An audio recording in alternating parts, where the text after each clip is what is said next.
Boy, I just love that intro. It just gets your heart racing and gets you pumped up. Good morning and welcome back to day 3 of the Certified Master Chef's test. I am Chef Kevin Goronsky, Certified Master Chef, your commentator for today and the next couple days to come for the rest of the test.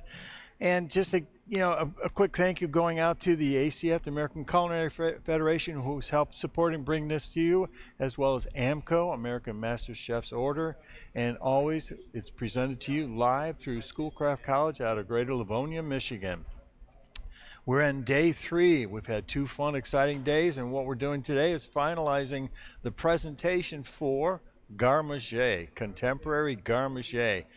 And just to kind of give you an update that our 3 candidates that are going through this have successfully passed the first section, which was the plant food or plant-based cuisine. And so they're moving on and with smiles now. So, and here we have our 3 candidates, Chef Luis Young, Chef Anthony Jung, and Chef Gio Linez. And they've been doing an absolutely fabulous job. And so hopefully, and through the commentary of from my point of view, we're helping you to better understand what it takes to become a certified master chef. Okay? So just as a quick recap, we've had already 2 days into the exam, and they're now just getting ready to enter as we have the first candidate in the kitchen right now, getting ready for their final presentation. But going back to day 1, they were getting ready for plant-based cuisine. And then following plant-based cuisine, they were given 2 hours to start their prep work for contemporary Garnish. That's going back to Friday. And then yesterday all day, they have 12 hours from 7 a.m. till 7 p.m. with a mandatory break for lunch in between for about a half an hour. And then in that process, they developed all of their items that they're going to be making. And again, just to recap, if we could showcase the cuisine sheets for what they had, what their expectations were. One here, just telling you about the process of what they have to go through, and obviously the next day, within that day, the other sheet that we have up there will be showcasing again, the competencies we're looking for, and that they're going to be presenting, and we will showcase their menus a little bit later today. Pate en croute, terrine, galantine, whole muscle product, 3 salads for each of the 3 salads, 1 for each of the items. 1 has to be a farinaceous or grain item, a green, and a vegetable. One contains a mousse. And then you also have to accompany this with the different styles. Each has their own sauce. And along with that, for an example, an aioli, a chow chow, a chimichurri, a salsa. And then also we're going to ask them to prepare 2 different types of canapes with 12 pieces each. Canapes may be hot or cold, but they must incorporate a pâte choux. Again, just to kind of recap all of the requirements of what we're expecting to see from them today. And then maybe we can do a real quick review of their menus to kind of catch you up to where they're going to be finalized. And I can see here we have, let's see, our menus. I gotta see which one it is. Profiteroles. Okay. Okay, we have the profiteroles. Now this is one of the candidates. I can't tell you which one it is because I don't know. But exactly, profiteroles stuffed with blue cheese. Again, the pork and fennel sausage.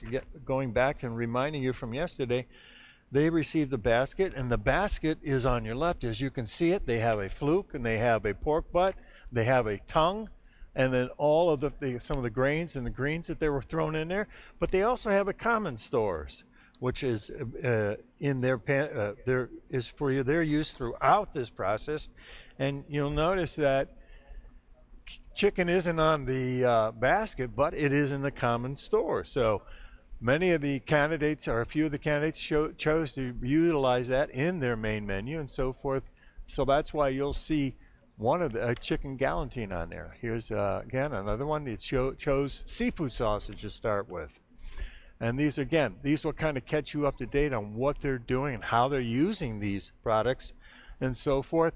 So And the wonderful thing about it, as you begin to view this, the variability of what they've used these products for and how they're presenting them on the menu and so forth.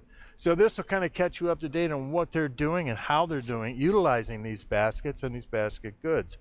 And I will let you know also too, we have a live audience out here, and every now and then they'll throw questions at us, so I'll be stopping to answer. And I do have a hand up right now. Go right ahead.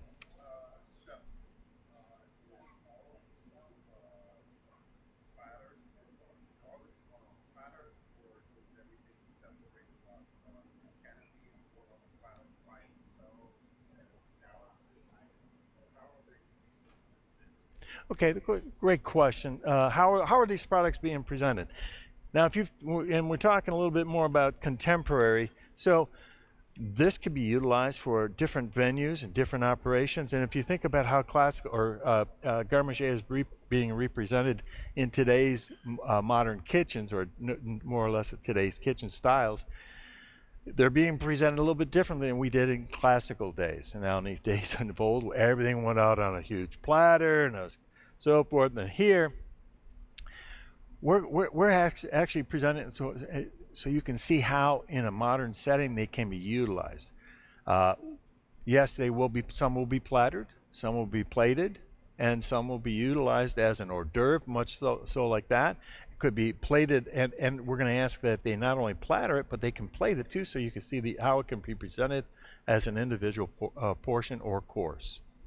And then the judges will be assessing them from that point. Yes.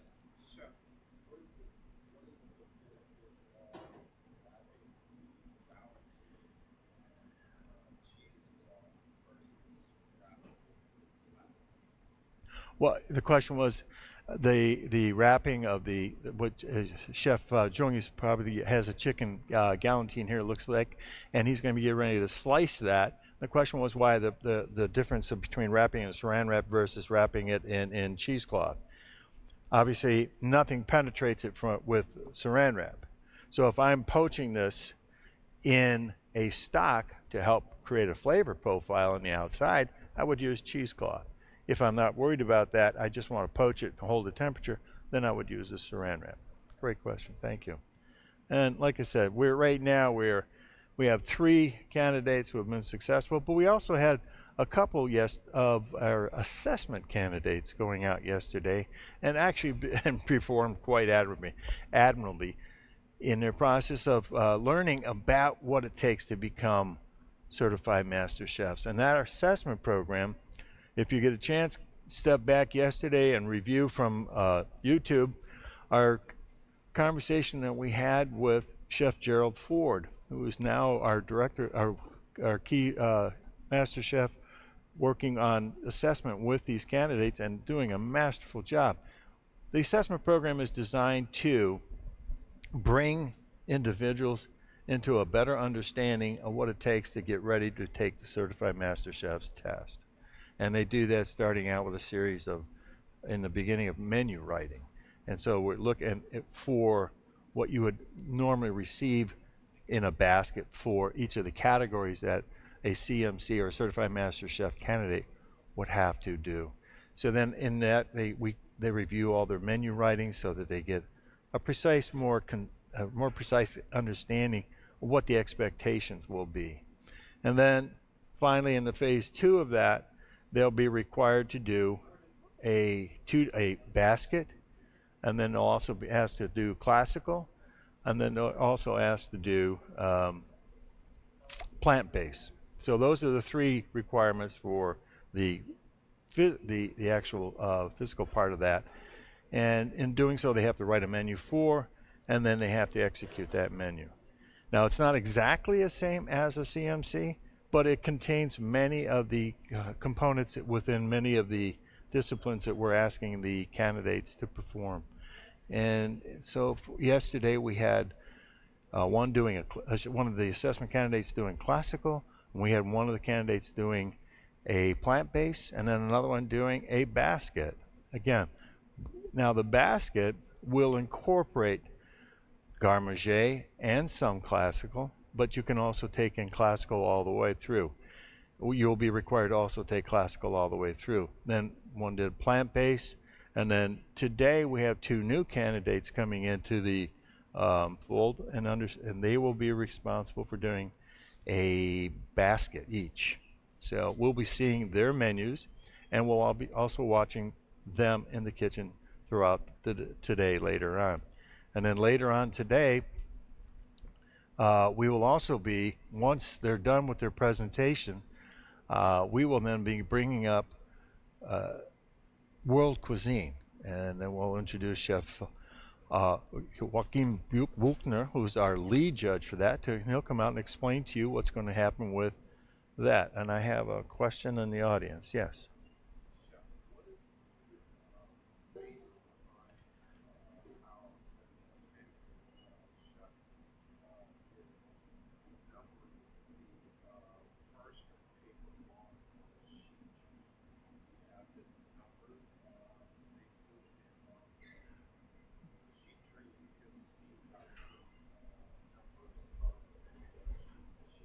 Very, very, very interesting question, and very astute that you picked that up. If you get a close up of what Chef Jung is doing here, what he is doing is he's slicing his galantine, but he also put it a series of numbers on the parchment paper on his sheet pan. And what he's doing is he's lining up in the exact sequence that it's coming off of the galantine itself. So that when he lines this up for platter presentation, he's going to have a very uniform presentation of the garnish and how it's going to showcase as it comes out on the platter. Good question. Thank you.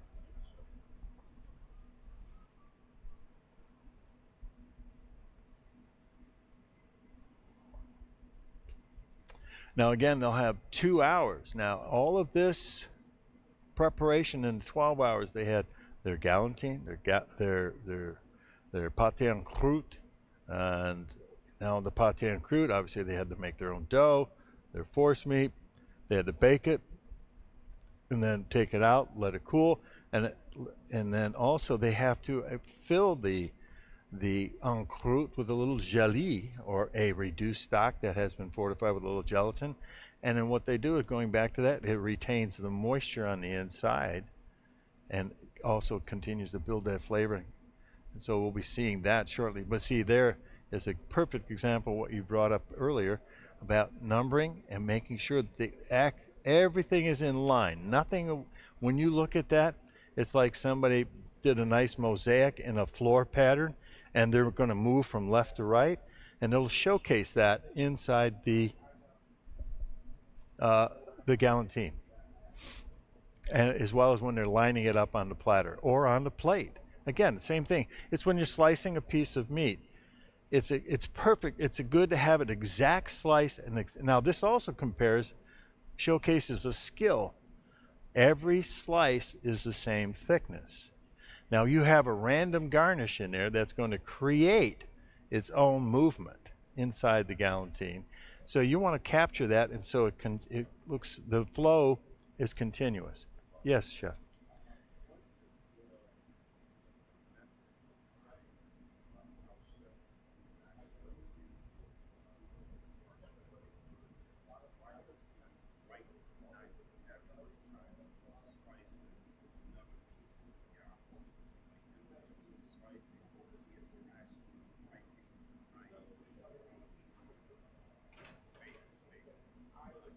Right. Well, the question is, first of all, the first question was in reference to what was the.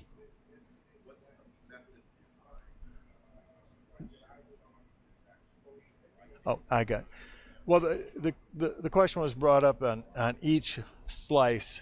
Chef Jung is just taking the time to wipe his blade. There may be a particle of something left from the first slice that may attach to the knife. So he's making sure, again, that every slice is clean. Also, in wiping it, he's reapplying a moisture, so it's not dry going into it. It has a moisture slice going through it. Helps that clean slice every time. Thank you.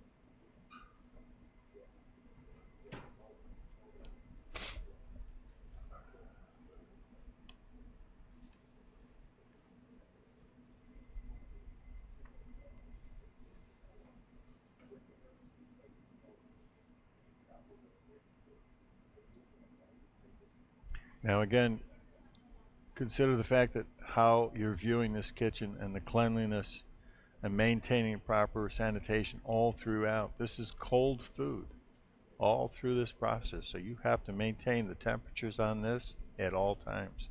That's critical from a kitchen judging standpoint.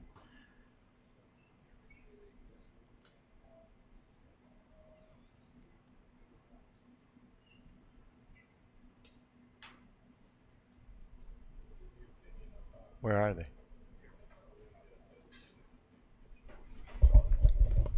Where are they?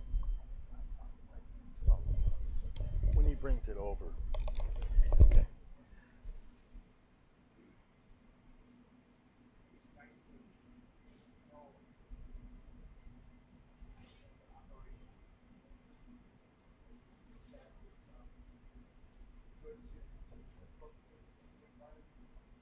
As you can see, sanitation is the utmost importance. The changing of gloves constantly moving forward now.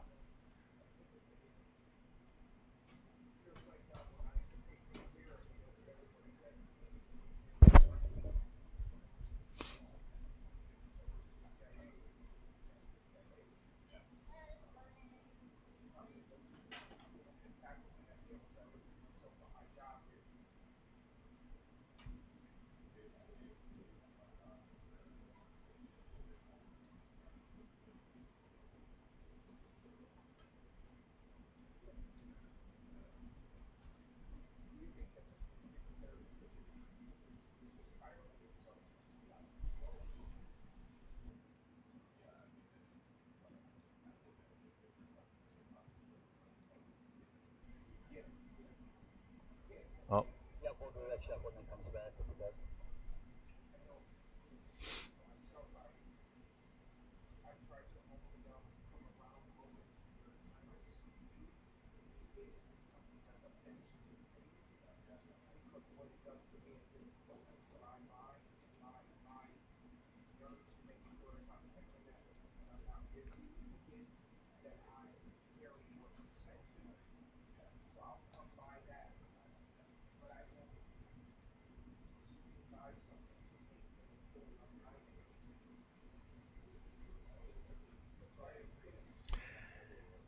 here's the next product for Chef Jung. And now, if you notice what he did is he took the old wrap off and put a brand new wrap on it.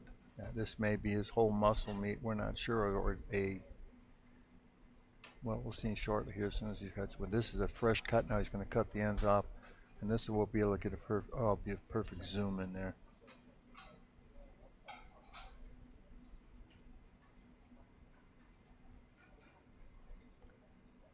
This could be his fish. It looks like he had wrapped it in prosciutto. Now this is going to be a delicate cut. There you go, as you can see. Yeah. Now he starts.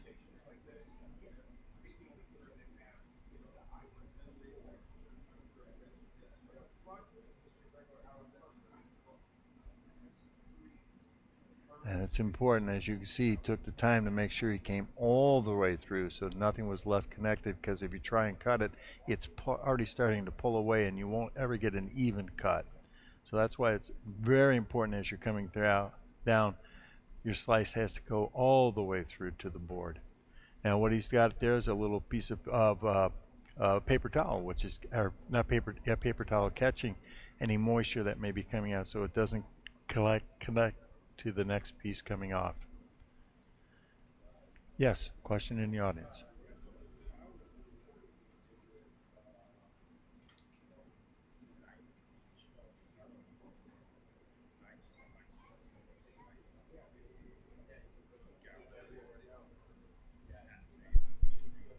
Right. Question is the choice the choice the chef is taking on what knife he chooses to use for slicing. And obviously you want to have a blade that's thin, sharp. First of all, it has to be very, very sharp, thin. Also, the second part is the length of the blade, the slicer. This is a slicing knife because of the narrowness of it. You don't have as much metal going through the product, but The fact that it's long is you can reduce the amount of short strokes. The longer the stroke, the cleaner the cut.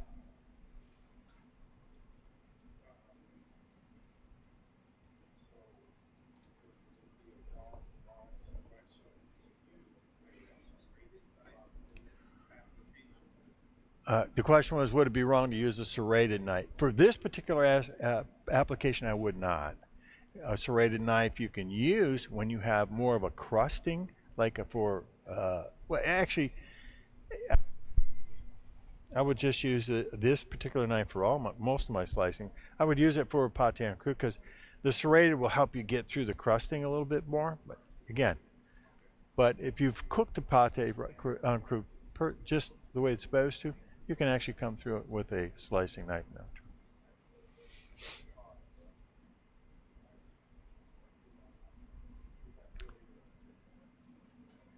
Aha, we have the, now what his apprentice is doing is releasing all of the saran wrap from the slices that he just recently sliced, and now getting this ready so that when the chef is ready to slice up, or line up, slice up, he's slicing, but we're getting ready to line up. Once he gets all his products sliced, clean, ready to go, then it'll go back to the salads and so forth and get everything lined up there. Again, you wouldn't want to pre-toss your salad, or if you're going to use any kind of a dressing on anything, until it's just about ready to go out. Again, continuously thinking about the quality of the products when you would do things, timing of everything. This becomes even critical. So now your time slot's a lot shorter. Your windows will be close. Here, you have a lot of manufacturing to do of slicing and presenting. So you have a preconceived idea how you're going to be lining up every single plate and every single platter. So you're not second guessing yourself on any moves. Because every move that's a misstep is wasted time. Yes.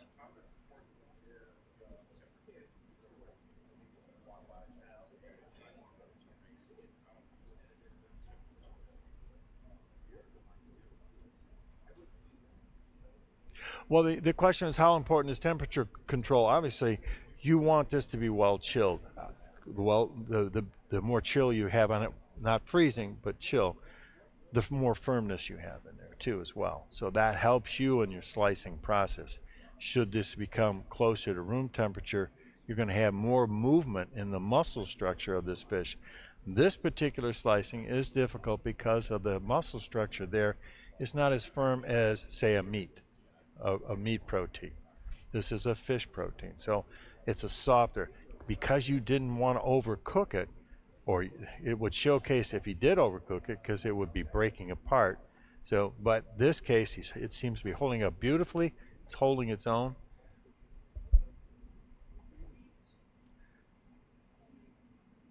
But you can see those longer strokes. So the longer the blade, the cleaner the cut.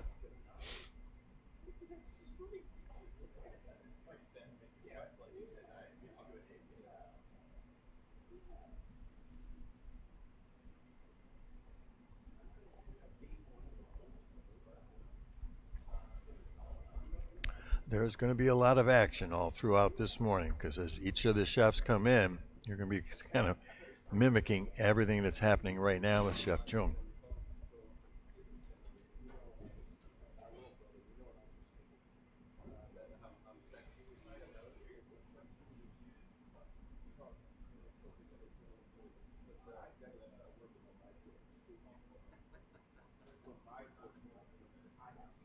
Yes.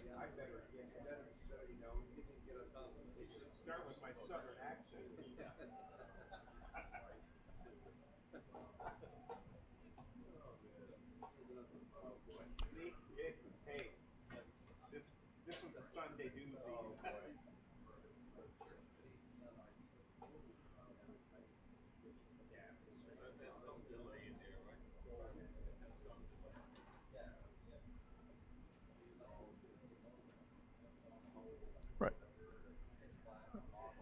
I think the question is, in the slicing, we're noticing he's being very, trying to create as little force as possible because he has a very delicate uh, product here to work with. You're slicing through a meat, a prosciutto. So that it's going to have a little pull on it. The rest of it's going to be soft, but it has to get through there before you can get the blade started. You can't push down. If you notice when he's moving forward, he's slicing across. If you're pushing down, that's when you're going to have the problems with disrupting the nature of the makeup on the inside of your product.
Yes.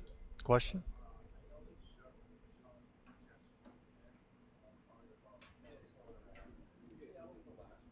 Actually, he's been in almost a half an hour now.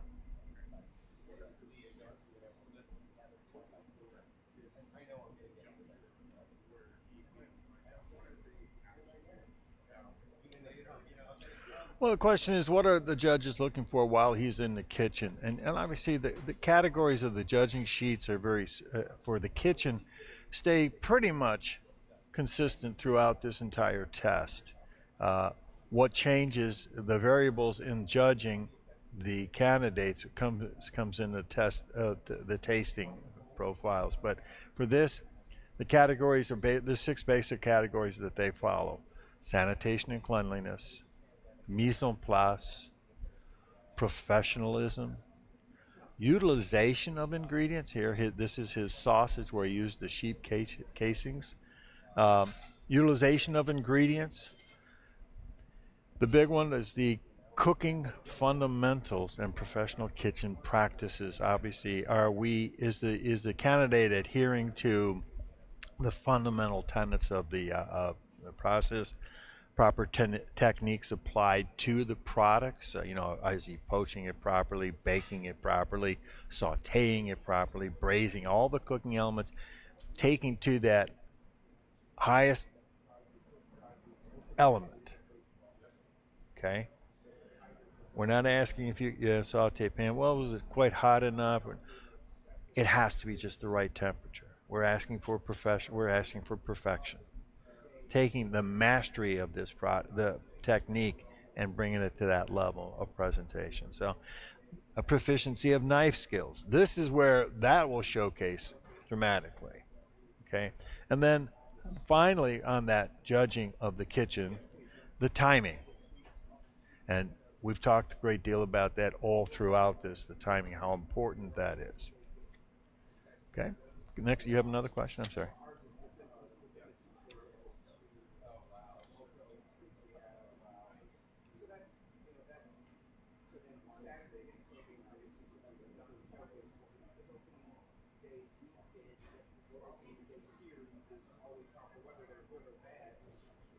Well, the question is, so far we've seen him do straight cuts on all this, and the question was, why is he doing a bias cut on the sausage?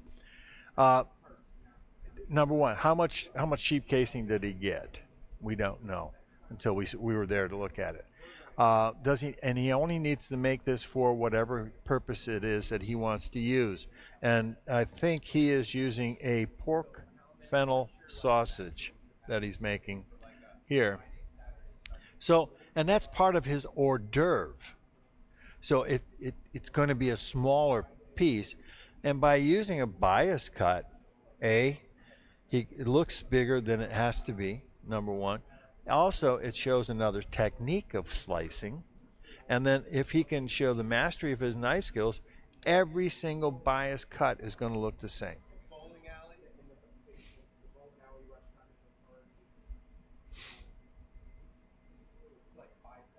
Now we have Chef Gio Lanez going in. He will have his 2 hours starting now.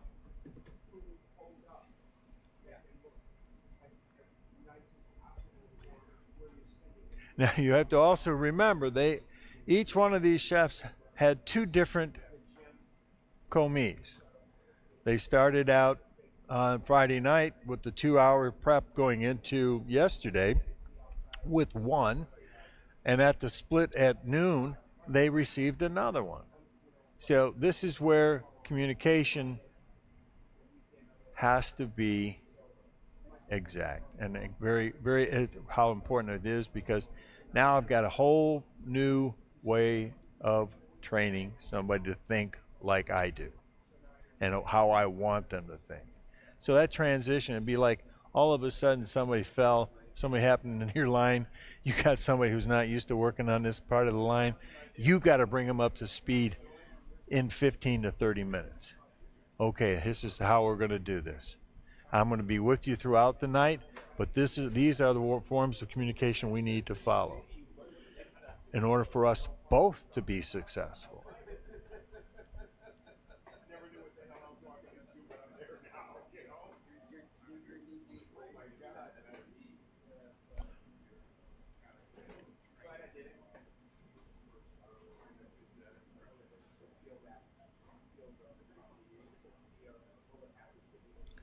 Well, the question was, it's like bringing in an employee for the first day, and you're going to train them. That may be true, but you have an understanding. Now, if I hired an employee, if I've already had a conversation with them in the interview of hiring them and knowing who they are, here they only had 15, 30 minutes, 15 minutes to do that. So it's a little tighter. So that communication line has to be exact. So the chef is going to have a list. He already knows what he's got to do. And we talked about it with Chef Mancuso yesterday. Well, the way he practices, he did everything himself. Did not rely on anybody. So therefore, what it was easy for him to do was to separate him what he felt was a comfort level. He knew it was going to be done by this individual just by the basic 15 minutes of time they had together, 30 minutes of time they had together. Say, okay, I know your skill level's at this. I can trust you to take care of this. Now, they've got, yesterday they had literally six hours with each one. So as time goes on, they're going to see how they're developing and moving and say, okay, there are no limitations to what they know, or there are some that I'm seeing that I might want to not move them to this direction. I'll move them to this direction. It's observation, understanding, quick comments, quick questions, but it's not the barking orders to see if they can respond to it. It's communication.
And again, we're at the starting point. Chef Gio's getting all set up. He's already had time to talk to his apprentice and getting everything lined up for slicing, getting ready for plattering. And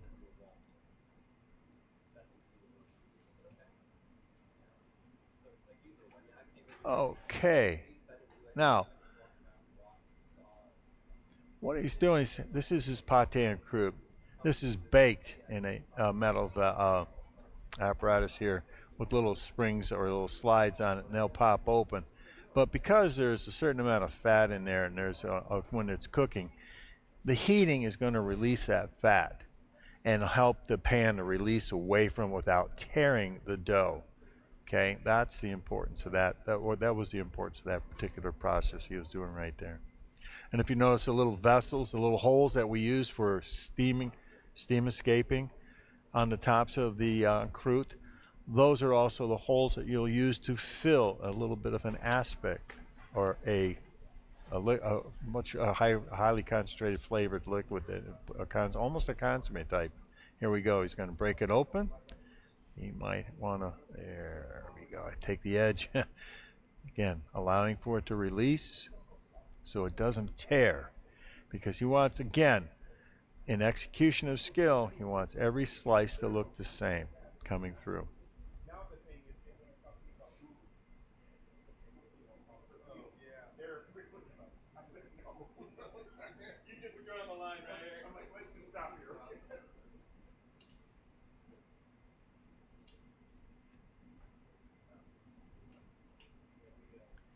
So he's looking to try and see if he can get a slide going on this. There it goes to one side. Wow, we got a little bit on the bottom. You might have to retorch that a little bit. There we go. There we go. Once,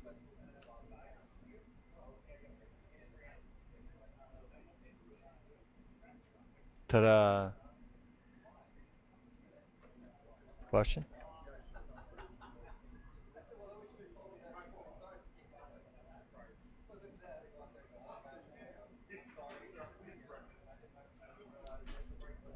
I'm sorry. Could you say that one more time? I couldn't hear you. Did you say the price?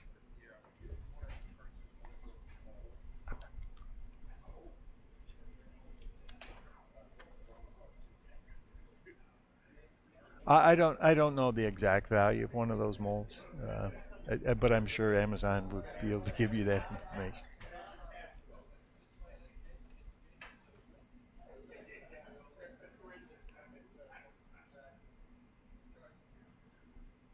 But now he's actually smiling, so he must feel good about what's going on right now, Chef Anthony Jung. Yes, okay.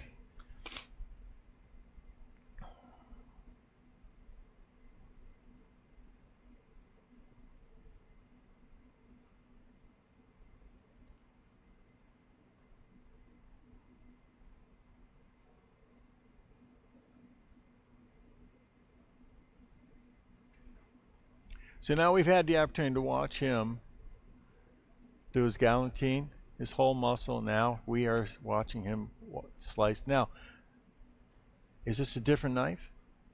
Okay. This goes in line with what you said about the serration of the knife, and so it was perfect timing here.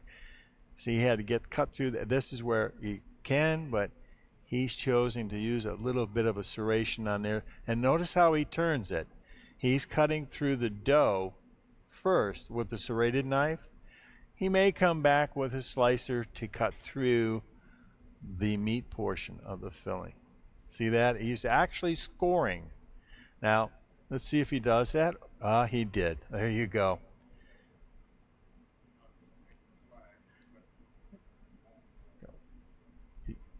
You don't need to explain. I got you. There we go. Now look. Now if we, oh, that's very nice. So you can see the amount of dough that's around there. And again, each time we slice, we are at, there we go again. Coming back, checking his thickness, how he wants to go. Now you see that little bit of crumble on the top. So you got it. Those are the reasons why the knife switch. So he makes sure he gets through the dough, and then the clean cut against the force meat on the inside.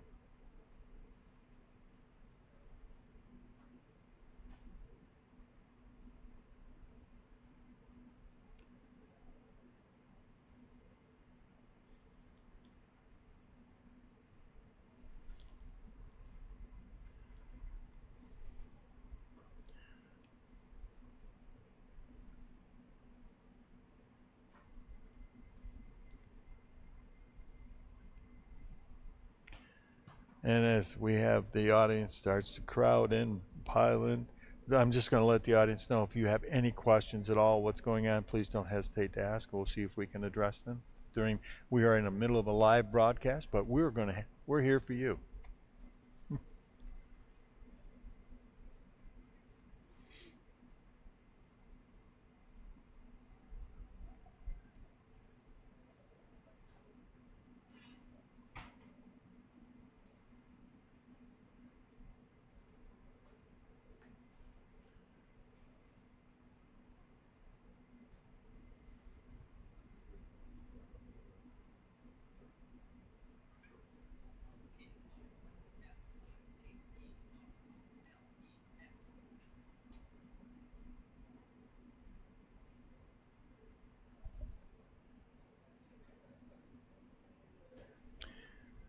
So we are already 40 minutes into his 2 hours, and he is probably going to need another 5 minutes to 6 minutes to finish even cutting this particular piece.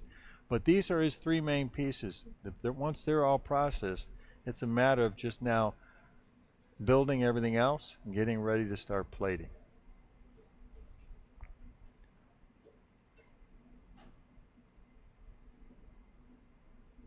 Question?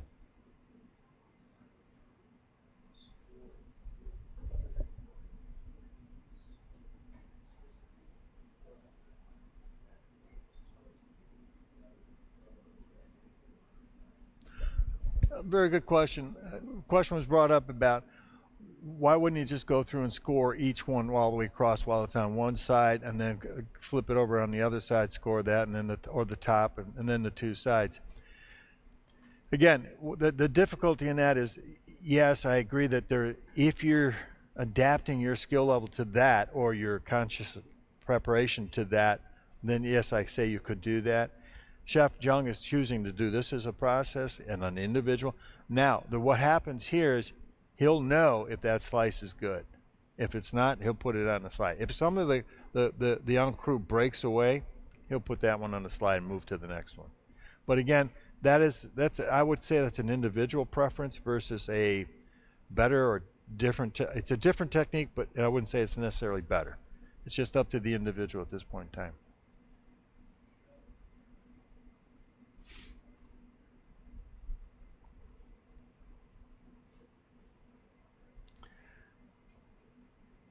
There's Chef Gio. I believe that's his.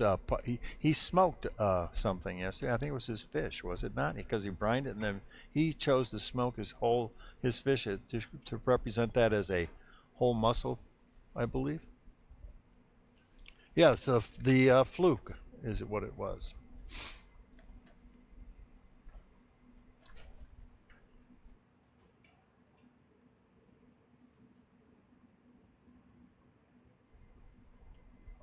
I'm sorry, can you say that again, Chef?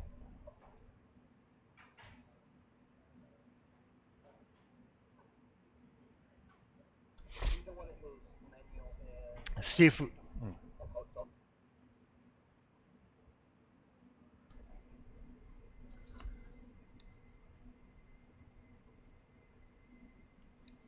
I'm sorry, it's Gio, one that right here too menu.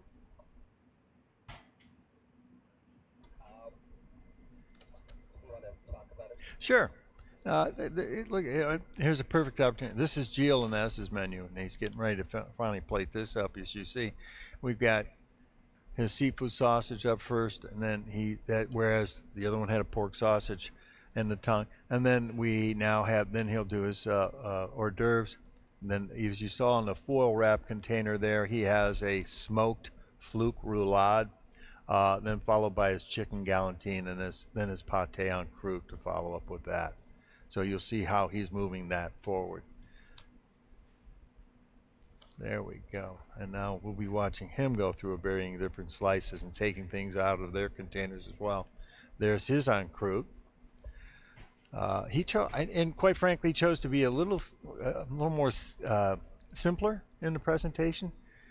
In classic days, it was not uncommon to go through quite an ornate process of presentation of that, or developing floral pate pieces or dough pieces on top of there, arranged with braided pieces of pate.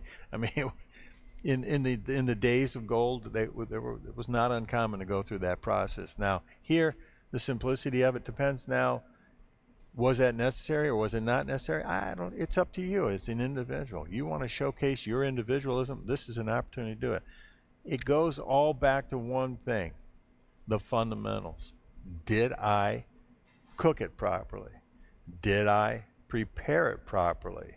Did I slice it properly? Am I accompanying this with the right sauce? Okay? Right condiments to go with it. So all those things taken into consideration. His dough looks a little bit more colored on the outside. Could be a little bit thinner than what our previous chef had. He's got it out of the container. He's got it ready to go for slicing. I think what he's going to do the same thing is get everything ready for slicing on one side and then do all the slicing much like what the first chef did.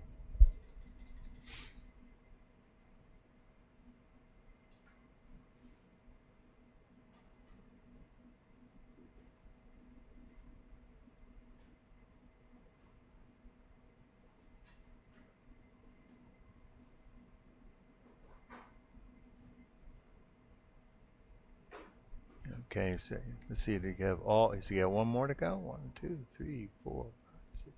Yep, one more.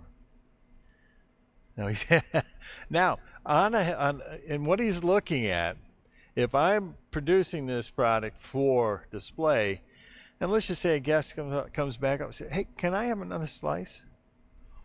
Well, technically, you have to have close to 50% left over so that you can offer another slice. And that's what they're looking for, to see if you're going to give them that value or that amount left over. So the cutting of those slices going into this is critical, because if I cut them too big, I'm going to have too small a piece coming at the end.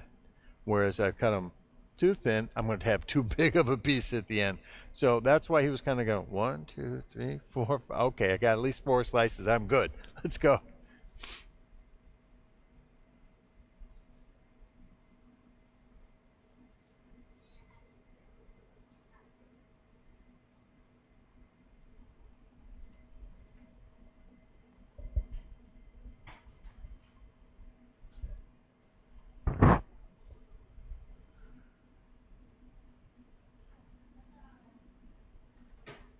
Okay.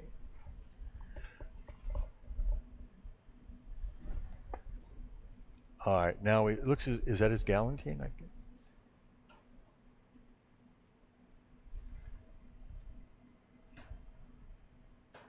It looks like. Good morning.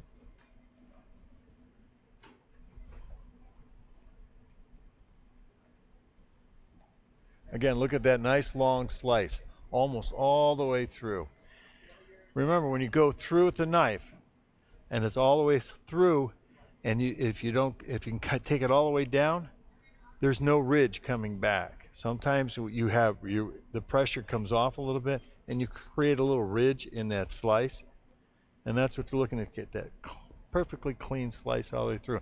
And Chef Linnes is doing the same thing, numbering his slices so that the sequence comes up the same way when they go into plattering or plating. And the thickness. Every slice is the same.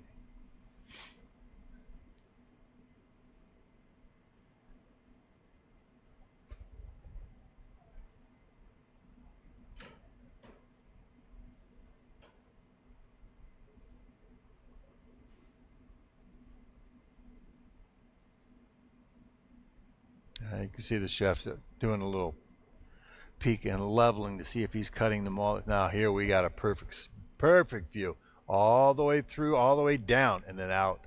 Beautiful.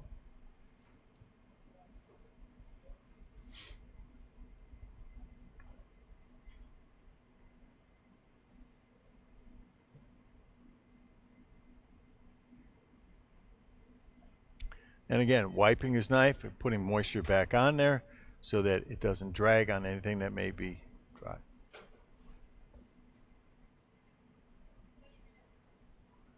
Oh,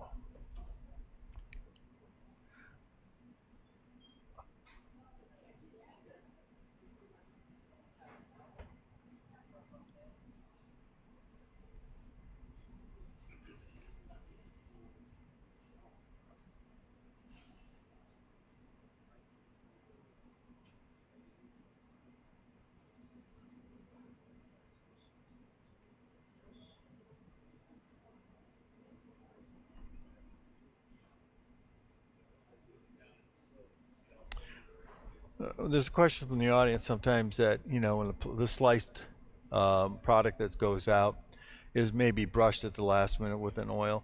Yeah, that's okay as long as it adds to the product, not just to make it look good, but it adds to the flavor. It should. I wouldn't do it just to make it look good. I would say if I flavored that oil, I may have steeped an herb in there or something of that nature overnight, or I may have seasoned some other food item there so it allows it to kind of create a marination. So that flavor now is translated to the slice of product that I'm going. That's when it benefits it. Again, don't do it just to make it look good. Can make it look good and add more flavor to it. And that's well, ironically, you just brought that up. Look what he's doing now. Timing was perfect on that question. Thank you very much.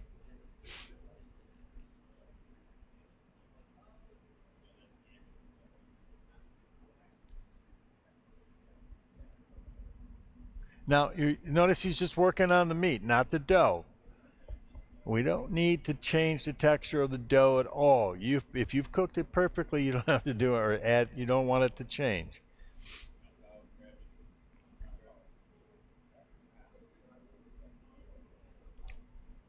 The question is that aspic or is that oil? Could be either one. Again, I'm not sure. I can't tell. I'm not in the kitchen. I'm just assuming that could be one or the other. So, but again, imagine now the visual effect that's going to create, but it's adding a flavor as well. And now when you present that, it's going to showcase beautifully. And here we are. Now he'll probably do this with most of his products.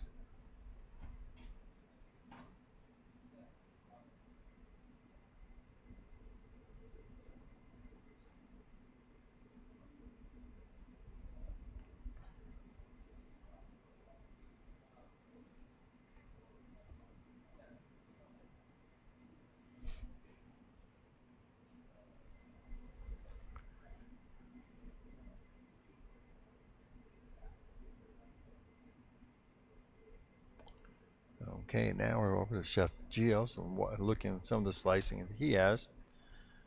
We saw his galantine. This could be a sausage. I'm not sure. Gio, one sec.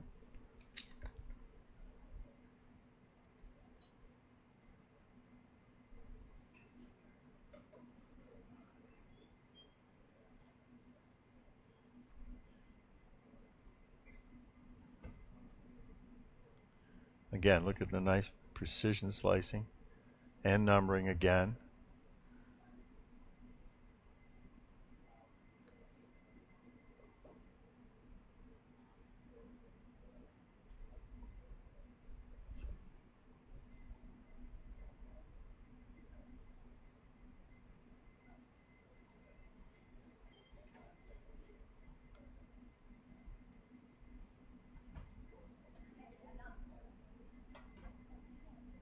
Okay, he's all done. Now, obviously, this is going to be consumed. I've had it out for about 10 minutes now. Get it back in refrigeration, maintaining that proper temperature all the way through. And again, something like this, if you think about it, you don't want this sliced and in the refrigerator too long. What's it going to do to the dough? It's going to draw moisture. So timing wise is very, very important. Here we're going to be doing this, holding this, and then and now that was the last thing he sliced.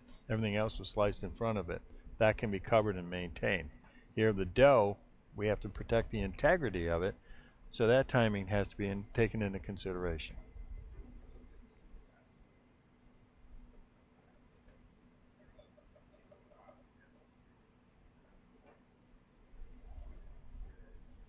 You can go. You want to go back there and ask him?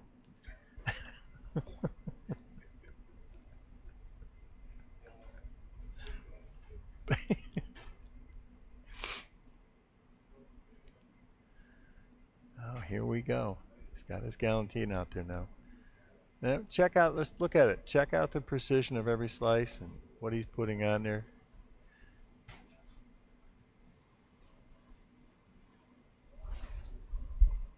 Oh, there we go. A little more of a zoom there. Nice job on the camera work.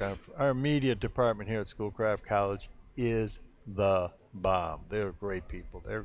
They do a superlative job.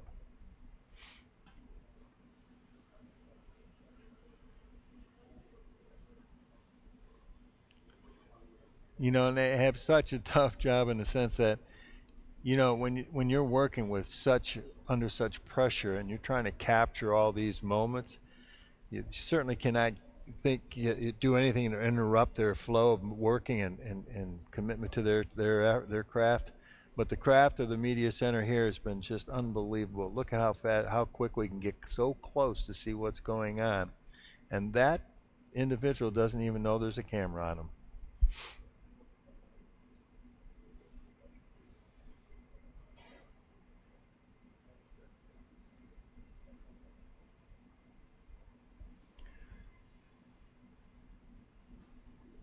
Now, do you think that's an aspic or is that an oil?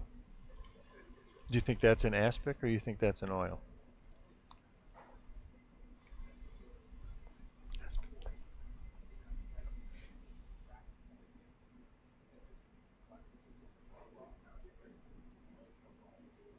So now, in reality, it's a consomme or a nice, beautiful, fortified, clear broth, and they added a little gelatin to it. So that's where you're going to see the flavor profile to help develop the product, and then highlight the sheen and to showcase the appearance of it.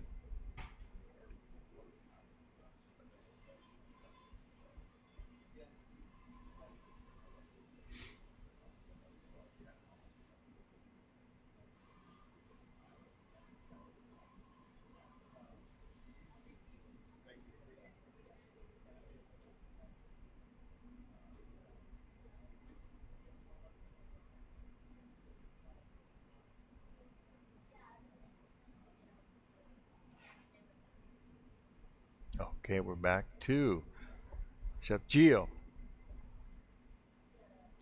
Now, here's what he's done is he put a little bit of a press so you get more of a unique profile on his product here, and so that the shape is more of a teardrop shape,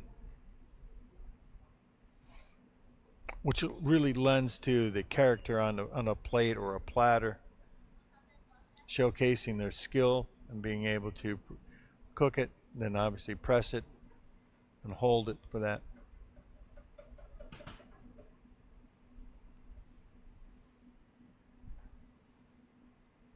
And he's counting, making sure.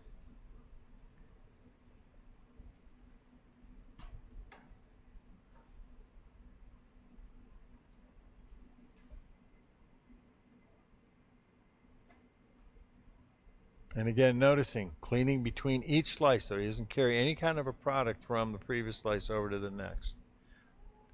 Moistening it, dabbing, and then slicing. And now he's going to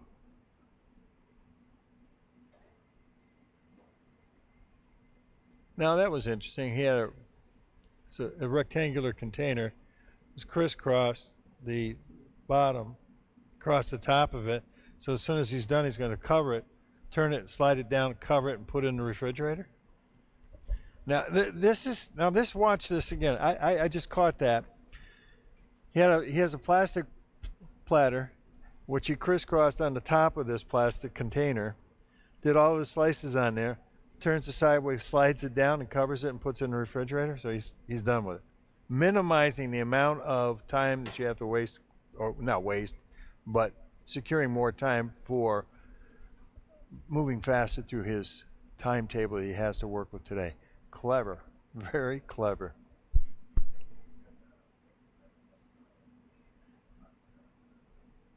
So the plex, I'm throwing. I got a question in the audience about what's happening here. What they did was they took and they had a plexiglass sheet cut to fit inside of that particular plastic container, and then turned it upright sideways so it fit on top of it, and your slices went, and it was already numbered, and he had all the slices in sequence. Then just turns it, slides it down, and then back in. Less handling. Wow. Maintaining the quality and the integrity of the product. Now that is some great forward thinking. Great forward thinking. Wow.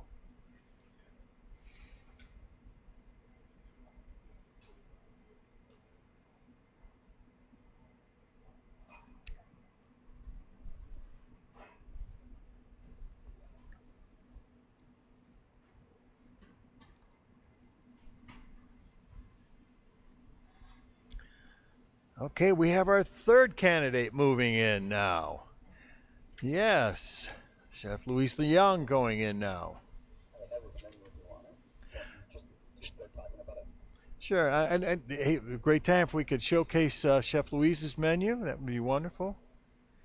And there we go, Chef Luis Young. We have this. Obviously, he has his canapes, the herb choux with the French onion mousse, truffle boudin, and then we have the pate en croûte, pork shoulder farce, gratin, pistachio, sour cherries. His salad would be the Brussels sprouts and the golden raisin sesame dressing and sour cherry mostarda. And then we have his whole mussel, or fluke, of the fish. And then again, his terrine with beef and tongue and veal. Okay. And then that'll be his preparation for today in the next 2 hours, and that'll be presented. So we'll be able to watch how listen, and I'll tell you what, I'm actually learning a lot today watching this, picking up some unique techniques, and I thought I'd seen it all.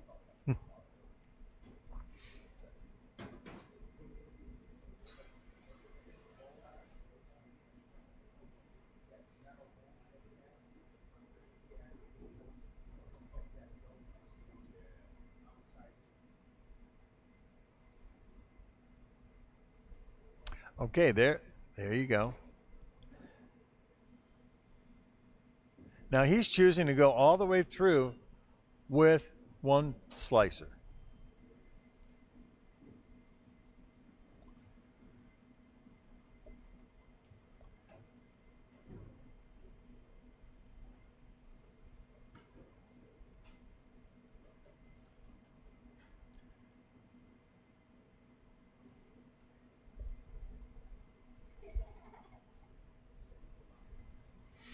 And again, we're seeing the first croute, pate en croute, when the chef used a serrated knife to cut through the dough. And as I said before, it becomes a preference. Here, the chef is going to take a slicer. Again, you might have got to make sure your knife is extremely sharp. And once you start the slice, it's critically important at this juncture because he's not marking an edge or the perforation of the dough. He's slicing through. So your pressure has to be even, but your knife cannot stop. It has to continuously flow through that product. As soon as you stop, that's when you might have a tear or buckle or break on your dough. This particular process is a little more challenging, and again, I'm seeing the same process with the Lexan being formed for specifically that container, so that each thing has. I am marveling at that.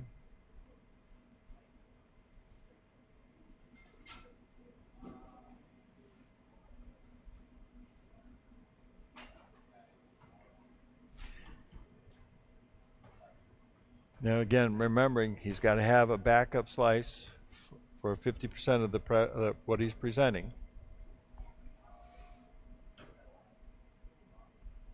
Now you see that little indentation there. That's on purpose. Now remember when they were baking this, they have to have a little release for the moisture because you don't want to blow out the dough because it has no place to go. The steam that's being built in there. Also, that becomes the entrance for a fill, a consommé gelée fill that you'll use flavor to complement the pate that you made for the inside.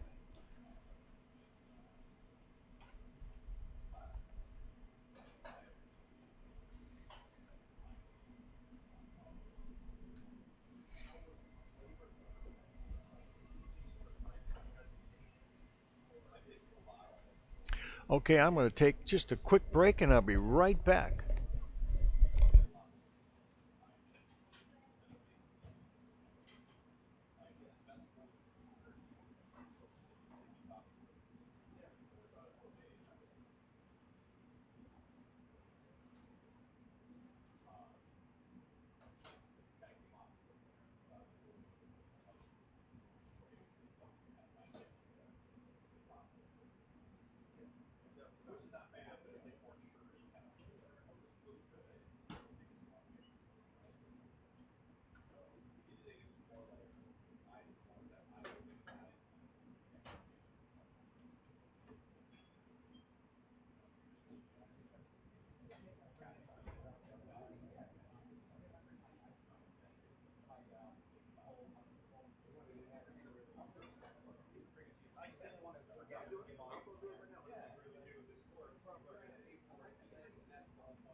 Boy, Your life. okay, I'm back, and the excitement is starting to build. We're getting close here. Now we're actually into 45 minutes before our first candidate plates up, and we're seeing how and some of the unique processes and slicing techniques have been shown so far. And here, on station one, Chef June filling the profiteroles. Now, if you notice, he probably popped those in the oven just to warm them slightly so that they become a little more pliable to work with.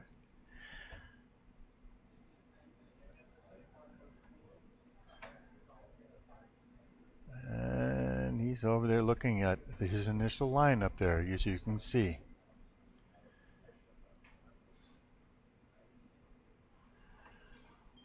Now there's where the importance of numbering them, so you'll know that your same sequence coming off of the galantine will be the same sequence going onto the platter.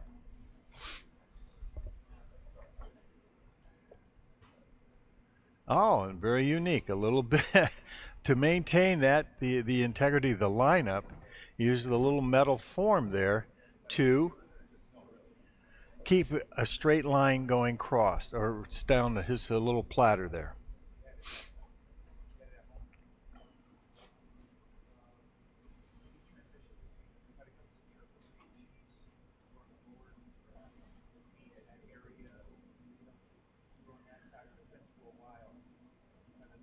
And as we said before, you see the on Croute, he has the 1, 2, 3, 4, 5, 6, 7, 8. Now, does he have enough for 4 more slices following that? And absolutely no problem right there.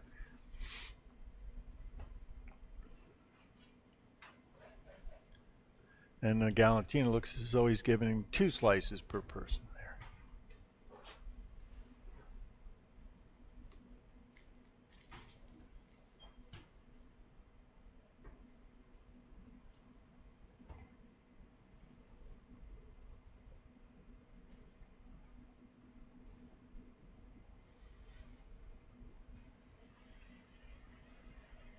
Okay, deep breath, and here we go.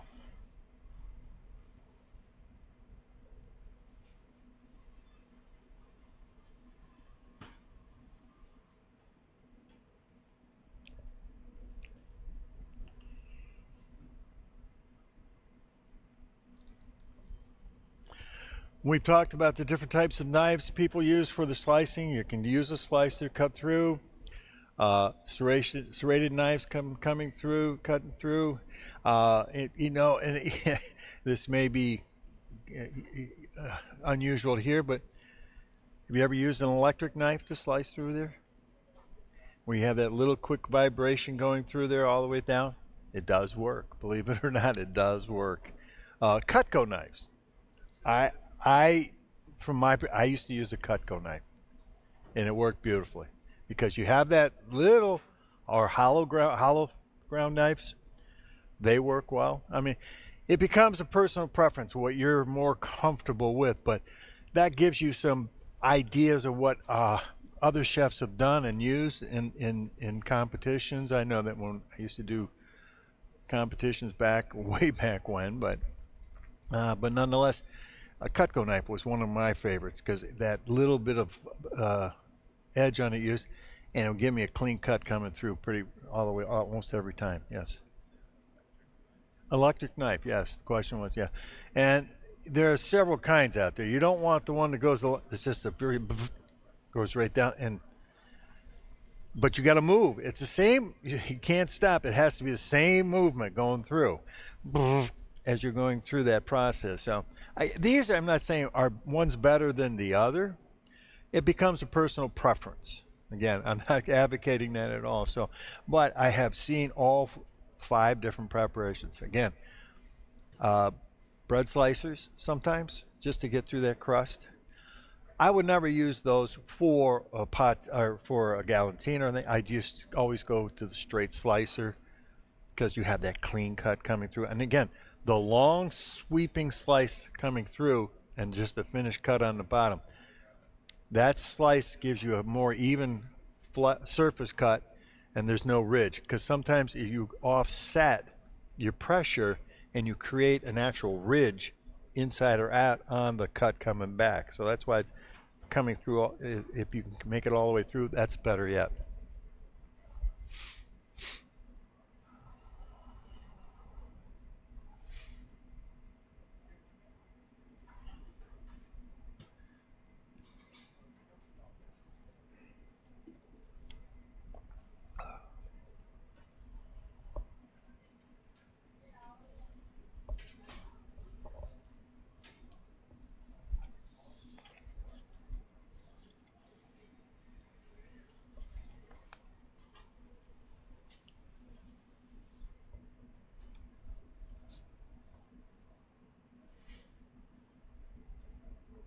Now you can see he's already started his initial plate ups here. Chef Jung started at 6:30, so at 8:30 he will be presenting. So we're at the final stages of his presentation time.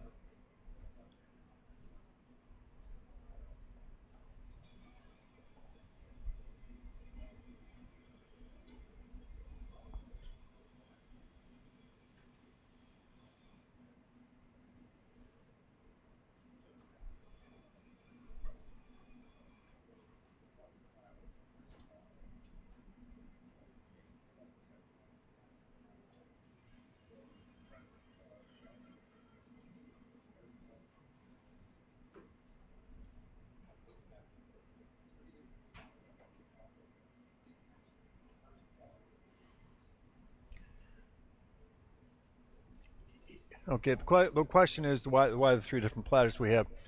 You have an en croute, you have a galantine, and you have a terrine, or a whole mussel. Each one will be presented with a salad, and then a sauce of some kind that will be accompanying that. Those will be presented. Then, as they're presented, they're going to be valued for how what the association with the different the side items that you've chosen to go with them. Do they complement each other? And those, again, the initial skill in the kitchen of the slicing and everything will be then taken into consideration. That will be more for the judging of the tasting. When they taste everything, does this complement each other? Is it the right seasoning? Did they cook everything properly? And so forth from the tasting standpoint.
Good question. How important is that? It's part of the process. You have to you need to fill that because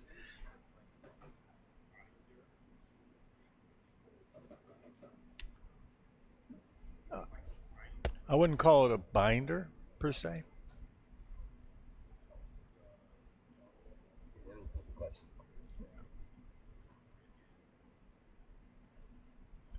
I need to know what the specific question you're trying to ask here. You're kind of taking that in three different directions for me. You start out with a question about how important is the filling of the aspic flavored a consomme going in there.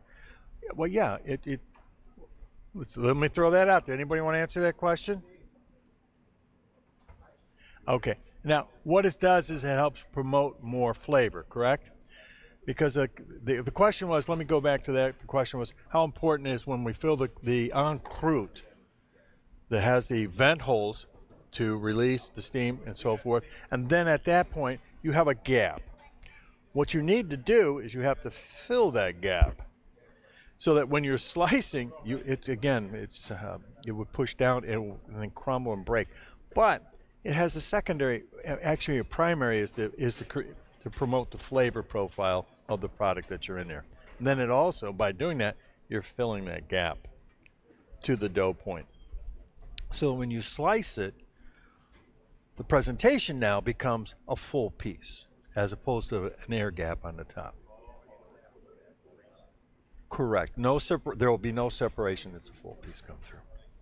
Yeah. Now,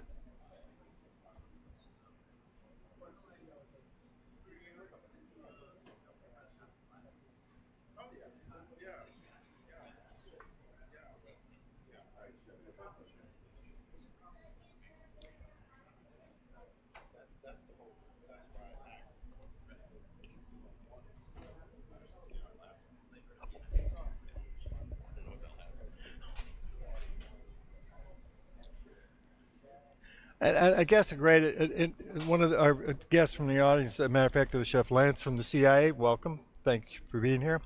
Uh, Double crust apple pie. You bake it, it blows up, right? And then you have that shrinking of the apples down below, and then all of a sudden, when you cut into it, you got that big gap. And what happens is that when you go to scoop it up, you're almost like saying, "Here, just give me 2 spoons, and I'll just eat it right out of the pie pan like that." Not quite as dramatic as that, but it kind of exemplifies what we're trying to get to the finesse of this point. We're finessing this. Remember, taking it right to that highest level, the mastery of the skill. Okay, and it was a great question to bring that up, and so that's what they're trying to do. Now, if there was a large gap in there, that's not you don't want that. You want to minimize as much as you can. So that's why in this process, when they're making a pate and croûte, yes, the gelatinized consommé they're putting in there, or bouillon flavor, is going to increase the flavor. But you don't want that to be the whole thing you're tasting. That's just to accent or elevate that flavor. Okay. No, thank you.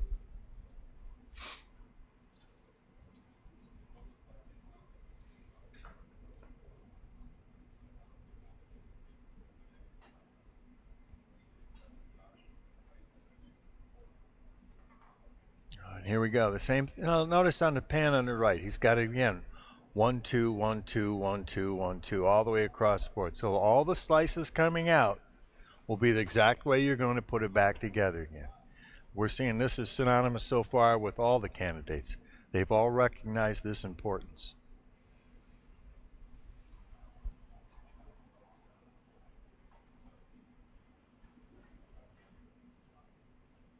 Oh, he's doing a complete dip. Interesting. Okay, there you go. As opposed to the brush, he's doing a complete dip. Now, this is where it becomes critical. As it comes out, the temperatures have to be in line. So we want to keep that temperature on the dip, on your aspic dip, so that it will have time to collect and hold. If it's too warm, it'll run. So you have to be cognizant of that temperature timetable. Now he's going right into the cooler with that, so it sets. Also in this, you got to make sure too, because if you disrupt that liquid, you may create a little air bubble in there. So that's something you have to be conscious of as well. You want to showcase a clean, clear sheen. Nothing disrupted by anything that may be floating in there that will collect and or air bubbles. So you got to be careful when you dip.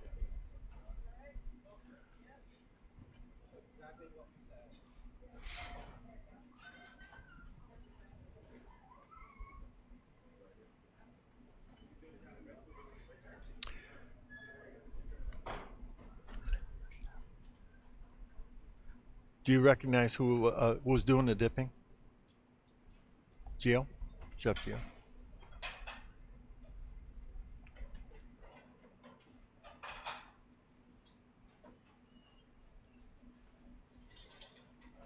Do you know why he chose to use a dip method as opposed to a brush method?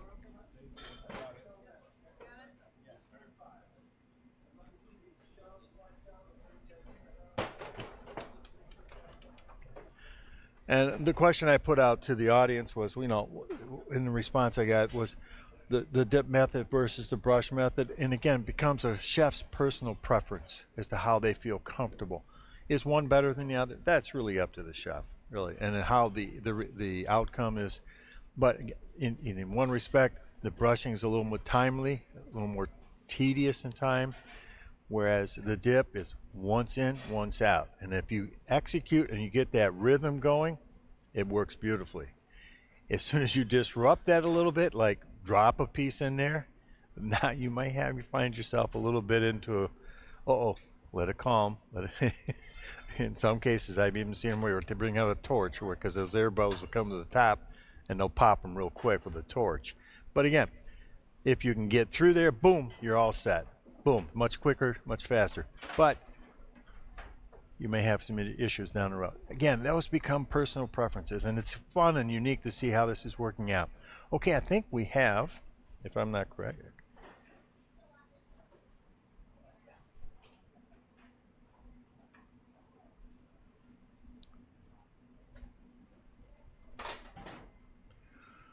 We are going to have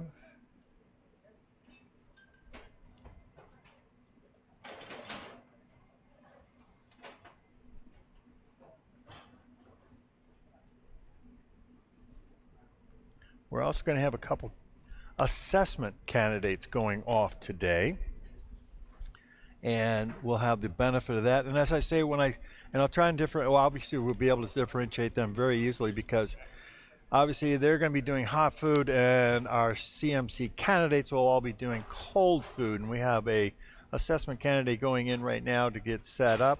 This is John, I believe, Reardon, Chef Reardon. Yes.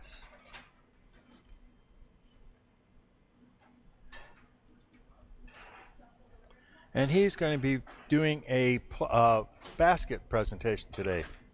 So we'll be catching up with what Chef Reardon's going to be doing and throughout this process. In the meantime, what I'd like to do is we'll focus as they come in. We'll pick up more of what they're doing, but we're getting critical at this timetable because we've got into the last 26 minutes of Chef Jung's platter presentation. So, and obviously there's some. This is the critical timing for them. Really critical timing.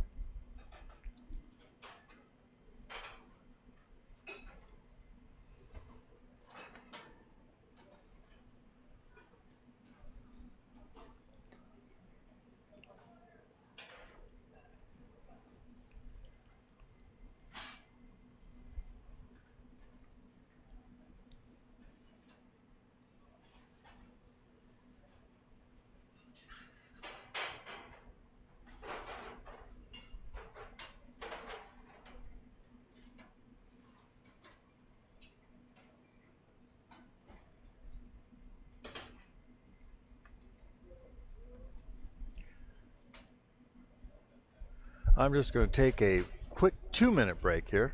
I'll be right back.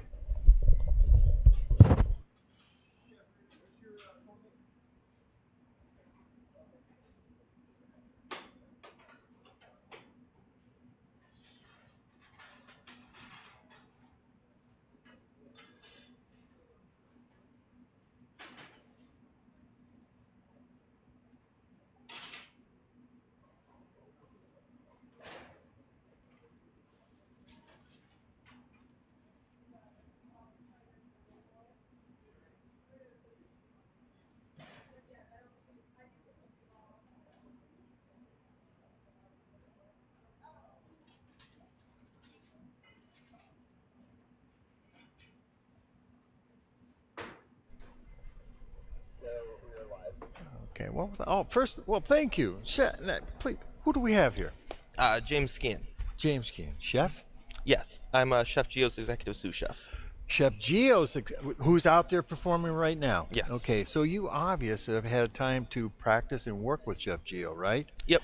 Now, we were just noticing a technique. Mm-hmm. Can you help us? First of all, how rewarding has it been to work with him?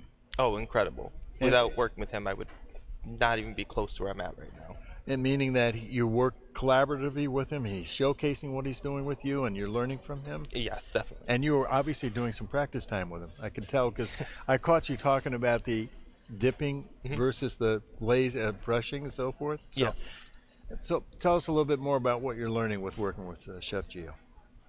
So I started learning with Chef Gio when I moved here from Rochester, New York, Mm-hmm.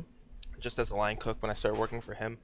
And it started out especially towards competitions because he was huge into competitions, doing the Olympic team in that training.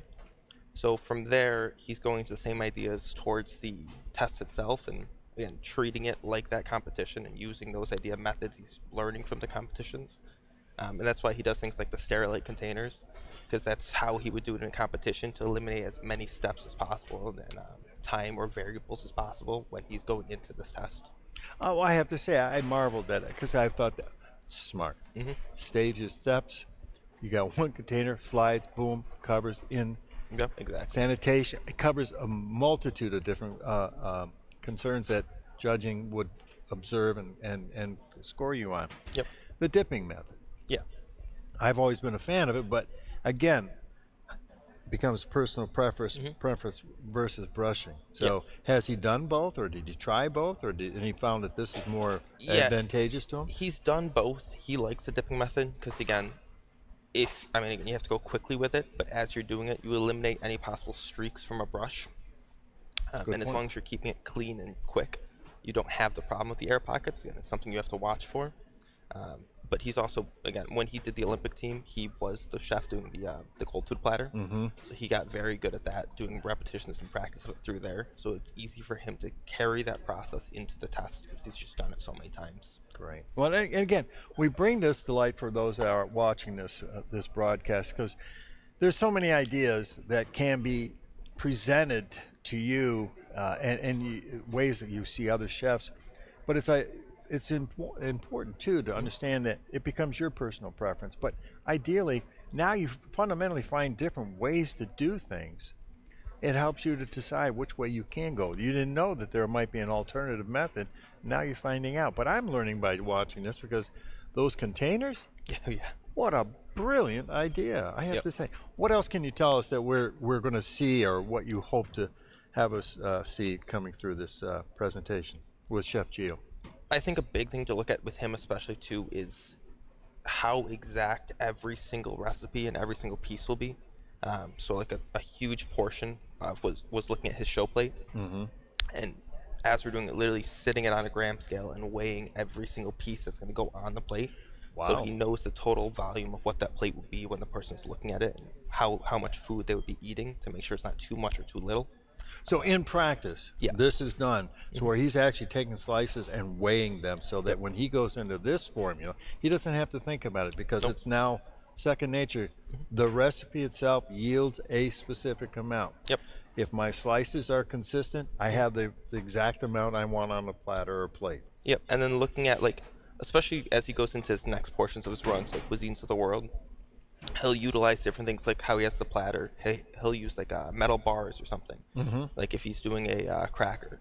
So as he spreads a batter or rolls the dough, it's to that exact thickness that he needs because he's measured and practiced it with that piece multiple times. So he doesn't have to think about that as he's doing it. He just sets it down and he knows the recipe is exact to that bar. So exactly like the empanada dough, he's going to want it for the world cuisine, which we'll be talking about a little bit later. He will have a guide that gives him exact thickness that he wants, so he knows the consistency that it's going to come out when he bakes it for the amount of time it needed. And then he knows he doesn't have excess that would be left over afterwards. So. Novel. We are learning a lot. And I'm going to have to bring you back up when we have him out there for world cuisine. So if you can bring us to light all the background information, because this is very beneficial. Obviously, it's beneficial for you coming up into this, and you're learning a lot. And I think the world out there that's watching this will benefit too if you'll be willing to share that with us. Of course, I'd love to have you come back up. Anything else you want to add for this? No, I don't think there's too much. Again, he's going to go into plating soon, so as he goes to do that, you'll be able to see how he looks at plating his food and how he looks at the portioning size of that. Beautiful, and we have some background knowledge thanks to you, and I appreciate that very much, Chef. Thank you. Appreciate that. Thank you.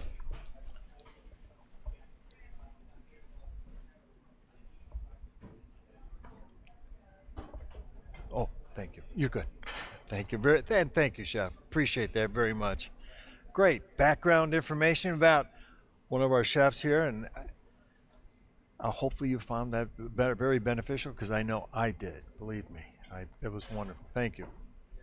So here we are. We're getting real close.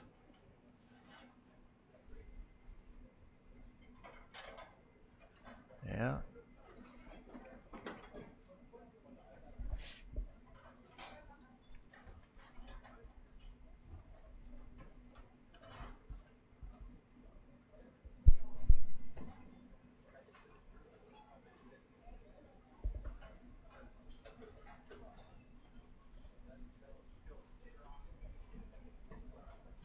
That was some actually very interesting information. Now think about it as they go into this competition to save a lot of time, a lot of effort. If you're practicing the conciseness in which you're practicing, he's measuring his all of his recipes to meet just the quantities that they need. I mean, again, this goes back to your everyday operation. If I have a party of 10, I have a party of 12, I have a party of 6, a specific menu, so forth, 8. Now, I have a base of this as it produces for 8 people. Bingo.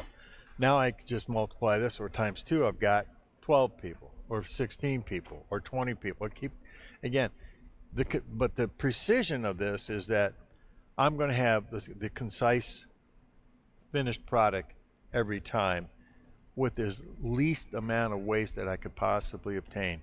Obviously, that helps your bottom line in the daily operation. All right, we're getting in these little profiteroles, the hors d'oeuvres coming up.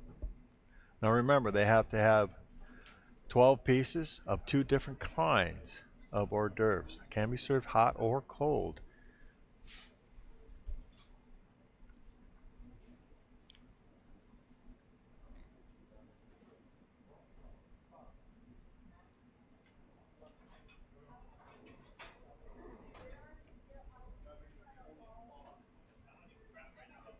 Now, in thinking about utilization, this hors d'oeuvre, or could be a cocktail reception where you have small hors d'oeuvres.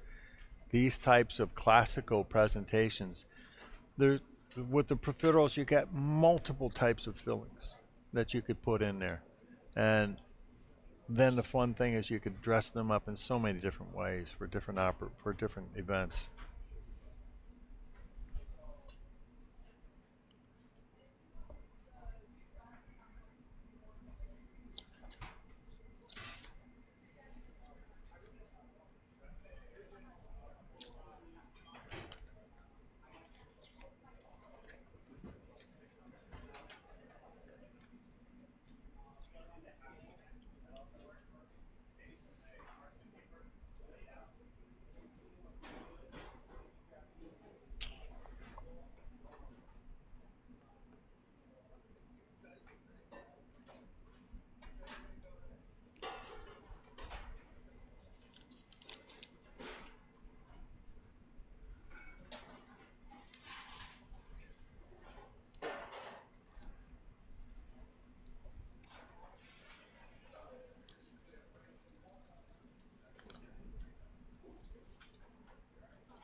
Now you see he's got basically his 3 main pieces lined up in this process. Now he's going to get ready to get obviously his garnishes and the salads ready for these, and then obviously he's already got his. I'm going to make a big assumption here, but I know he's probably got all his sauces done, ready to go, because you wouldn't want to be scrambling the last minute to put something in, especially when you have much time. And these particular cold sauces hold better if you give them time to develop the flavor that you're mixing in there overnight. So obviously you make those first thing up the day before, so whatever seasoning you put in there, or acidics and so forth, because if you're talking about the variety of different types of things like chow chow, aiolis, salsas, they need time to develop in flavor. So the timing of the chef putting those together so they can develop before they serve them with their items is needs to be fully understood. So we're also looking at the types of salads are going to be accompaniments. Look, finished tasting, which is very valuable. Making sure that the right amount of seasoning, the right dressing. You see, there you go. A little tasting. He says, a little bit more. Got it. Okay, I'm ready to roll on this. Chef's plate up will be in 15 minutes. Finalize the plate up is in 15 minutes. Oh, this doesn't start. It's done. And when that window hits, it's got to go out the door. Cannot be late. Well, I shouldn't say cannot be, but we hope that it's not late.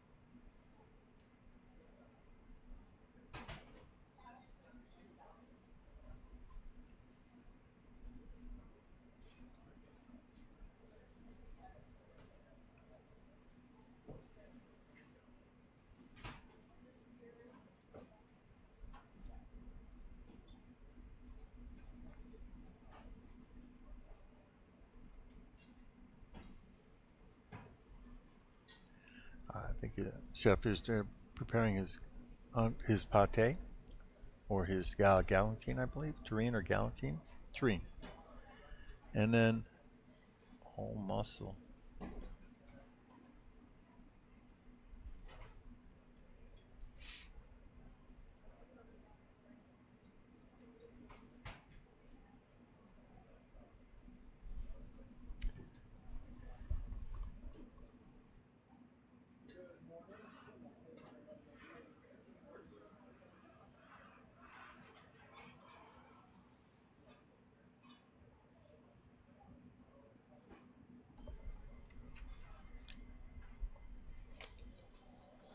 It'll be a minute. Steve left again.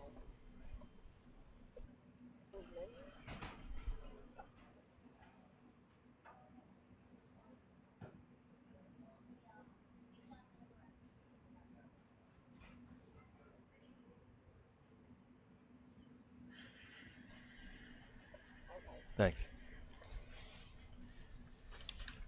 And as I mentioned before, we have 2 assessment candidates out, and we'll be getting to them shortly as soon as we see the first display go out from Chef Jung, and then we'll jump over to see our assessments. They're both doing a basket presentation today, and we'll kind of cover that when we get to that point.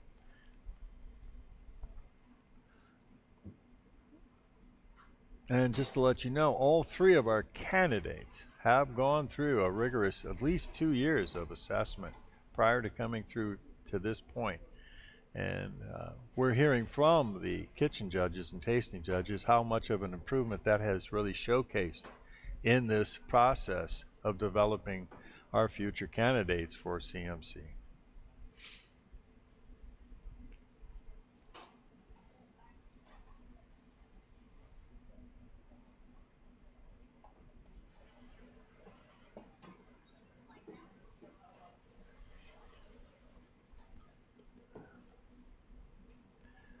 Now, as I said before, there's going to be 2 different judging evaluations for the CMC. You have a kitchen evaluation, and then we have a kitchen or a tasting evaluation.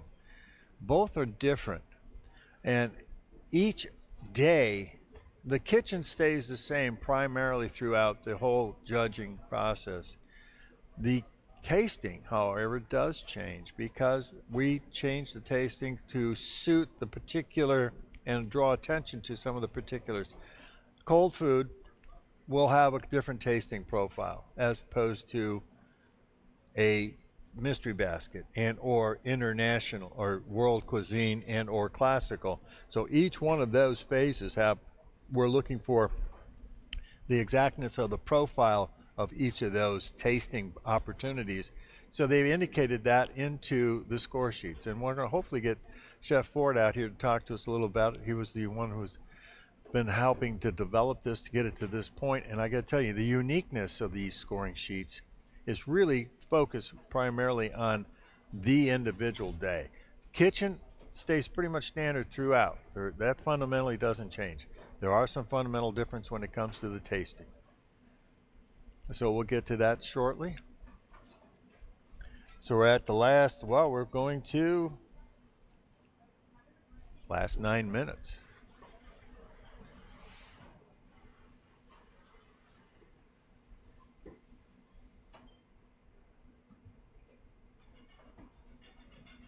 Okay.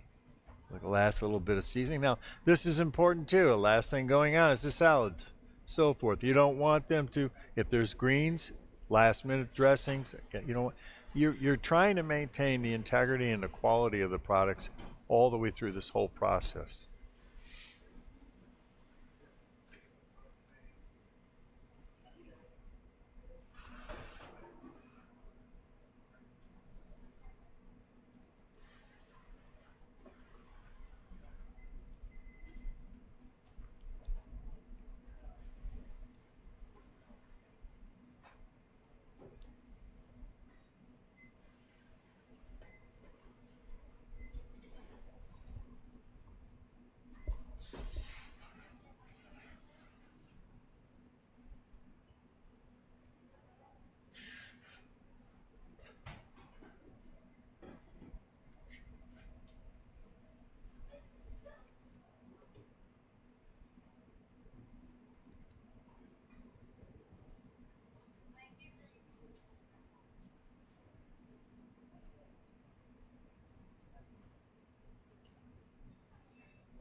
Ah, now you're beginning to see the difference in what we call contemporary garde as opposed to classical garde. Formerly, we would have presented that on a platter, silver platter, china platter, which was originally glazed. Now, and then here is a couple of your hors d'oeuvres, the uniqueness of it, your profiterole right there. Now, nothing much different about the old classic way of making a profiterole and how it's presented today, but in the style of how you can utilize that and fill that, you're going to be universally, the opportunities are endless as to what you can do.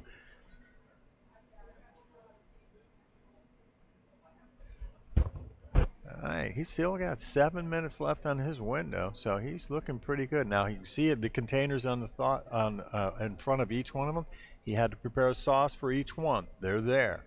The lineups are there. Now the finishing touches appear to be the salads, and it looked like, and then he has to set up a plate separate from that, showcasing each item on there so that the judges can see them all as if you were to walk through the buffet line and take one of each, so that you'll be able to see the composition of fullness or the amount of food that you've presented for them. This will also be taken into consideration in the judging.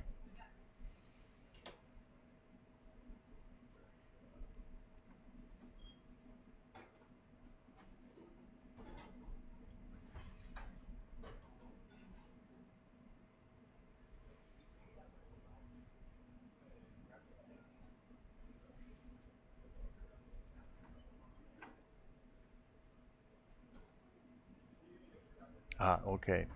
Chef's doing the brush method on his main piece, or his gross piece, we used to refer to it, or the butt piece, the end piece, that he's going to get the additional course portions out of.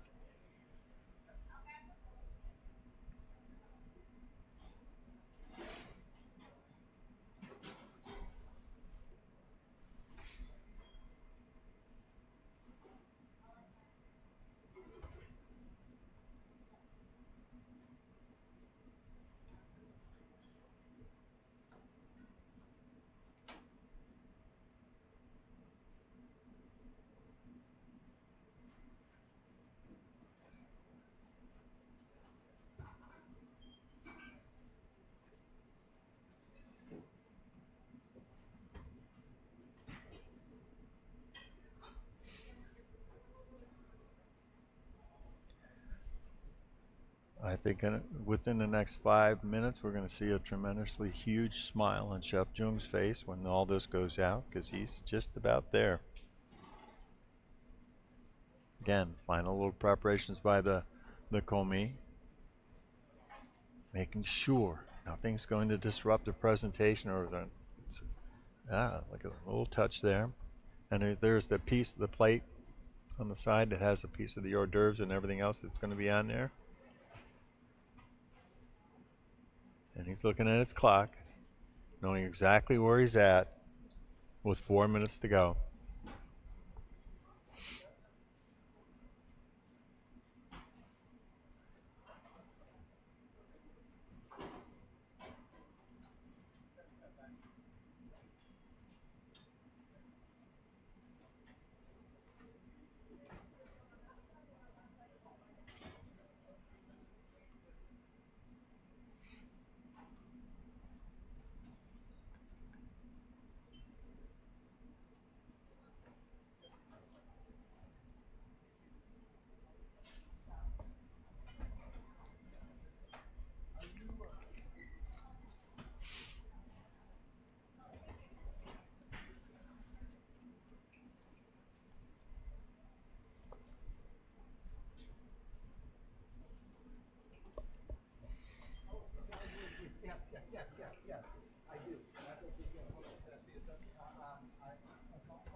Okay, here we are. Finally, last couple minutes, last few minutes, details going on there. Touches cleanly. He's got, like I said, he's got less than 3 minutes. Whoop, whoop.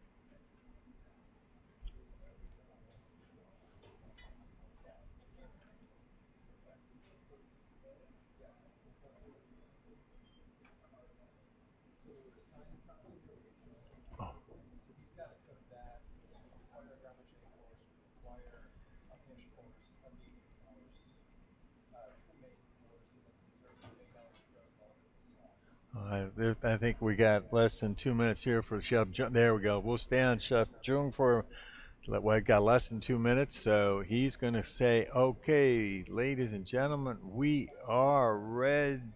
Not quite. One more little detail here.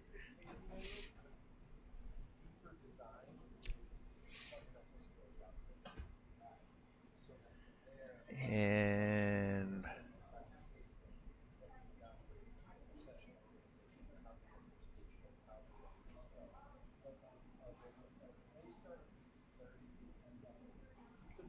he's checking his clock. He says, I've got a minute. I'm going to make sure this is perfect.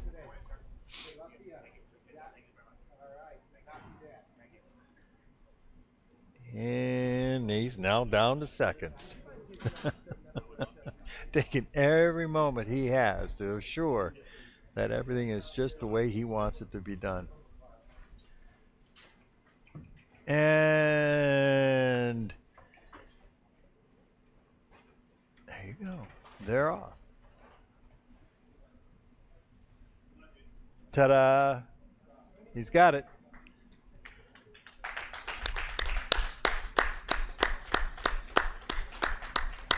Big, big, big round of applause for Chef Anthony Jung. Nicely done. Nicely done. Now, one other thing I didn't mention is this is going to go into what they call the tasting room. The candidates have already preset where they are going to put this up to mimic what they've laid out here. But they also have to understand that they have the right serviceware for everything, because even in today's world, we sometimes assume that the front of the house is going to take care of it. We as a chef, they can't always know exactly what the chef's looking for and exactly what he wants to, or she wants, or they want to have presented and serviced for their particular foods. So we had the chefs, as you can see right there. Each of the tables are set up. In front of this, you'll see the serviceware, the vessels, and the plates that they're going to be serving us with. Now there we see there he's already got it all set up. This goes here, this will go here, and the right serviceware for each of the particular dishes will be there preset for the customer. Now the customer in this case they're going to be the judges. But see the completeness of this?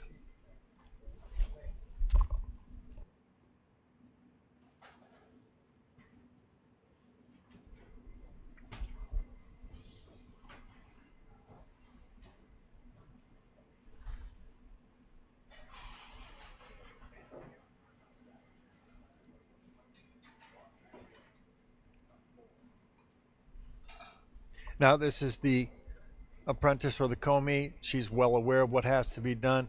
The chef is not in there right now, or I don't think he's allowed to be in there now. That's right, because they don't want to know who he is, or she, I should say, because this is a blind tasting. It's a blind tasting.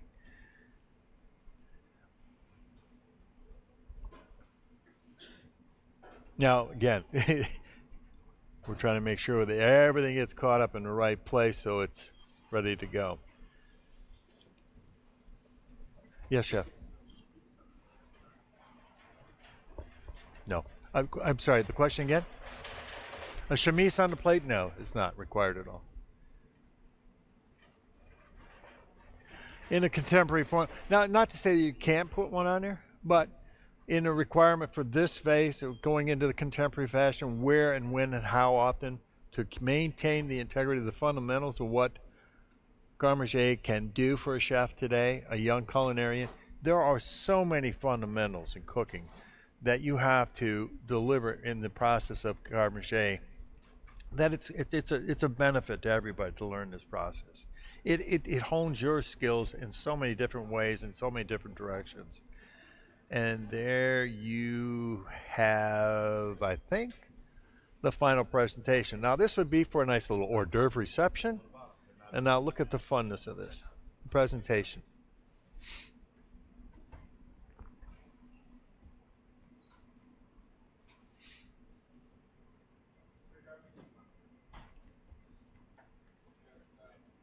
Now in the movement coming from one to the other, the commis will then give the final little touches to make sure. Again, blind tasting, that's why the chef is not in there right now. They don't want to know who this is to create any impartiality to whom they might know or not know. So that's why it's important for the judges to be here and not being able to see them.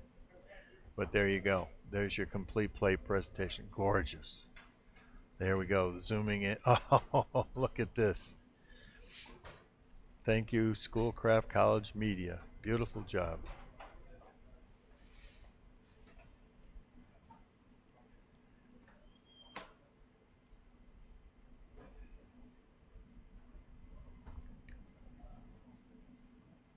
Okay, I'm going to jump out just for a quick minute. I'll be right back, and then we'll jump in to catch up on our assessment candidates and our other two candidates. So we'll continue to film on this, and I'll be right back.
Okay, wow, there you go. Look at that, Professor. All right. If we'd like to, at this time, if we can jump over to our assessment candidates, catch up with them real quick, and so we'll be able to see what's going on in that arena. Today we have Chef Tony Lee, and we also have Chef Reardon. And I believe this is Chef this is Chef Reardon, yes. And today, again, Chef Reardon is going to be producing a 7-course meal for us today. And this is his startup, and then tomorrow will be his plate up for this. So in this, what he's doing today is he's going to be doing much like we had with the other chef yesterday, Chef Wu Kang. He's going to be preparing a consomme. He's going to do a nice Maple Farm duck leg and pork style pate. His bread that he is, for part of his bread course, he's going to be doing mini sourdough boulets and batard. And he's got the pan-seared Arctic char with poached mussels and prawns. Then he's going to have a nice coriander, cumin spice spaghetti squash fritter, served with lentils and smoked red peppers, ragu, red wine vinegar cured shallots, and a lemon tahini crema. Along with that, following that for his salad course, he'll do a Belgian endive spinach watercress salad. And then for his main piece, he's going to do a thyme butter basted centered lamb roast with gremolata, serving that with his braised lamb veal shank. Then a lamb fat crisp potato pave, glazed rutabaga, cipollini onions, haricot vert, green beans, verjus, accented lamb and veal jus. Then for his dessert will be a caramelized Fuji apple frangipan. As I mentioned to you before, and then we also have, there's Chef Lee. What he's going to be preparing is a leg lamb and veal terrine. Along with that, he's going to be serving a country loaf of dinner rolls, a variety of different country loaf dinner rolls.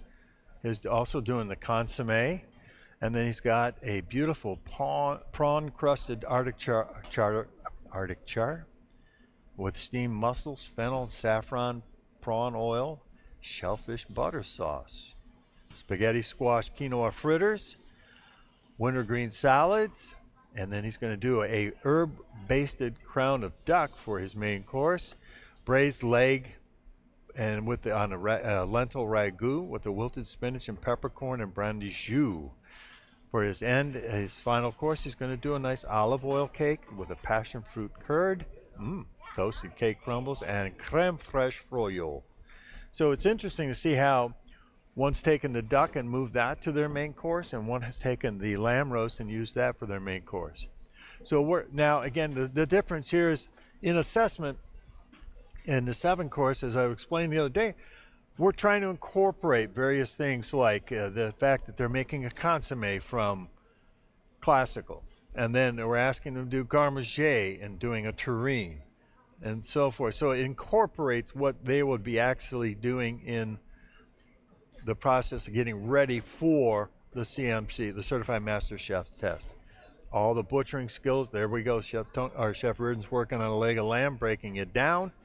And again, all the same principles are applied here as they would for a Certified Master Chef test. And I'll make sure, again, assessment is getting them ready. They have written all these menus. They've prepared themselves through the first process. And right now, I'll tell you, both of these gentlemen have been through the process of writing menus for pretty close to about a year now. And each week, they have an assessment meeting, which is an hour and a half to 2 hours. And we talk to them one-on-one in this meeting about their menus, going over the menus, and giving them the ideas of where and why, how and where they can improve on this and presenting it. In today's operation, the first line of communication you have with your customer is what? The menu. Now you're speaking to your customers through your thoughts, which are how they're written on the menu. And that's very, very important. So we feel that that's an important factor to be able to go through and understand that, the importance of that factor going forward with meeting your customer. Boy, I just got tongue-tied there. I apologize. customers. So they'll be going on, and so I want to kind of jump back and see how we're doing with our candidates because we got a lot going on. We got the 2 assessment candidates going at the same time, and we got our first candidate who's already finished, and now we got a second one getting ready, lined up, and let's see how they're progressing. Chef Gio is up now.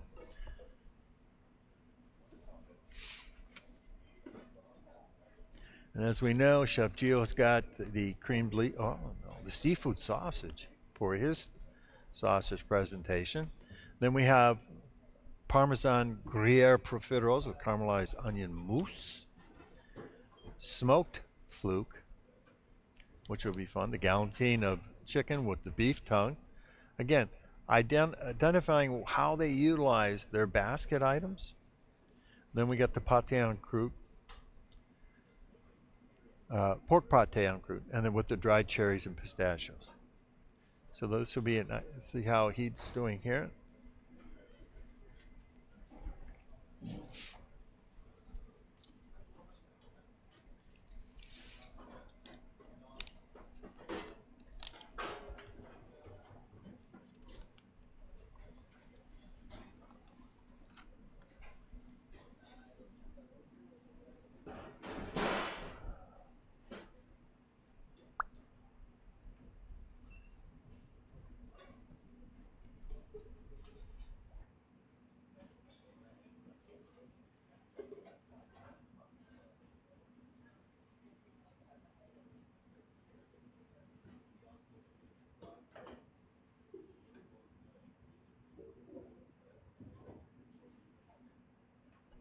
All right, I'll have that. I have 2 score sheets for tasting. That's what you would like.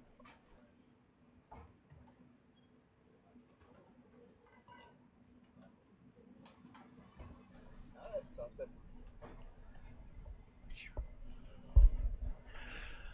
Well, pretty soon here I'm going to have Chef Ford come in and talk to you a little bit about the score sheets that they're going to use for tasting.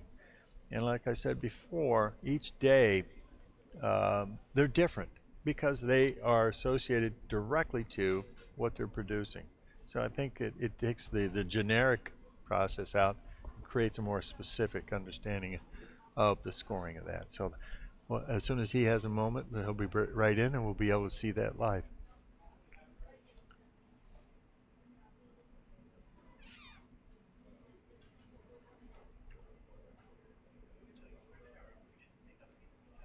And that'll give me a moment. I'll be right back.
And that's on, You have your mic on. thank you, that's on geostation, right?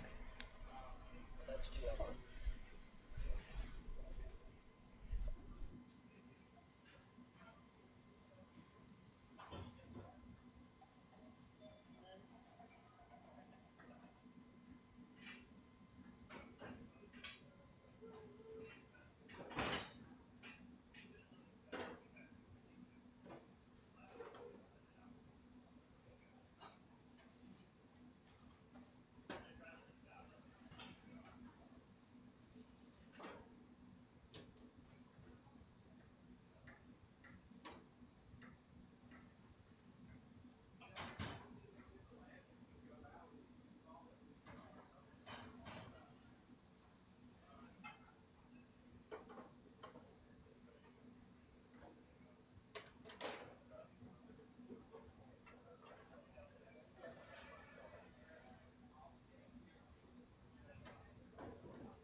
Hey, eh, now we have a couple, look at this. This is Chef Gio's coming up right now, right? Look what we've got. Now his plate presentations, and he's got how much time left on his window? He's got 3 minutes left, is that right? And again, I want a special shout out. Look at this. He's already got, no, we're not ready to pick. Okay. He wants a little final. He's still got 3 minutes left, 2 minutes left for his presentation here. Uh-oh. Oh, okay. And a big shout out to Corby Hall, China. Phenomenal thing that they did for these candidates. They actually sent them a catalog and said, you're going to be presenting for 5 days. Pick out whatever china you want from our catalog. We will package it, ship it to you, and you can use our china free of charge. And they did. Now, they actually got the opportunity to pick out whatever they wanted and put that so they could present in the fashion they did. And so, Corby Hall, thank you very much for that.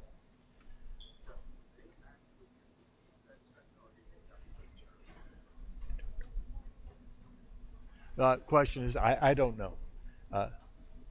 They have it. They're going to. I don't know if they're going to keep it, but I would think so. I would like to, as a memorabilia, yes. But I think the fact that they were so gracious to do that for us is commendable and deserves comment.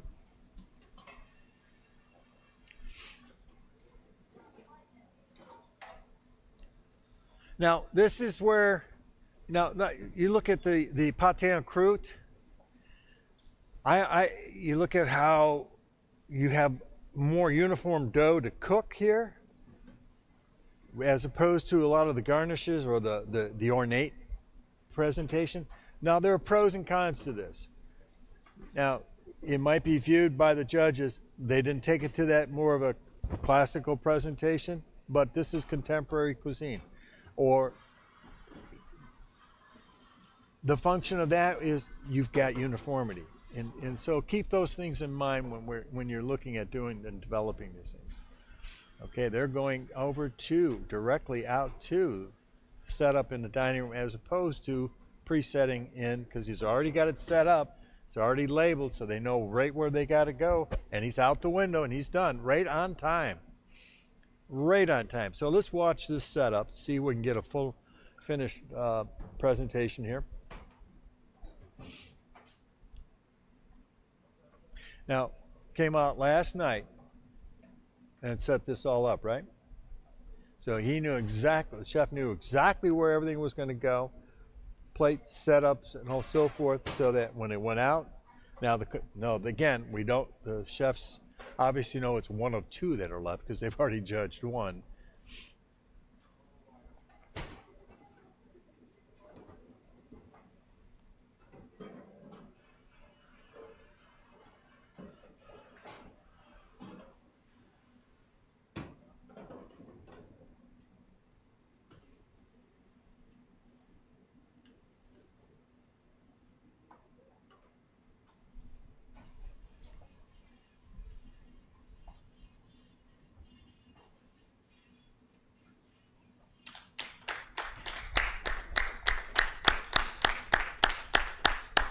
Great job, Chef Gio. Great job.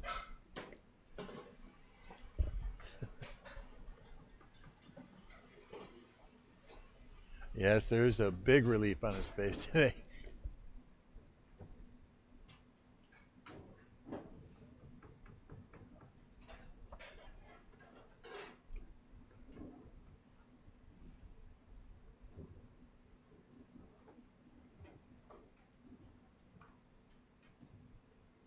Now this is an interesting thing.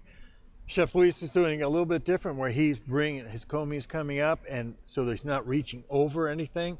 The platters coming right of the sliced meats or products are coming right to him. He's not moving. And so therefore you're not stepping over. It's another process that you can identify as a service technique that when you're getting into production.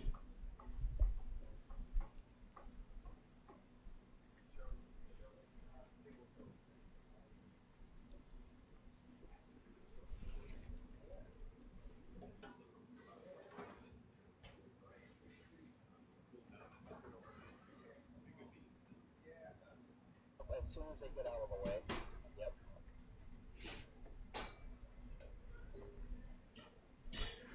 Now look, here we go. We're going back to this is, oh, look at this. Look at this. There you go.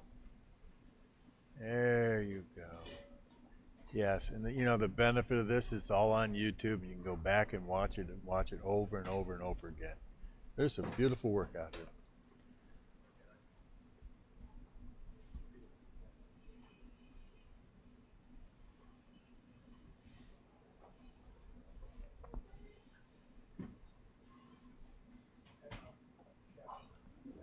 Nice.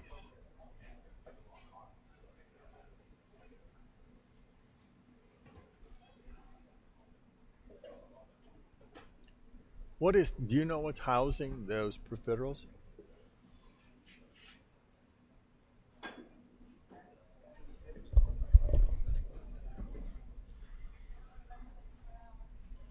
That's from Corby Hall. Wow. I'm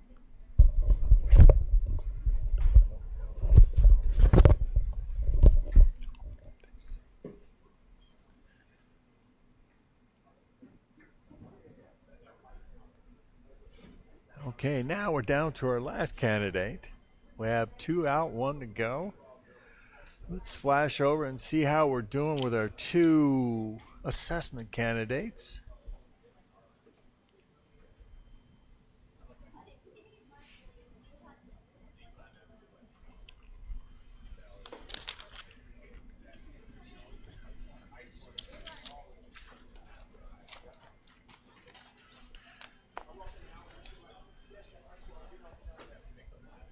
All right, we got Louise Young finishing up on his. So if we've got a minute or two, we can hopefully we can jump over and see what's going on with. Sam's coming in there. 1 second.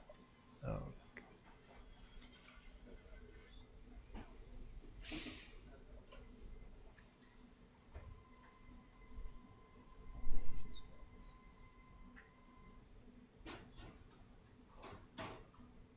Okay, here we are. We got Chef Reardon going here. Wow. Let's see. And as I said before, we have Chef working here. Boom.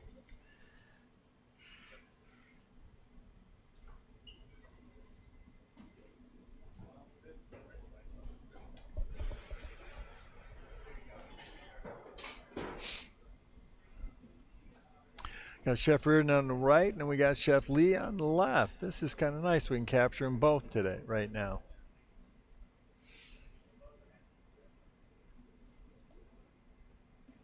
One of the unique factors you can see, even in through the assessment process, from the CMC candidates down to the assessment, the cleanliness, the organization of their skill, their work, it's becoming very, very apparent. Here's Chef Lee. Working, I believe, he's breaking down his lamb, leg of lamb as well.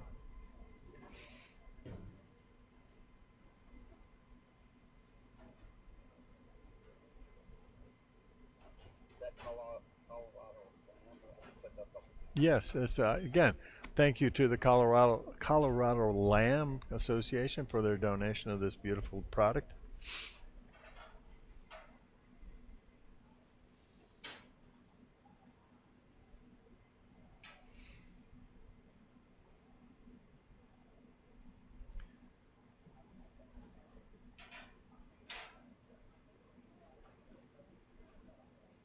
We want to thank all of our sponsors all the way across our board, because without their support, we wouldn't have this continued success in bringing up this test to you and also to the assessment groups and so forth, because every obviously, you know, every bit it helps all the way across the board. And this is quite an endeavor. If you just the assessment alone takes up to 2 years to be complete, to fulfill the opportunity to even consider taking the test, the CMC test, but there's a lot goes into it. Okay, here we are. We're starting up on the platter, finishing up. Oh, we're already on the finish up for our last candidate here, Chef Louise, right?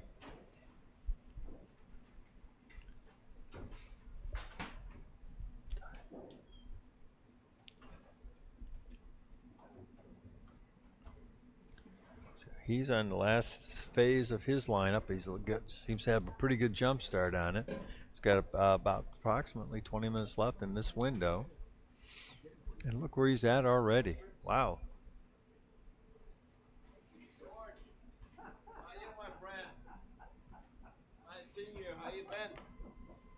Just got in this morning. No, I've been here for a couple days. I saw you on the video. I got it. What are you doing? Oh, you know, I'm having a few. Yeah, yeah. Something for help. Mentor. Perfect. Try to keep them on track. Yeah. You looking good? Yeah. Life is becoming easy. Yeah. I haven't gotten the invitation yet. But I'm planning to, yeah. Nice to see you. Nice seeing you. Well, we got to stay busy, right? Yeah. You want the chef? It's amazing. Chef Louise Young having the final moments of finishing cleanup and lineup for all his food items for today's contemporary Garnish presentation. Remember, taking you back, they've had a full 16 hours to prepare all this food and put it on plates and platters and so forth, accompanied by the salads and the sauces as well as the hors d'oeuvres that they're preparing. 12 pieces of hors d'oeuvres, 2 different kinds.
Oh, very nice. I think it was a smoked flute.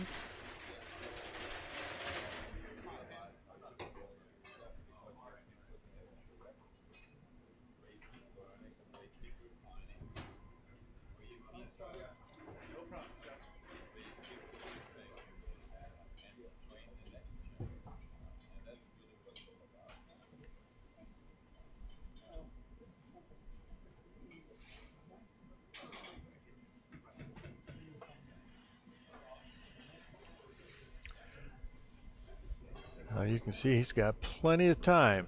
Now this is where you want to make sure everything is absolutely perfect. You didn't miss anything. You're trying to go through one step, second step, third step, and then recheck everything 2, 3 times, and it looks like he has plenty of time to even do a fourth check.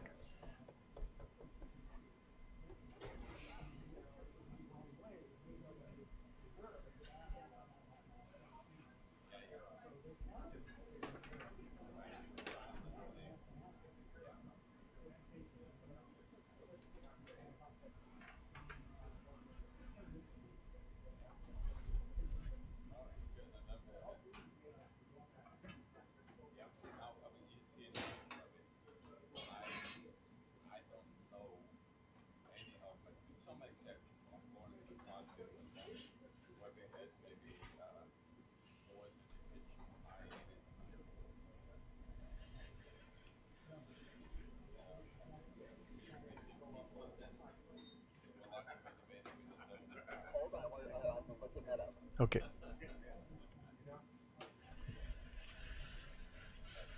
I have the day 3 menu on. Is that what you would like?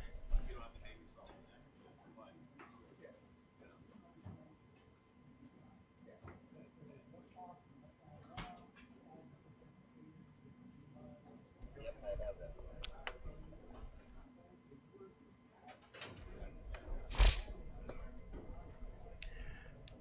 Now we're back to our assessment candidates.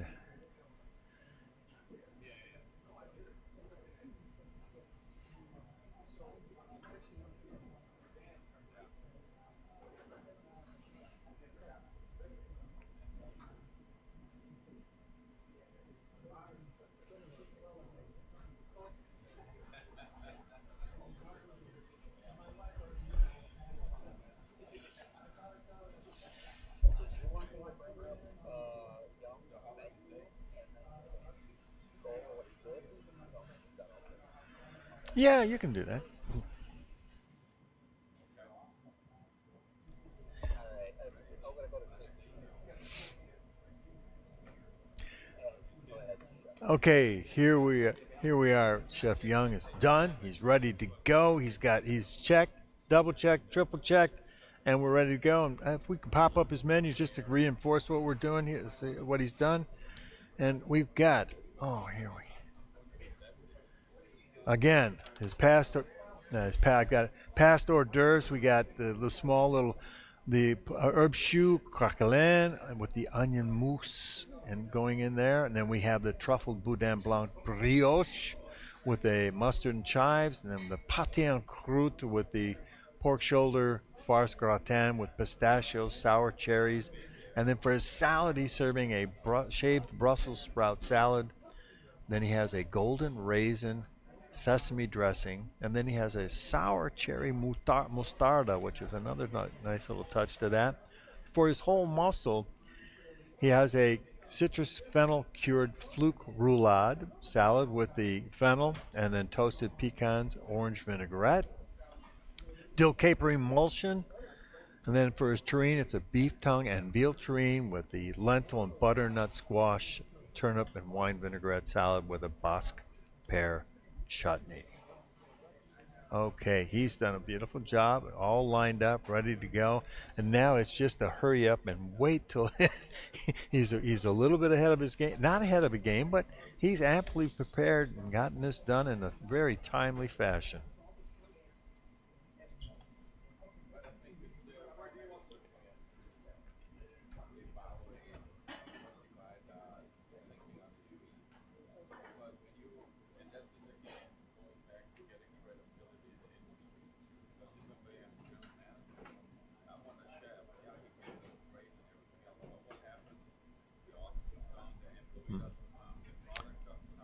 No. The question was, will the judges be looking at the type of knife that you're using for when you're breaking down the leg of lamb and so forth? Yes, it's important. The boning knife is designed to be a boning knife to break down because of the fact that you have either, depending on what you're comfortable with, the straight edge or the curved edge. And, it maneuvers in there very nicely for you. A lot of times, too, if your muscle is broken down small enough, I would go right to using the boning knife to continue to take the silver skin off if I had to. Again, separating time to save time instead of going to a different knife. You become skilled and you become comfortable and skilled so that you can remove the silver with the boning knife.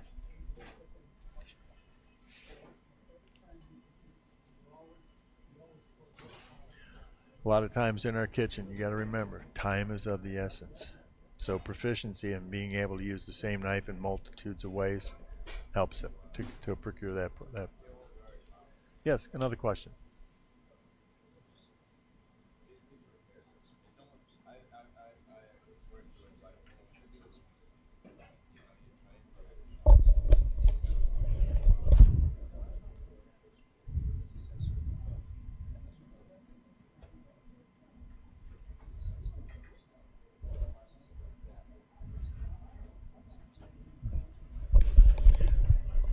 Yes, there's a good question out on the table right now.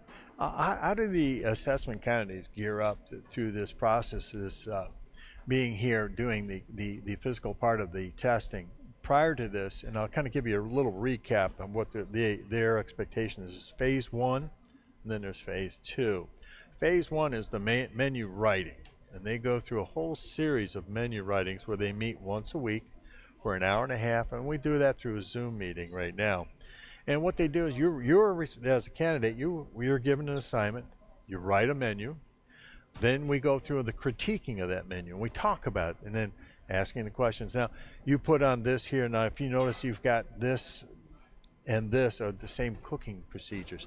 Do you want to duplicate that on the same menu? Those types of things will bring up, make the awareness, not criticizing, but the awareness of what's going on and what you want to try and achieve. What's the best what's the best opportunity to achieve the optimum menu writing so that your guest gets the benefit of all the skills that you have to offer, okay, and so forth, and the correctness. Then we talk about the association of that. I'm going to have to say goodbye to Chef Rodriguez. She's out over here. Thank you. Are you going to come back tomorrow? You're out. You're out. Well, thank you so much for joining us for the last couple of days.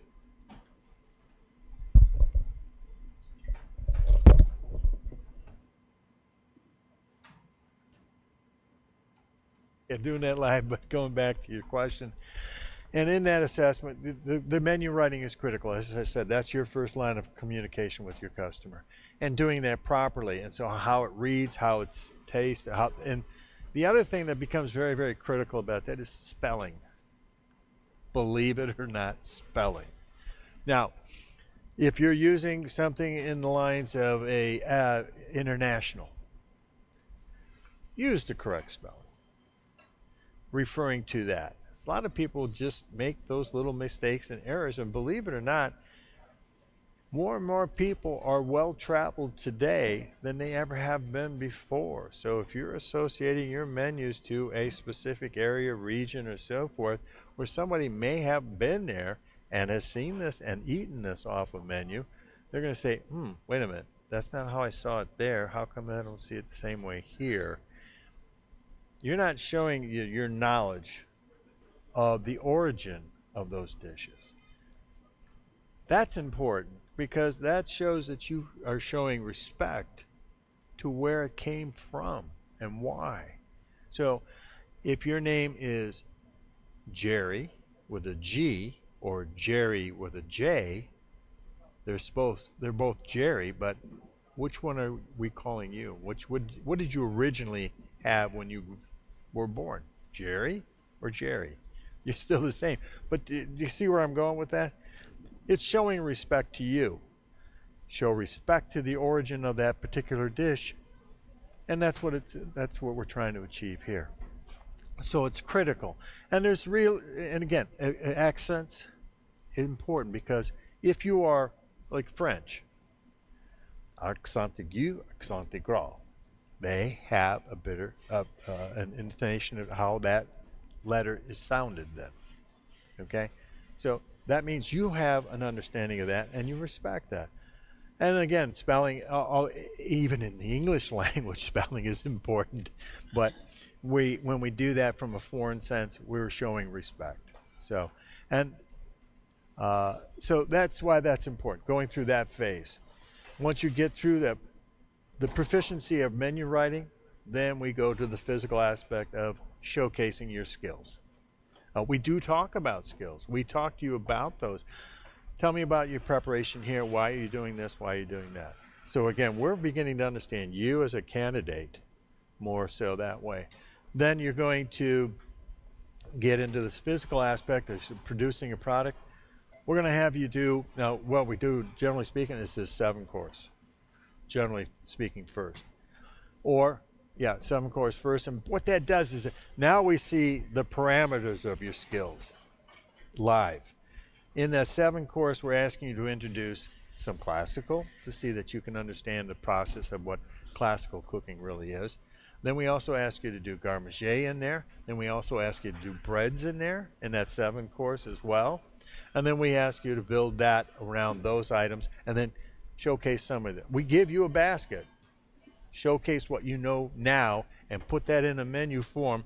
Now, before you even do this, we review this menu with you as well. We don't let you go in cold. We review this menu with you. So they've done this. Now we're ready to do it. So now this is where you begin to showcase your skills. So when you're in there with assessment evaluators, they're no longer judges, they're evaluators. We're seeing where you are in what you've understood about menu writing and now applying that to what, and you're going to showcase your skills and knowledge of that. And the fundamentals, basic fundamentals of cooking are going to all be taken into consideration. The evaluators or assessors are now looking at you from start to finish, even on your butchering. All right, this is where you want to try and rethink how you're doing this, okay? Even if it's on sanitation and organization, all those elements go into this, and we take you from the start of a product or a start of a particular recipe of the dish all the way through to the end, saying, here is where you started that reduction. You might have wanted to take that a little bit further down.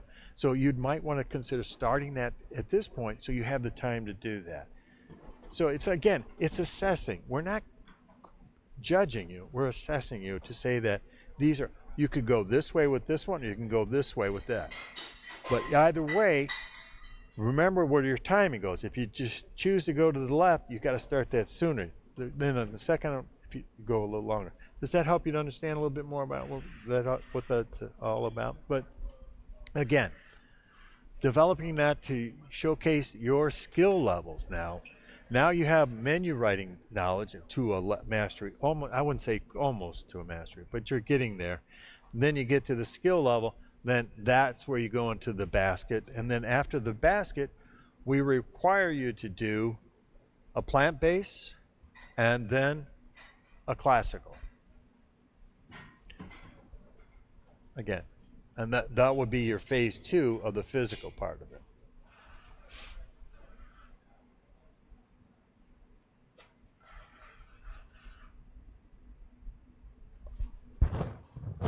And we still have a couple of minutes before Chef can go out with his products. And he said, obviously, he's, again, skillfully manages time to the point where he could sit. Oh, look at this. Here we go. One last little touch.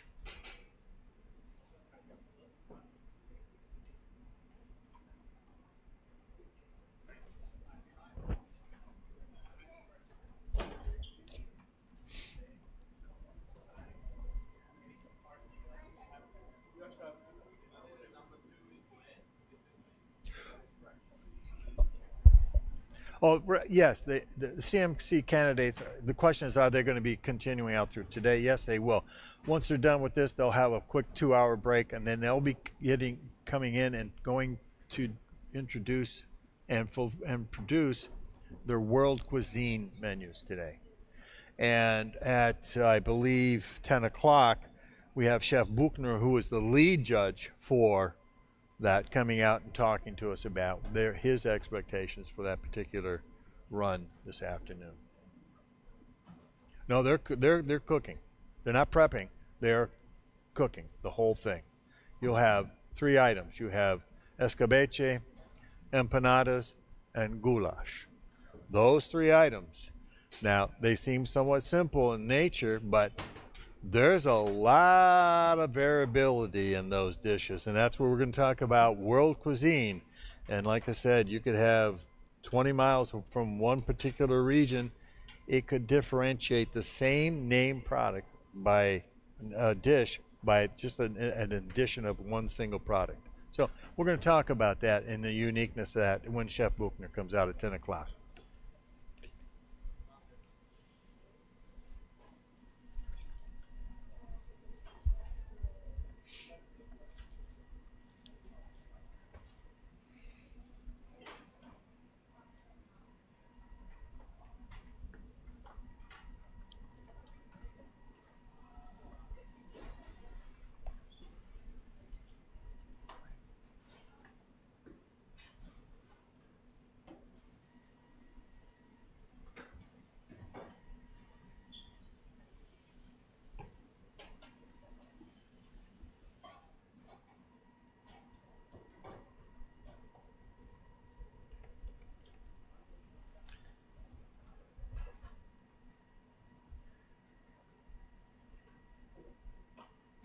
Okay, we're back to live and We lost the camera in the kitchen, so not a kill some time. okay. We're about 3 minutes before Chef Gio goes out, and like I said before, we're going to have shortly here the Chef Ford talking to us about the score sheets, and because each day the kitchen score stays pretty much the same as I said before, and what we're going to try and do is to understand the process of why we're changing each individual day for the tasting, because each individual day has unique criteria to it. So I'm going to have Chef Ford come out and talk to us a little bit about that. And then right after that, we've got another wonderful opportunity to hear from another one of our CMC greats, is Chef Joachim Buchner, who is our lead judge for the world cuisine. And today we're going to be presenting, and all three chefs are going to be making the same things. This is now a unique opportunity to see how they're going to take and how they perceive the world cuisine menu as it's given to you. Very simply, they're going to have to make empanadas. They're given a basket items, and now we're going to ask them to produce an empanada based on the basket. And they're going to have to tell us about where this empanada is going to and coming from, origination of it.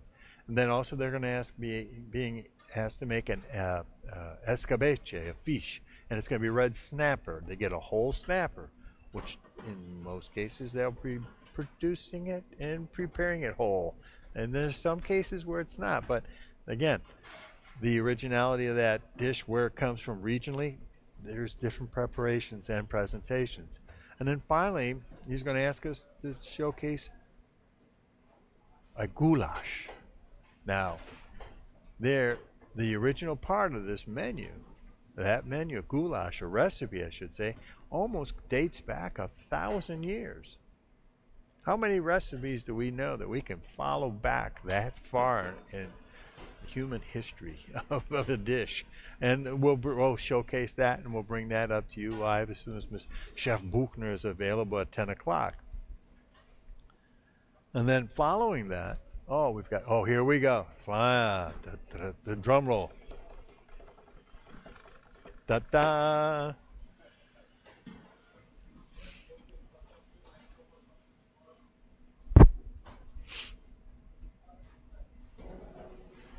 Now, as I said before, while this is going out, just quicker overview.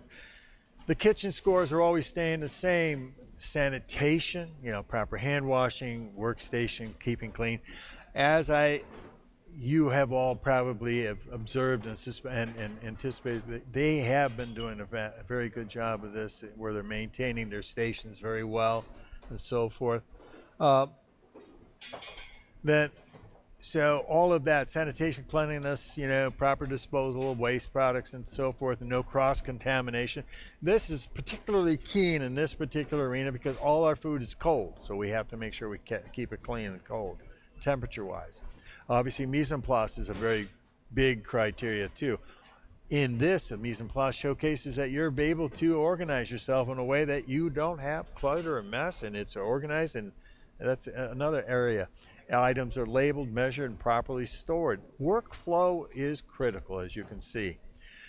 Professionalism, direction, communication, effective use of their apprentice, demeanor, interaction with other candidates, evaluators, employees. You won't see too much of that because they're going to be extremely focused, but nonetheless, in the beginning stages and the ending stages, that becomes something that will be focused on. Demonstrate calmness and composure under pressure. I think they so far all three have shown that. Demonstrates in their appearance, which is also critical. Then utilization of ingredients, proper ordering of products. And now again, when I say proper ordering, they have to put a requisition in for supplemental items to their menus, and in the time frame that they're required to do that. Now, we're going to be looking at that. How much are you ordering? How much do you think you're going to need? And if there's any leftover, and how come, when, why there's leftovers. So, and then following the storage of all the return product and how you're handling trim and byproducts. Also adhering to the fundamental tenets. This is where cooking and fundamentals are very, very important. You're going to be adhering to those. Your proper cooking techniques are always, when they're applied, they're going to be scrutinized. Proficiency in knife skills, which you've seen plenty of that today. And then also, last but not least, timing. And here we go. This is an apprentice, or this is an assessment candidate. They'll be standing there watching this, making sure that their efficiency of how they're using that knife, and when they butchered the salmon and so forth, that applies. And then finally, workflow from start to finish, management of the window. Wow. This one, this question, was he too soon, too early? No, well, he's in his window. So I guess we would have to take a look at how the judges will perceive that. Okay? And then I am going to take a quick break and get back and see if we can have Chef Ford out here to talk to you about the tasting. While they're out actually tasting the candidates' food for Garnish. See you in a minute.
Certifications can help culinarians in many ways.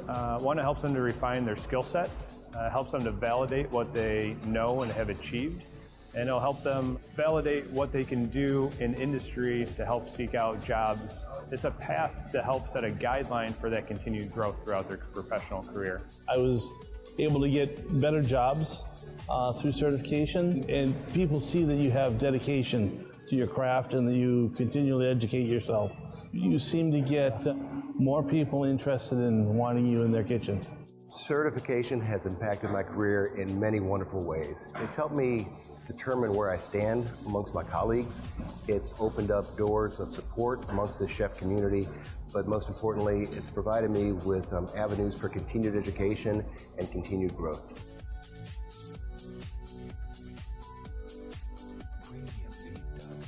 Well, there have been a lot of successes and there have been a few failures in practical exams. Some of the successes are you see someone that's so anxious and young and they go and they hit it out of the park because they followed the whole guidelines. They've read everything they were supposed to read. They practiced 5 to 6, 7 times, and they come in and they're just organized and ready to go. Some of the failures are just the exact opposite. They walk in and they're just not ready. They become successes in the long run because if they don't do well that day, one of our major goals as practical examiners and evaluators is to get them back and give them some tools to get them back in for the next exam. And eventually they come back in there and they pass their exam. Some practical exam successes would be first seeking out a mentor, understanding what you're testing for, reading the manual, practicing, knowing your certification practical exam site, checking it out, knowing where to park, knowing how to load, how to unload, how to clean up at the end of the exam. Those are all good things that should make a candidate successful. We see successes and we see failures. And the people who don't make it typically do not have the skills. And it's always the basics. Sanitation. If that's not a standard where you work and you're continually working in an unclean manner, you're going to bring that to the exam. And I can pretty much guarantee you'll fail. It's important for a cook, a chef, a baker, a pastry chef to value your daily experience, repetition, doing over and over and over quality work, but doing it in a way that does not discount the fundamental principles of cooking.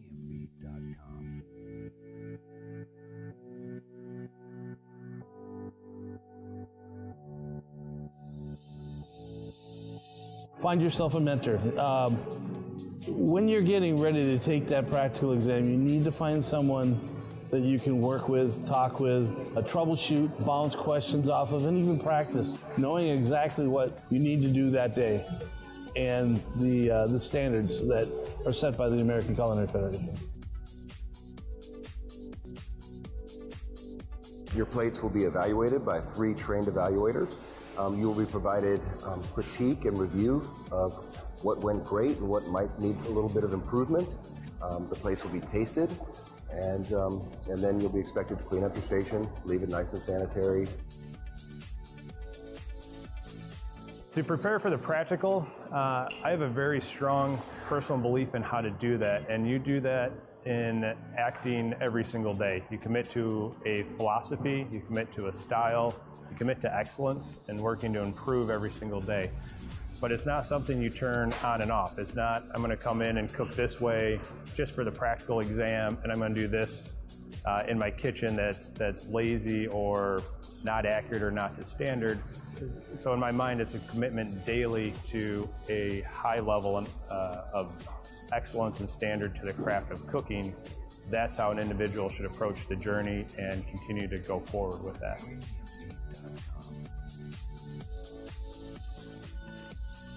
Over the past 15 years, I've seen certification make a lot of strides, and I'm very proud of certification today. And I just wish we could get more young kids and midlife chefs interested in coming in and getting a certification.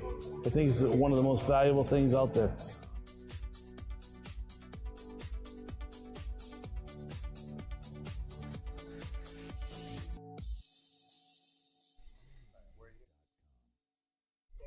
stand by. Hold on. Right up to the 37.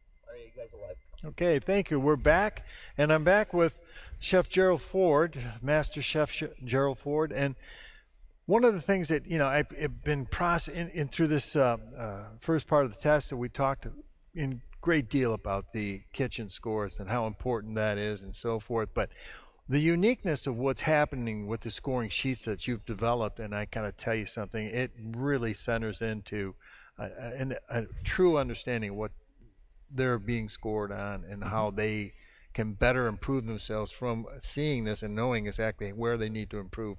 But the uniqueness of this whole process of scoring, I think, really comes into the fact that this kitchen score runs through constant because these are the values that we're looking through no matter what they're cooking and preparing. For the most part. For the most part. Right.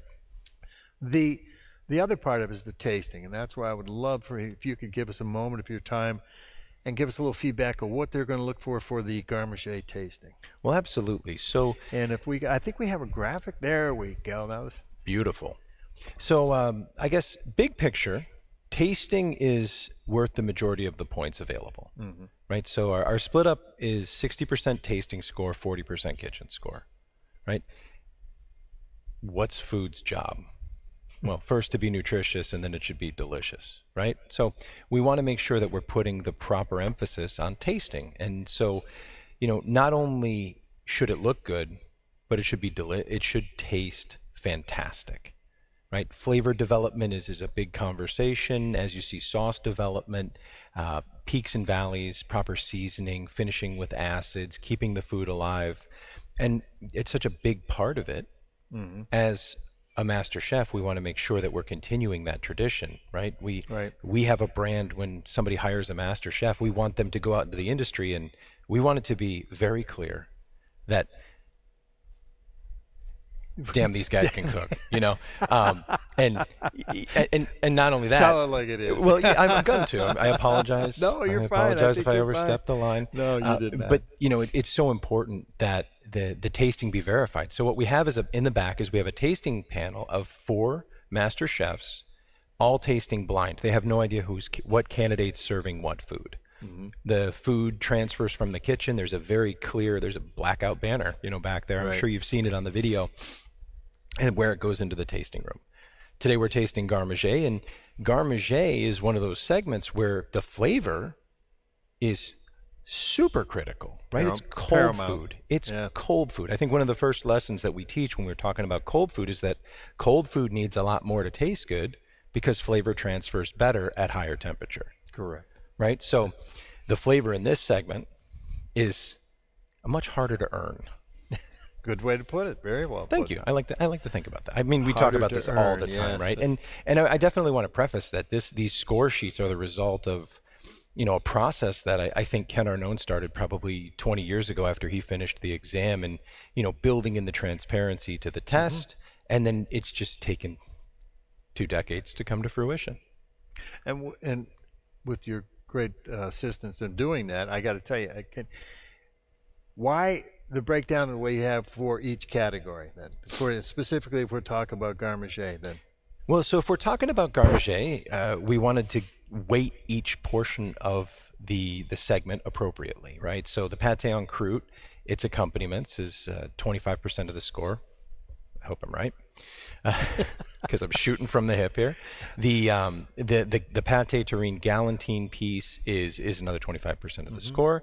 Then we have the main piece, the main protein, which is supposed to be manipulated a lot less. It's allowed to have a little bit of force meat as appropriate. That's 25% of the score. And then the canapes or hors d'oeuvres are going to be 25% of the score. Right. So inside of each of those categories, each main piece is supposed to have an accompanying salad. And in that we've built one salad will be made of grains, one salad's going to be made of leafy greens, and another salad's going to be made of vegetable or fruit. Right. Right? Every piece needs a sauce that properly accompanies it. Each one of those sauces needs to differ from the other. And obviously, those three items together should be harmonious. So do they look to have just the harmony of the one platter, or do they look at everything overall as a whole? Because that's the question that kind of came up. Of course. Well, harmony as a whole is important to some degree. But there's only so much harmony you can have when you have a lobe of foie gras, and if you have lobster and foie gras could kind of work, but to me, in my head, it doesn't. We wanted to be able to give them a wider variety of proteins to work with, to be able to execute. And we thought about this in terms of modern day. You're not likely to see the whole show platter, which is why we broke the show platter into pieces, and we decided to go with each individual pieces as something you could put on a buffet. Beautiful. So it's complete when it's a main piece, a sauce, and a salad. Ideally, though, thinking bigger picture, master chefly, if you have people tasting 3 different pieces, you want harmony. Right. You don't want anything too terribly jarring, but at the same time, they're scored and tasted differently. Okay. Each one carries its own value. Correct. To the total sum. Correct. Got it. Beautiful. We could go a little bit deeper. We break it down into. Sorry, do we have one here? I have. You. No, I don't. No, we don't have a Garnish tasting sheet, and that's okay. I mean, really, we're looking for proper acidity, proper seasoning. We're looking for utilization of fresh herbs and finishing with citrus, and really just doing everything possible to bring those flavors to the forefront and deliver it through in cold food. Great. Well, and that's important because in this process is people are observing and watching. They're thinking about how they're looking at this thing from a kitchen perspective. We've got some ideals down pat pretty much.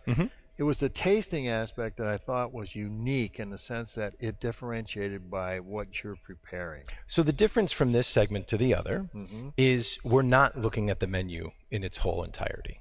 We're looking at each individual segment, right, as opposed to the flow from one course to the next. Hence why I asked the question, are we looking at this as a whole? But as a whole table, no. We're breaking it down into individuals, which makes a whole lot of sense. Which it was is a actually question that was brought up earlier, and I wanted to wait till you got here so we could address that. Thank you. So. Yeah, and actually you'll see the same thing this evening. This evening, Global Cuisines, it's 3 main courses.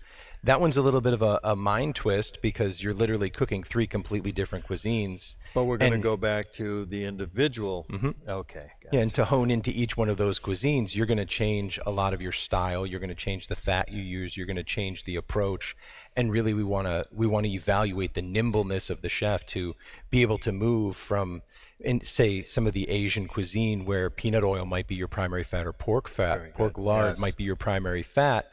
And you might see some different techniques like wok hei, where you get a little bit of that char in the wok, and you're moving into Eastern European, where you might see pork fat, you might see clarified butter as your primary fats, and you might not even see a sear on that. You'll see a low, steady, slow simmer, and then, right.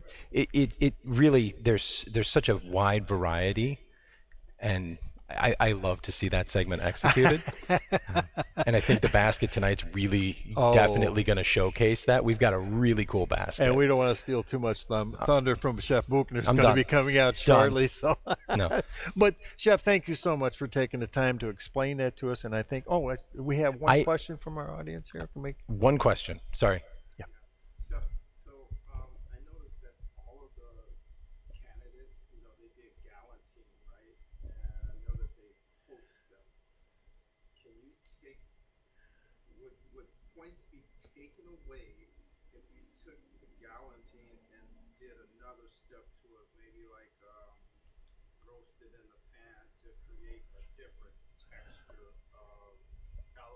It would no longer be a galantine. It would no longer be a galantine. So your question is, if you took a galantine and you were to roll it in a pan, roast it, give it some color, it's no longer a galantine. So I'm pretty confident that you wouldn't be successful with that piece. You'd probably fail the segment if you did that. Well, you're heading into biotin, or dodine. Well, I mean, if it was duck, it'd be dodine. Yes. And that's where terminology is so critical. Once you start heading down those paths, you start changing what it is. A galantine. If that's your question, I would say dig into what a galantine is supposed to be. It's poached. It's served cold. It's always made with a bird. You can't make a galantine with something that's not a bird. Somebody may call it that, but that doesn't mean that that's what it is or that it's right. That's why I asked that question, because I wanted to make sure that a galantine is done with the bird, is poached. Right, but remember what you put on your menu now. Please excuse me. I'm sorry. Thank you. Go right ahead. Thank you so much, Chef. Appreciate it. Thank you. Oh, oh. Thanks, Chef. No, you're good. Thank you. Going back to your question in regards to the galantine and so forth, the realization is if you put on a galantine and you start to alter the process, it's no longer a galantine. So you shouldn't have put it on the menu to begin with that way. That's going back to truth in menu format. And I understand where your question came from. It's an extremely good one too, because it reinforces what we talked about a little bit earlier in going through the assessment and how important your menu writing becomes. And so that when you put a term down there, it has to, and if there's a specifics to that term in the application and the process to the cooking, it has to be evident that that's followed through in that form fashion. But that helps. And you just reinforced and the question helps to reinforce what we're talking about. Thank you very much. Appreciate that. Okay.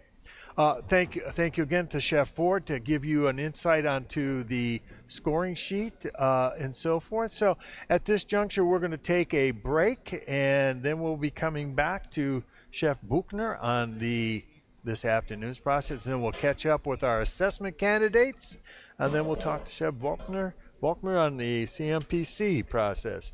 So thank you, and we'll see you in a little bit.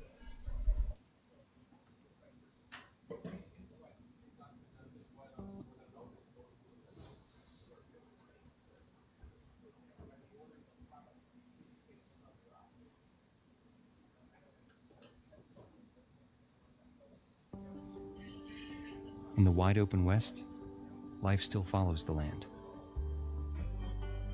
For Peter John Camino's family, raising lamb is more than work. It's heritage, carried on through care and connection.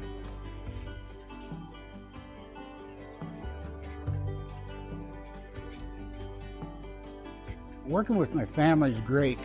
I was taught how to work sheep. I turn around and I'm teaching my sons and my grandkids how to work sheep.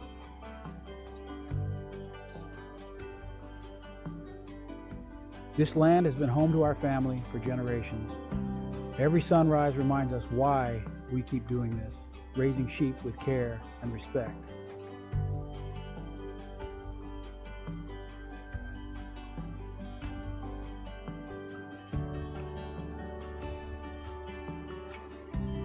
We choose this lifestyle to be with our family, and we want our lamb to be part of meals that bring families together around the table.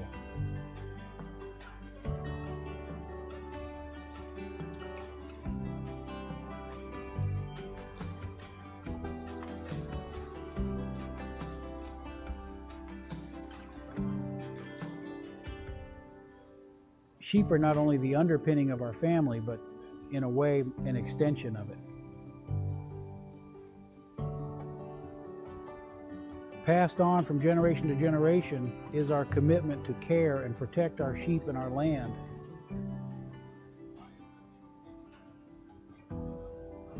Our story of stewardship stretches far beyond these hills. Across the country, others are discovering the power of sheep to heal the land.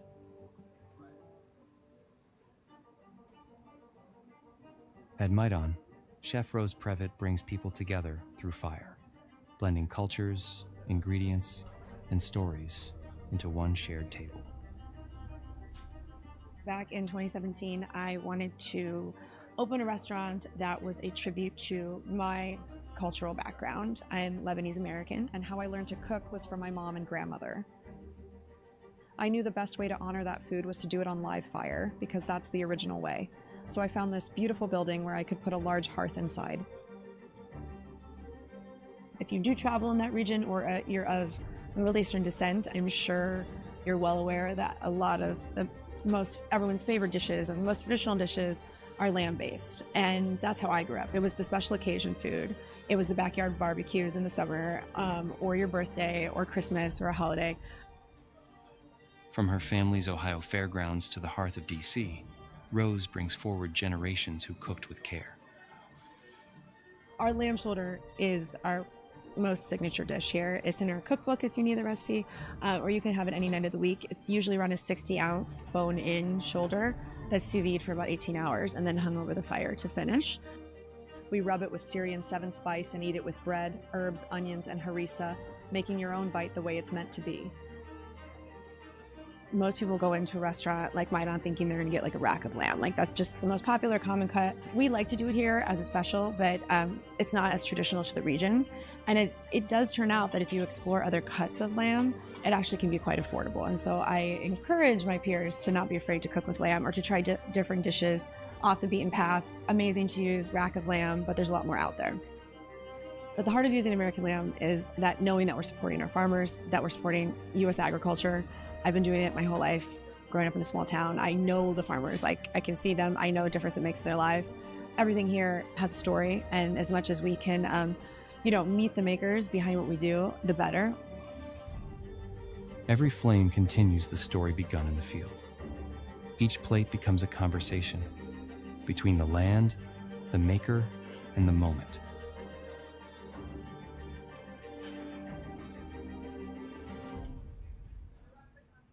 This is the heart of it all. Simple moments shared with the people we love. Whether shared in a bustling restaurant or a quiet kitchen, lamb has a way of gathering us, of reminding us what it means to come together. Each meal is more than flavor. It's a reflection of the hands and hearts behind it. Across America, shepherds, makers, and chefs share one purpose: to honor the land, the craft, and the care behind every bite. Join us in discovering American lamb. Taste the land, taste the craft, taste the care that spans generations.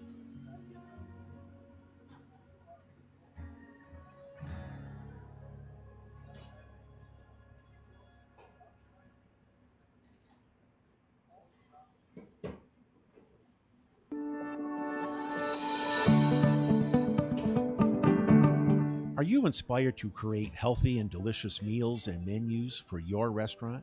Would you like to brew your own craft beers?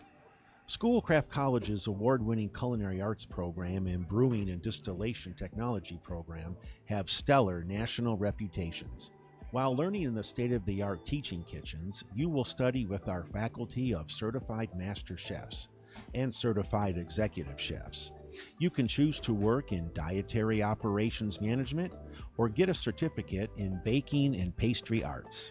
With the brewing and distillation program, you can jumpstart a career in craft beverages or brewing operations, or get the knowledge and background as an entrepreneur who was interested in opening a microbrewery.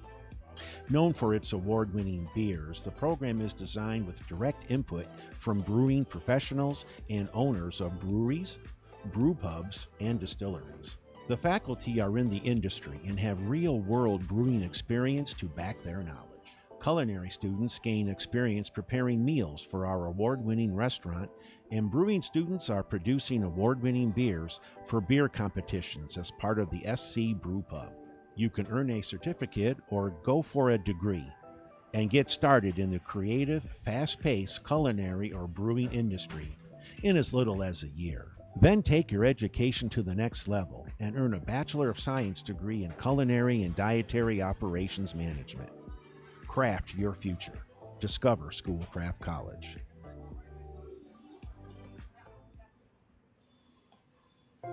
The American Master Chef's Order is a guild made up of the highest level of certified chef in the United States.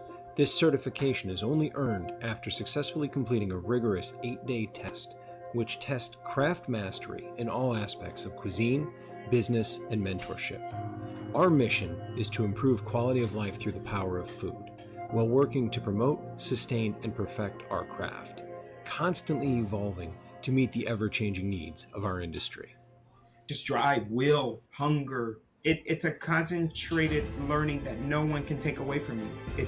You own it, and it's yours. It makes you have more of a great appreciation for cookery.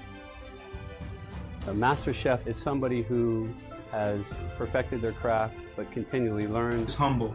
Fundamentals is forever a student. Mentorship is willing to help other people. They're an open book for anybody in the industry. Like any other master of a trade, if it were construction, you might need to drywall. At a very high level, you might also have to do framing, door installation, electricity, these kinds of things. So I look at the master chef in that same way. As chefs, we need to be proficient, well above average level. A relevancy, how to be relevant and how to keep up with what's going on today.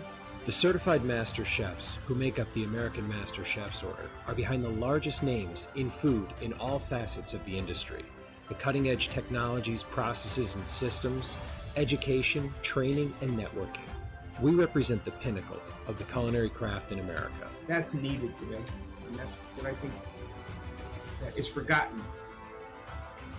You'll be relevant forever if you fundamentally are sound. You'll never go hungry. Master of fundamental skills and constantly polishing and pushing yourself to better perfect the craft of those fundamental skills, but also a mastery of organization. The maturity, the experience, the skills, the passion for food, and I think that's part of what shapes a person for the future. Because I believe that if we join forces to continue to push for excellence and continue to push for true fundamental mastery, then we will be able to continue to shake off what people are believing is going to become a lost art. Let's work together to strategically build the industry of tomorrow.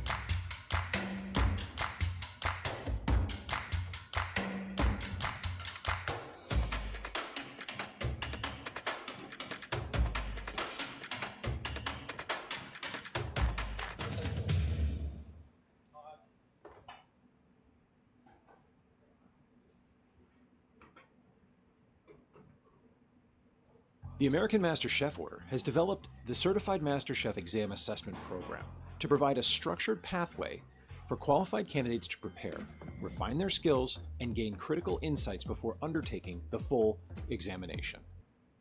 The AMCO Assessment Program from the American Master Chef's Order is designed to eliminate ambiguity and provide clear guidelines for the CMC exam process.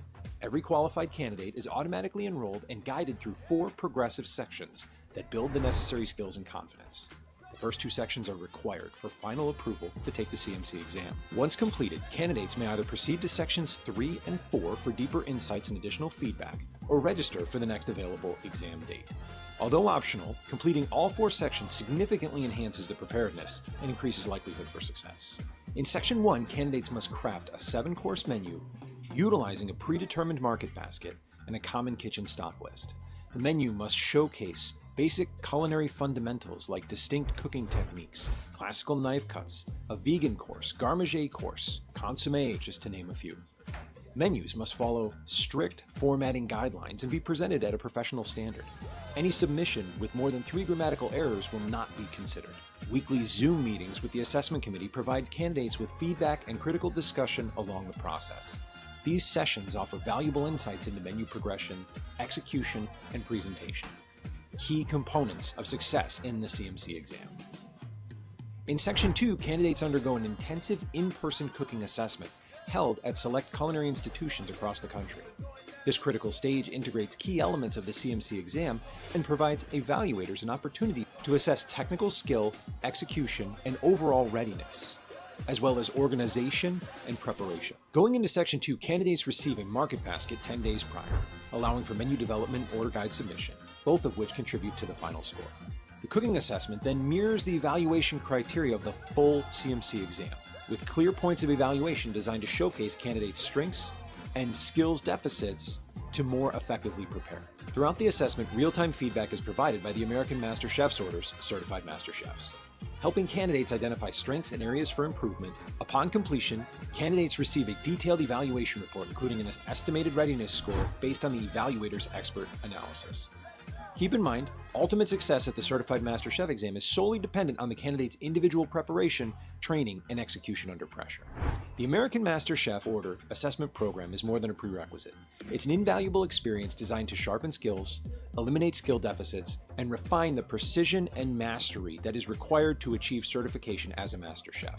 Regardless of where you come from, the path to the Master Chef exam begins here. We look forward to welcoming you into the kitchen.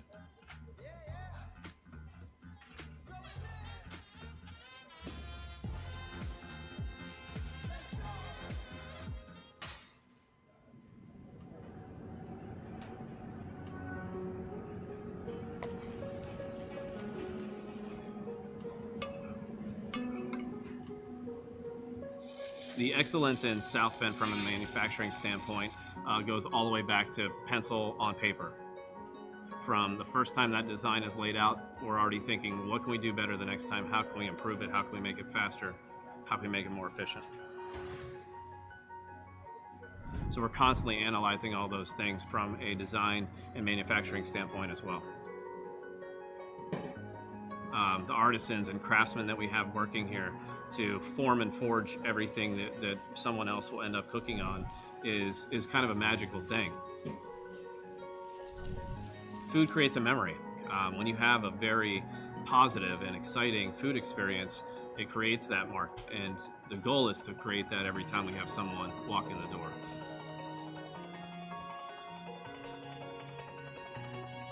We are always looking to improve that next thing. Even though we may have just finished an oven, we're already looking at what that next generation of that piece is going to be. And what are going to be the needs of customers in 3 years, 5 years, 10 years from now.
Many of the reasons why clients hire CNT is because of their expertise, their breadth, their bandwidth, to help them through the process.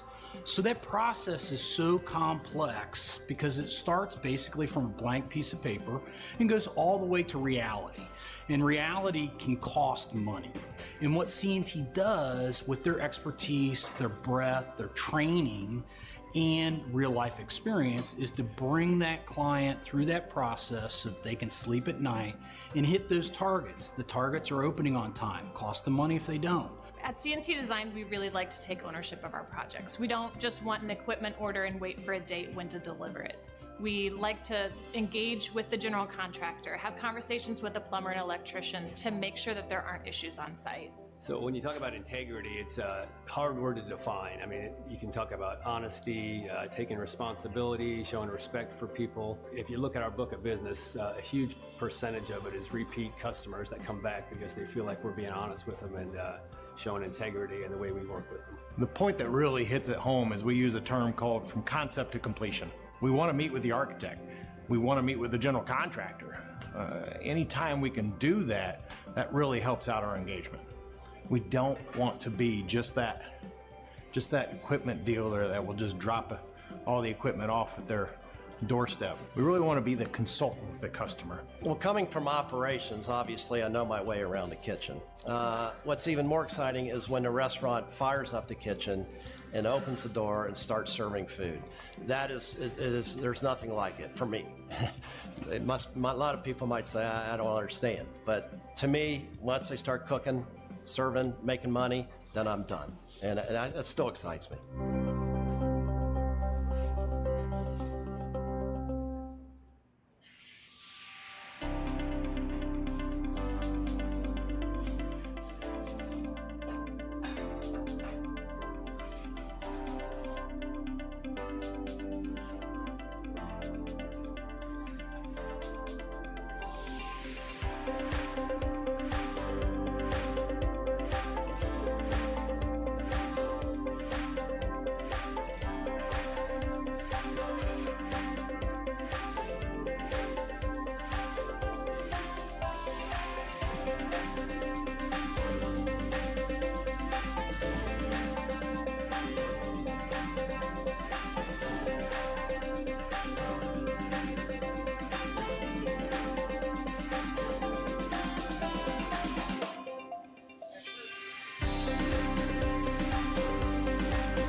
Look at that. Look at me.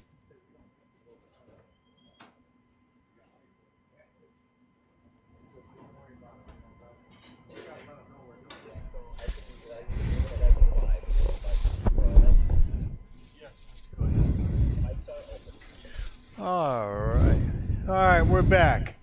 And thank you. And I have a guest chef here who's going to talk to us a little bit. Master Chef Joaquin Buchner, how are you today, Chef? Doing great, Chef. That's great to hear. Now, you have the distinct honor of being our lead judge for World Cuisine, right? And believe me, it is, because I tell you, this is something. One of the things that in this, tell me a little bit about what that means to be a lead judge for a particular section of the test.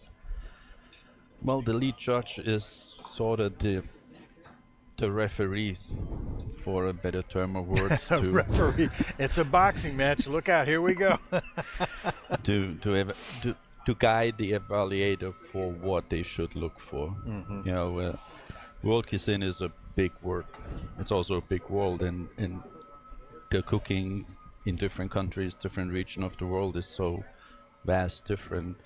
So you have the opportunity as the lead judge to pick the dishes the candidates need to cook, and then I took it on myself to make sure that I understand the dishes a little bit more deeper than I already knew. I mean, we all know the dishes, but at that point we got a little bit more granular and looked at the dishes to see what goes in there. And at that point, when the judges meet, we have a meeting and we talk about those particular items. For example, the dish we're doing today, the goulash is made in so many different regions, and the origin of the goulash is almost 1,000 years when it started. And I gotta stop you just now. Think about that. As you say, 1,000 years before when it started, originated. Yeah. So we have a basic formula or process or recipe that goes back 1,000 years for one item, for one menu item, kind of. Yeah, you can't say that, but you're gonna have to understand it a little different. Let's just say the word appeared at that point.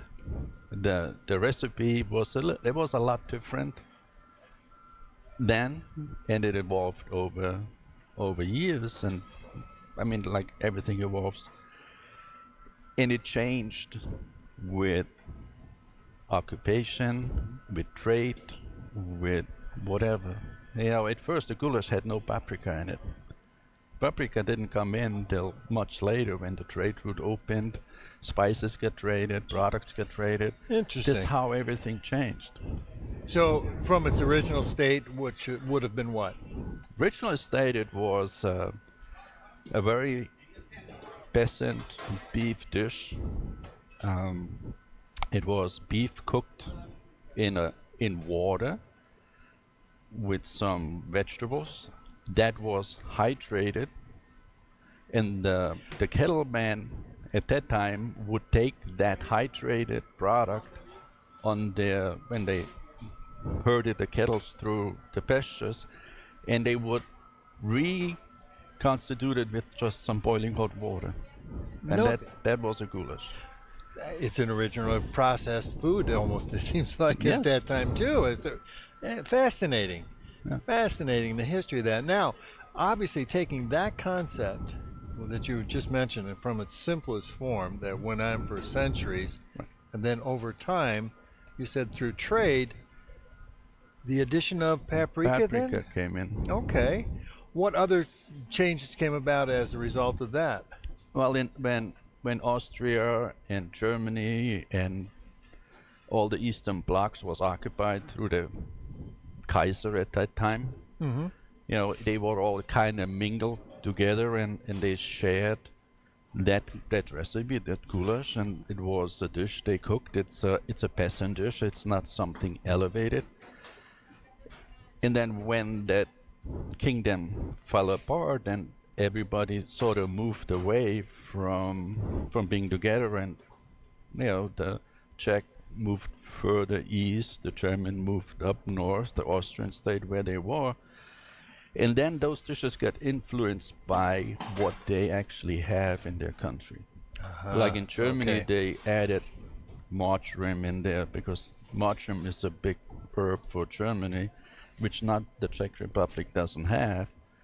The Austrians, because they're a little bit more frugal, some call it cheap, they would put more vegetables in. Okay. And it depends what people have, and over time that evolved over there. And then you look for common denominators when you start cooking those regional dishes. So the only common, not only, there's a few common denominators. Thank you. Hey, listen, I've been like this all morning, Chef. So, it should be beef. Okay. It should have paprika in it, and it has equal parts or even more onions to meat. To meat, the ratio. Right. So if I had 10 pounds of meat, I'd have 10 pounds of onions or more. Or more. Okay. Right. Some areas put flowers in, some don't. Some put more onions in, so they don't have to put in the flour because the onions act as your thickening. Thickening process. Oh, interesting. Now that's it. Okay. Right. So it's really an interesting dish if you boil it down to. And then when they, again, so we have the common denominators, and then each country has their own side dishes.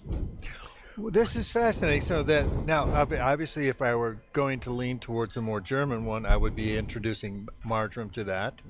Marjoram. If I were going to the Czech, where would I see a slight difference in there? Would there be an increased amount of vegetables then, or? No, they don't have as much vegetables. Theirs is just a little thicker in consistency. Okay, now is this where they're adding maybe a little flour? Or? They add some flowers. Okay, so there you go. Now you're beginning to differentiate by specifics now. This is and the reason I bring this up because as we look at the candidates as they receive this menu, and now is there any other changes that might be from a different region that might be in there?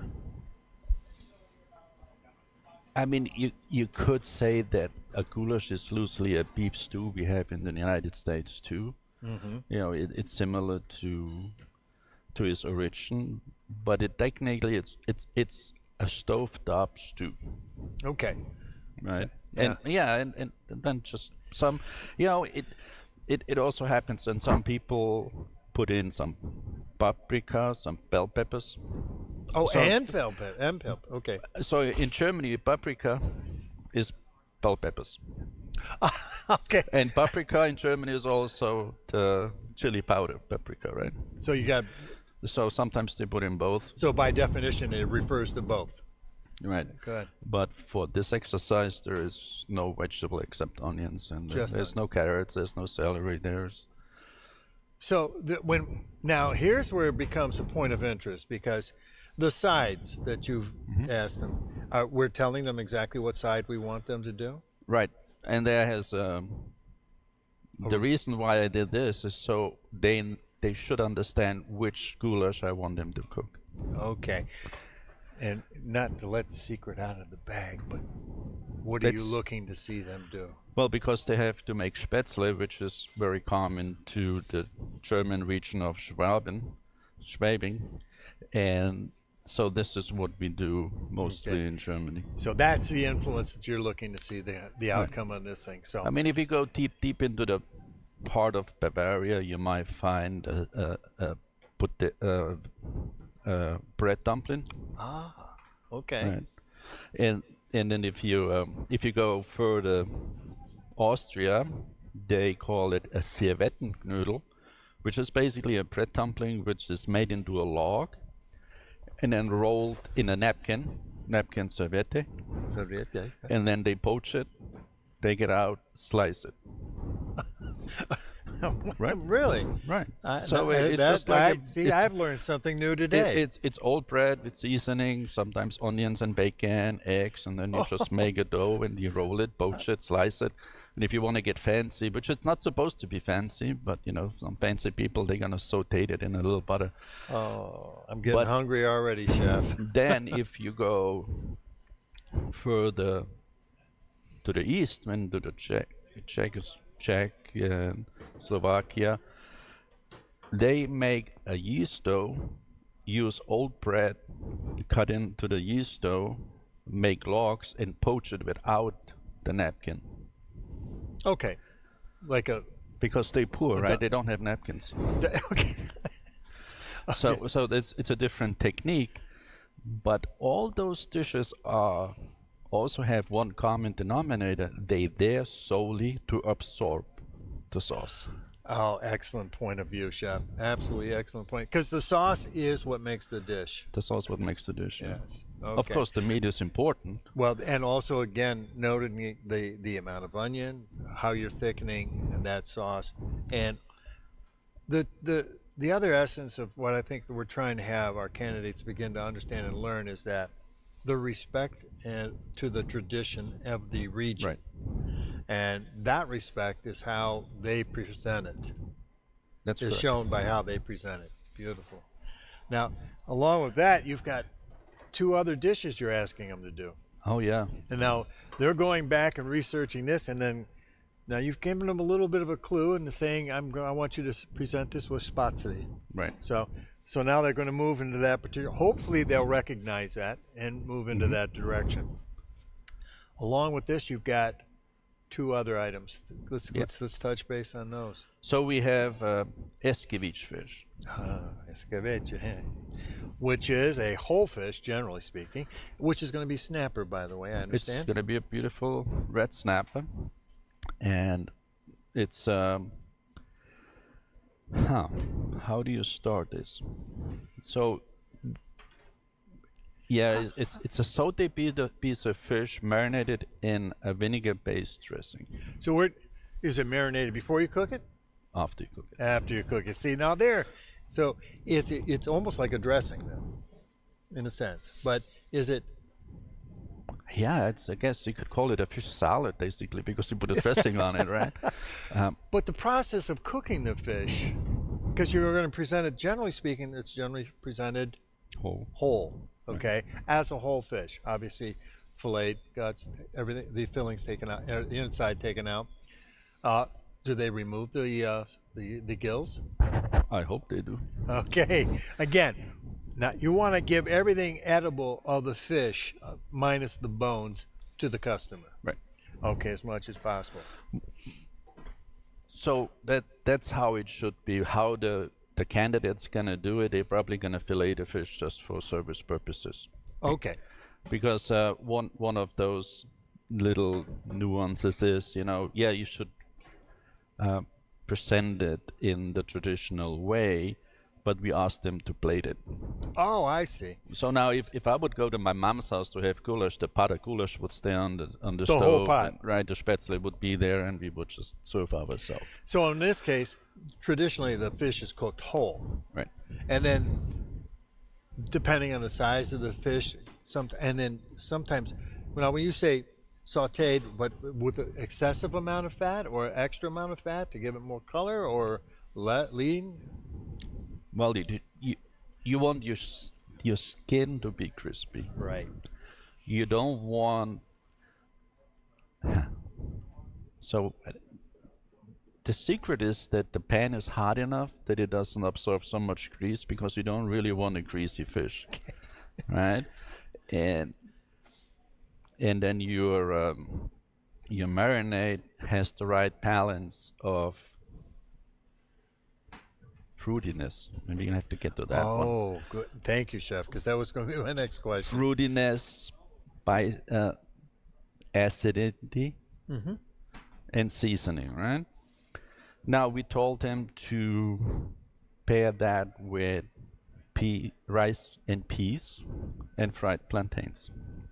That should tell them which escovitch they should make, because with escovitch, it's also all over the Caribbean, I was South just going to America. say, going back to the origin of this, now we're going to be touching kind of on the same premise that we did with goulash. As it progressed through the area of Europe, now we're talking about, what region are we talking about primarily?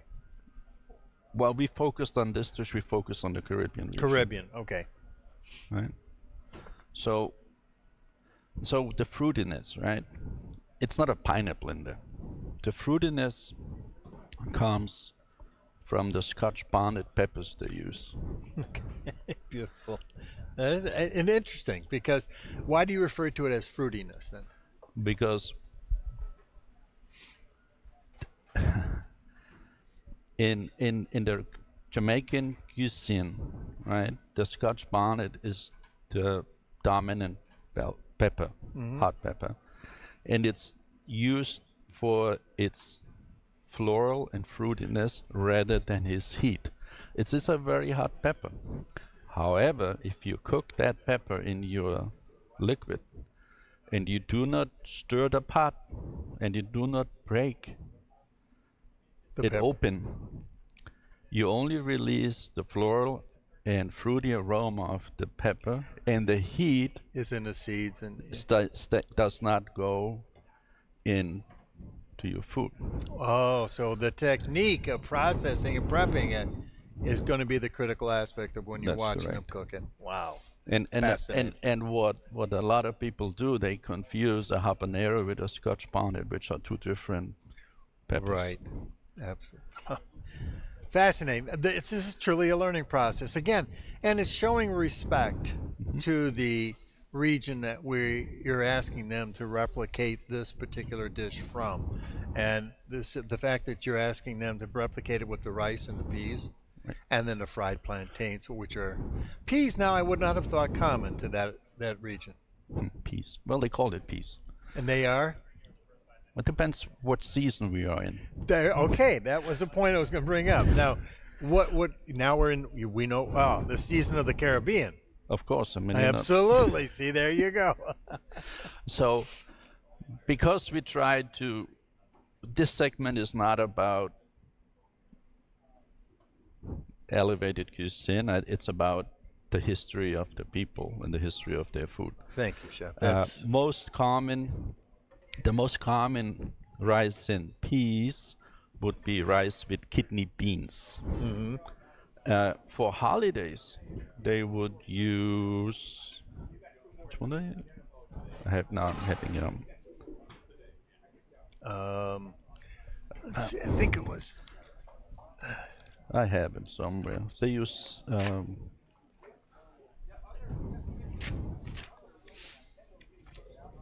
Where is my magic list? My cheat sheet.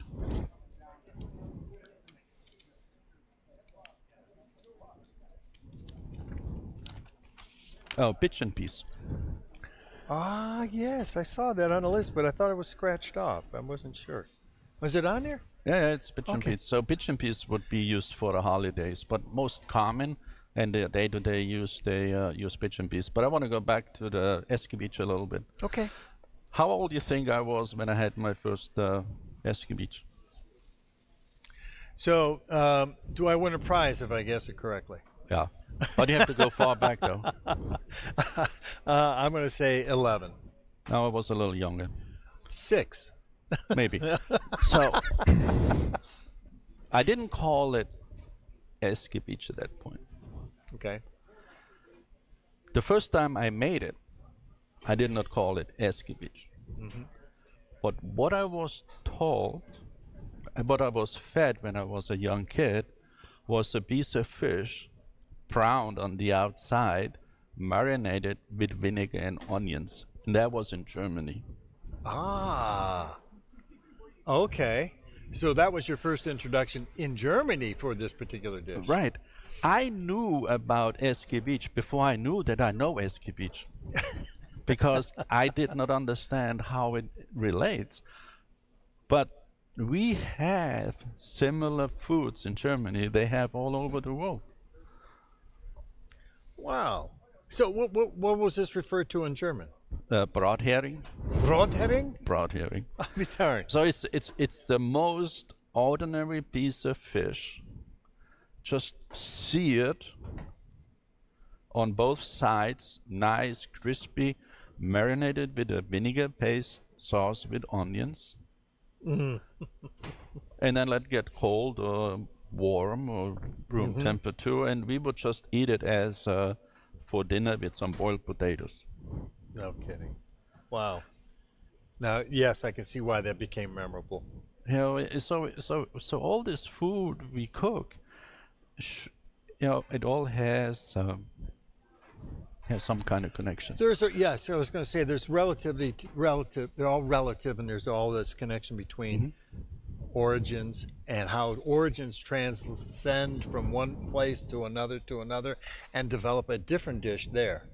But by standards of where it was originated from, it should denote particulars about it. Yeah. Which are here the onions and the dressing and the marinade. Yeah, so if you go to the ceviches, in the Caribbean, they have different flavor profiles. As we talked about the Scotch bonnet, Jamaicans also use a lot of allspice in their cooking, so you would have this, and as we have our murpa, the carrots, celery, and onions. Jamaica has their scallions, thyme, and garlic, as their So this is their form of building mirepoix, blocks. building flavor profile building. Right. So again, very good. Thank you. Wow. So we got escabeche. Yeah. We got goulash. Right. You gonna throw anything else at him? Yeah, we did a little bit. We gave him a spinach and cheese empanada. Okay, now this is going to throw people because now I would say some kind of Mexican food. What empanadas? Where would you see? They could be anywhere. I think they actually came out of the Middle East. Middle East, exactly. So that translates to the fact that this is from the origin of it originally to where we hear today the word empanada. We associate, obviously in Spain, you can have empanadas. Spain, Latin America, South America. All throughout South America. But the origin of it really is the Middle East. Mm-hmm. So now, where are you looking? Now, when you say you're going to give them spinach and cheese. Right. Now, you're going to give them a specific cheese, or do they order the specific cheese, or? So, this is good because that's a really good one, right? So, as the candidates are all young professionals, they think, okay, it's a Latin dish. I need to order a Latin cheese, right? The focus on this dish is not really as much the region where they comes from. It is a good focus because you have different countries you can draw from. But they have to create a filling which is very tasty, very flavorful. And it's really one of those things to have a little bit of leeway. I'm not gonna point them in the right direction, but I did give him ricotta cheese in their basket, and I gave him mozzarella in their basket.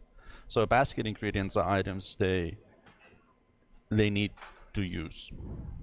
My thought behind it was that I want a filling which has moisture, which has a little bit of chew, a little bit of stringiness, so it has the cheesy creaminess you want when you eat something with spinach. Right. I don't want them to use a feta kind of type cheese, or cojita, or a queso fresco, what doesn't have a melting point. So I don't want them to have the crumbly dryness. I want them to have some softness in there. So this is why we sort of guide them in that direction. What they came up with is a different story. But the uniqueness on the empanada is actually what I'm looking for is the pastry dough. I was just going to say that's the skill I'm looking for. How they can make that dough. And the beauty is there is so many different ways you can make an empanada, the empanada dough. And in Chile, for example, they use hot lard.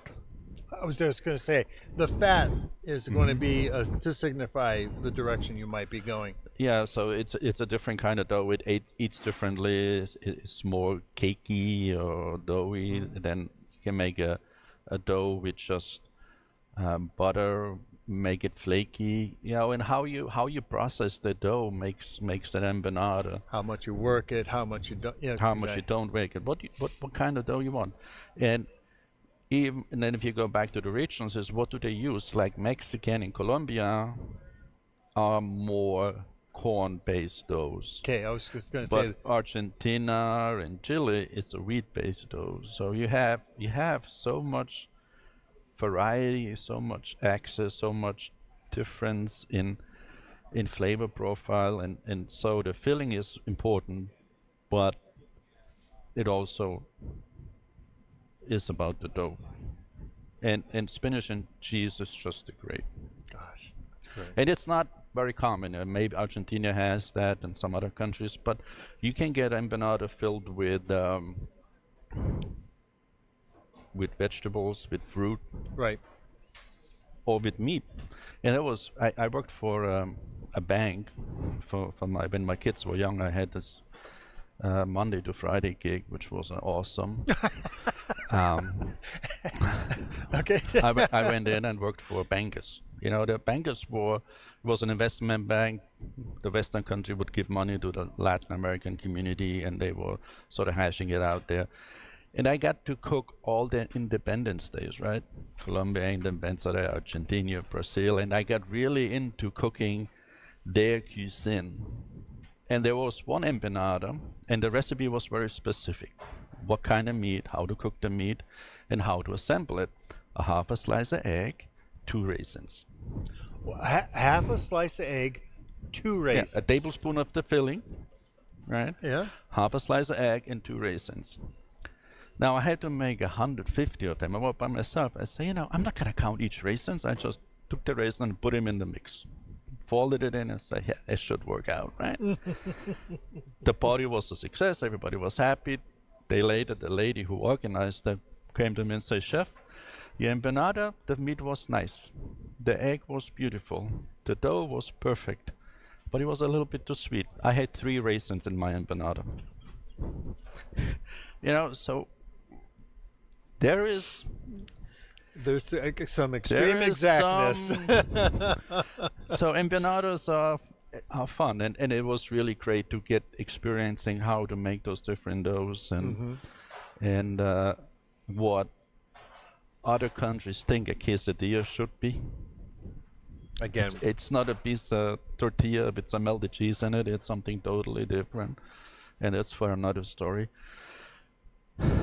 But it's so, just exploring the different cultures and food is just amazing.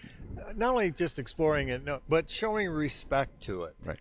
And I think that's where we lose sight of that in many of the young culinarians coming up today. They'll take the idea, generate their own personal twist on it, call it the same thing, but in reality it's not. Yeah. So you want to call it something else, that's fine. That's totally understandable, but we should always show respect to something that over time has been proven and proven and proven. And from a culture that grew up and lived and was survived by certain foods. Right. Obviously the goulash, they didn't have that. They'd have a hard time surviving. So, I mean, you have to show that respect all the way through, from the origin to where we are today. We need to maintain that. How we do that? Research, reading, and understanding. Right. And about reading, I think the internet is amazing, right? Mm-hmm. There's so much information you can find on the internet. But what I experienced, I'm old school, right? I mean, I still have books. And I learned more about other things looking for something. Very well put, Chef. If I go on the internet and say, I want to know what goulash is, I know that. But if I pick up a book and start looking for this, I might stop somewhere I wasn't supposed to be at that moment, but it draws you in and you learn so much more. So I think books is still where it should be, Well, and also, too, I find that I value the research I get from books sometimes more so than a value I read by getting it on the website or something. Right. I can't be assured that that's going to be accurate as well. No, you're not. But you're absolutely. I happen to have the same belief that books are going to give me the proper foundation of knowledge. And that, yes, there is good research information out there on the internet and everything else, but that's always been near and dear to my heart as well. Anything else you'd like to add, Chef, today? No, that was That's all I got for now. Well, unless you have another question for me. Oh, you want me to throw a question at you, Chef? No, No, you're fine. No, I can't tell you. You have more than covered this, and the respect that you have shown to world cuisine has been absolutely exemplified in your definition and how you're looking at the procedure on this thing and your expectations. So I can't thank you enough for being here, Chef, and thank you for your time and efforts. Oh. This is a valuable learning tool we just had today. And the beautiful thing about this, it's now live on the internet. Anybody wants to go back, they can go back and recall this and learn a little bit more about what you spoke about. Yeah, or they can just email me. There you go. Do you know what was the hardest part for me after I got my Master Chef? What's that, Chef? People felt like they can't talk to me. They can't? Right. They Really? say, yeah. Can you imagine this? I was at a convention and I had this group of young apprentices, and I went there and introduced myself, and they looked at me with those big eyes. And I say, is something wrong? He say, you're a Master Chef. Why are you talking to us? It was heartbreaking. I know exactly. But, I think that this helps because, you look at this emblem. What does it say on the bottom, Chef? Forever the student. Forever the student. We don't know it all. No, of we course are not. always constantly learning. But the value of becoming a certified Master Chef is the fact that we are here to give it back to you. Research everything we know. We're happy to share with everybody out there, and that's why we're bringing this to light, this kind of transparency to. And every certified Master Chef comes up here has kind of indicated the same thing. Hey, just give me a call. We'll talk. May not be right away, but we will talk sometime down the road. Yeah, it's important. Pick up the phone, I mean, I'm here to help. I'm retired. I don't have nothing else to do, right? Well, I'm going to come down and go fishing with you. I'm not sitting next to you quietly and look at the water. How about we cook something? Oh, I'm ready. Let's do How that. about you go fish, and then we cook something? You're on. We'll You do bring that, the Chef. fish. I'll go out and catch a fish. The speckled trouts are coming in finally. Perfect. Well, Chef, thank you so much. My I pleasure. can't tell you how much I've enjoyed this. That was awesome. You're great. Thank you, Chef. All right. Bye, We're guys. We're going to take a quick break, and we'll be right back.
All right, we're back here now, and I have I'm honored to say we have a special guest with us, certified master pastry chef, Chef Volkamer.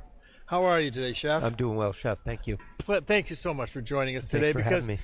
we really have some exciting new news to talk about. And I got to tell you, this is going to really excite the pastry world out there because there is, yes, there is a new CMPC test coming up. So, and we've asked Chef Volkamer to come up and talk to us a little bit about it.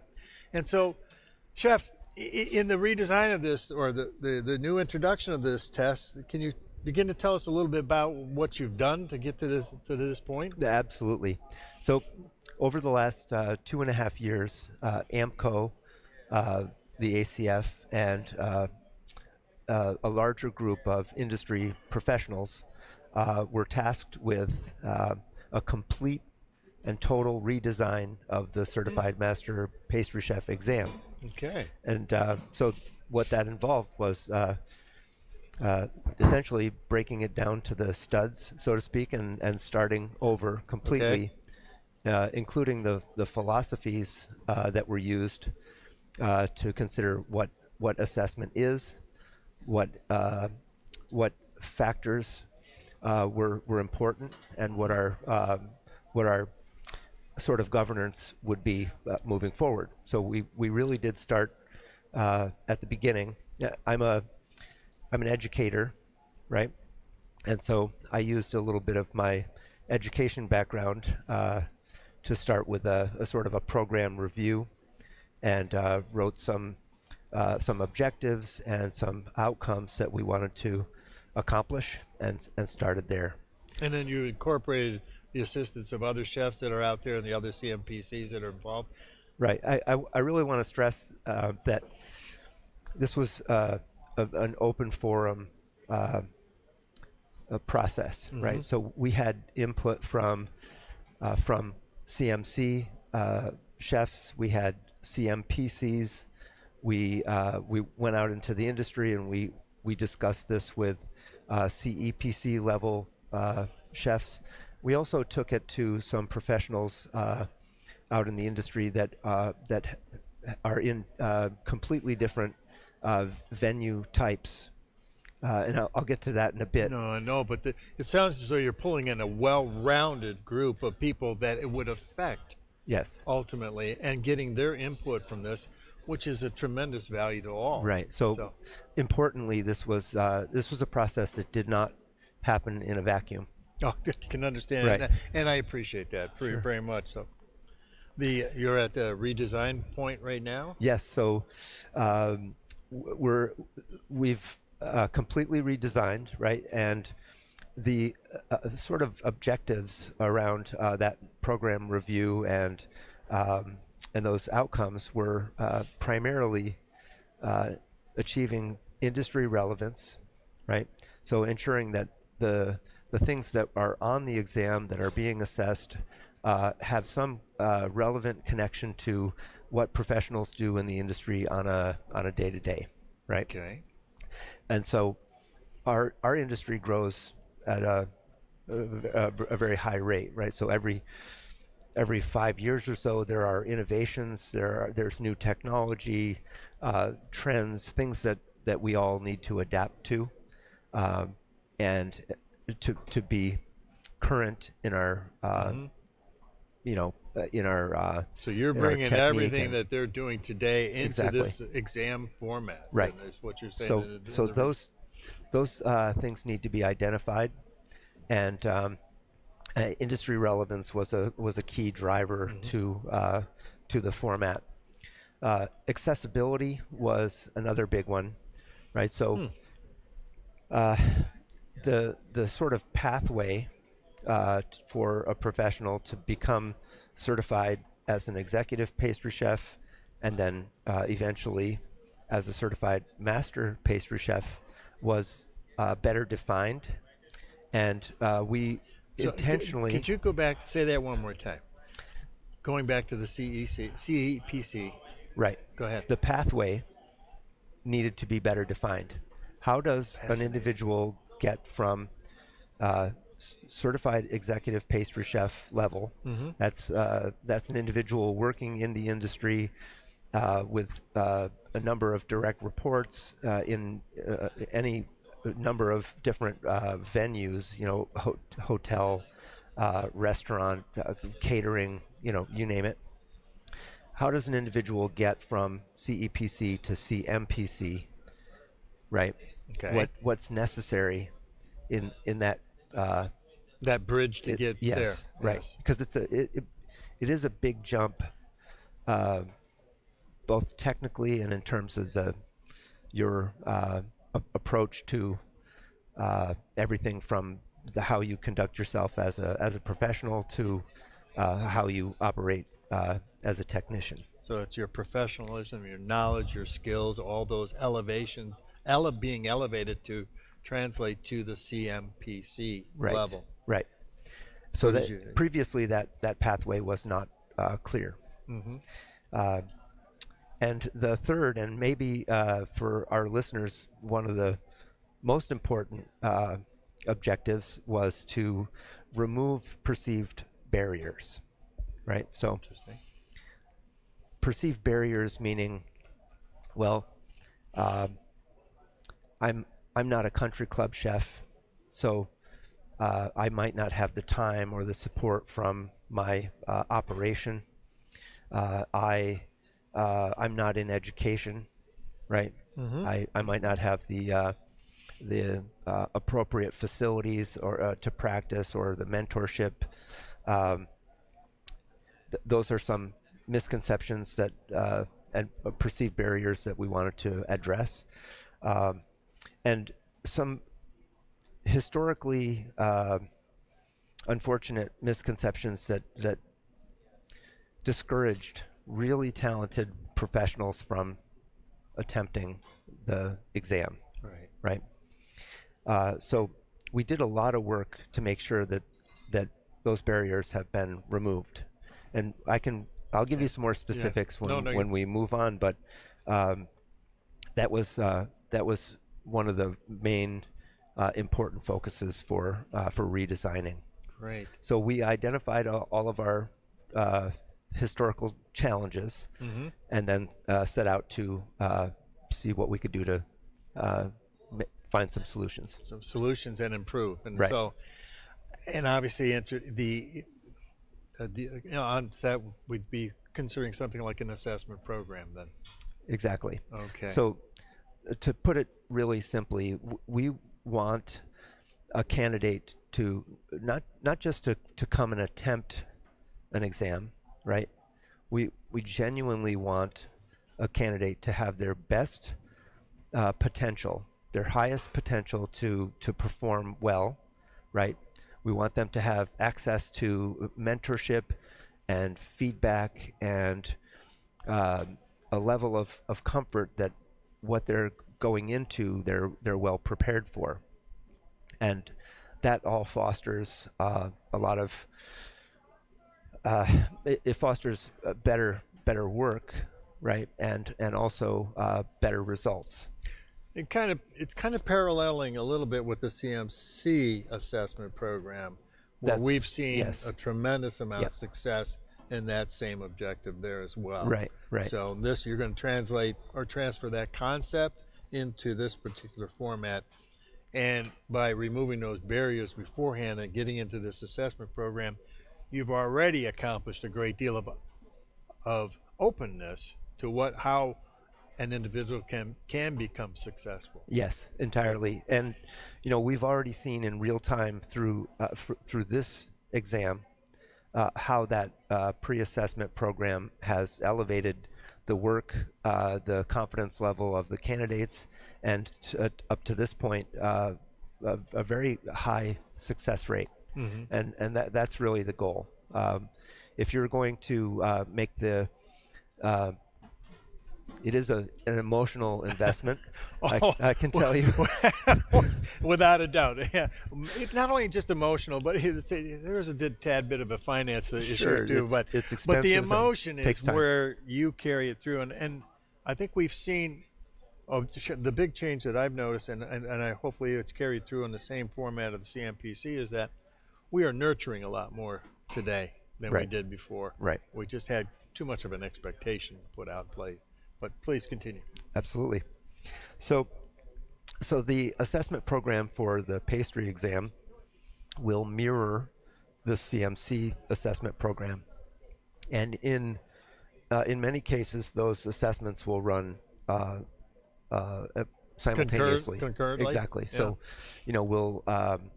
we'll get our candidates get together once or twice a week on a video call, and we have some meaningful discussion over a call about their process, their practice. We discuss menus. We talk about flavor profiles.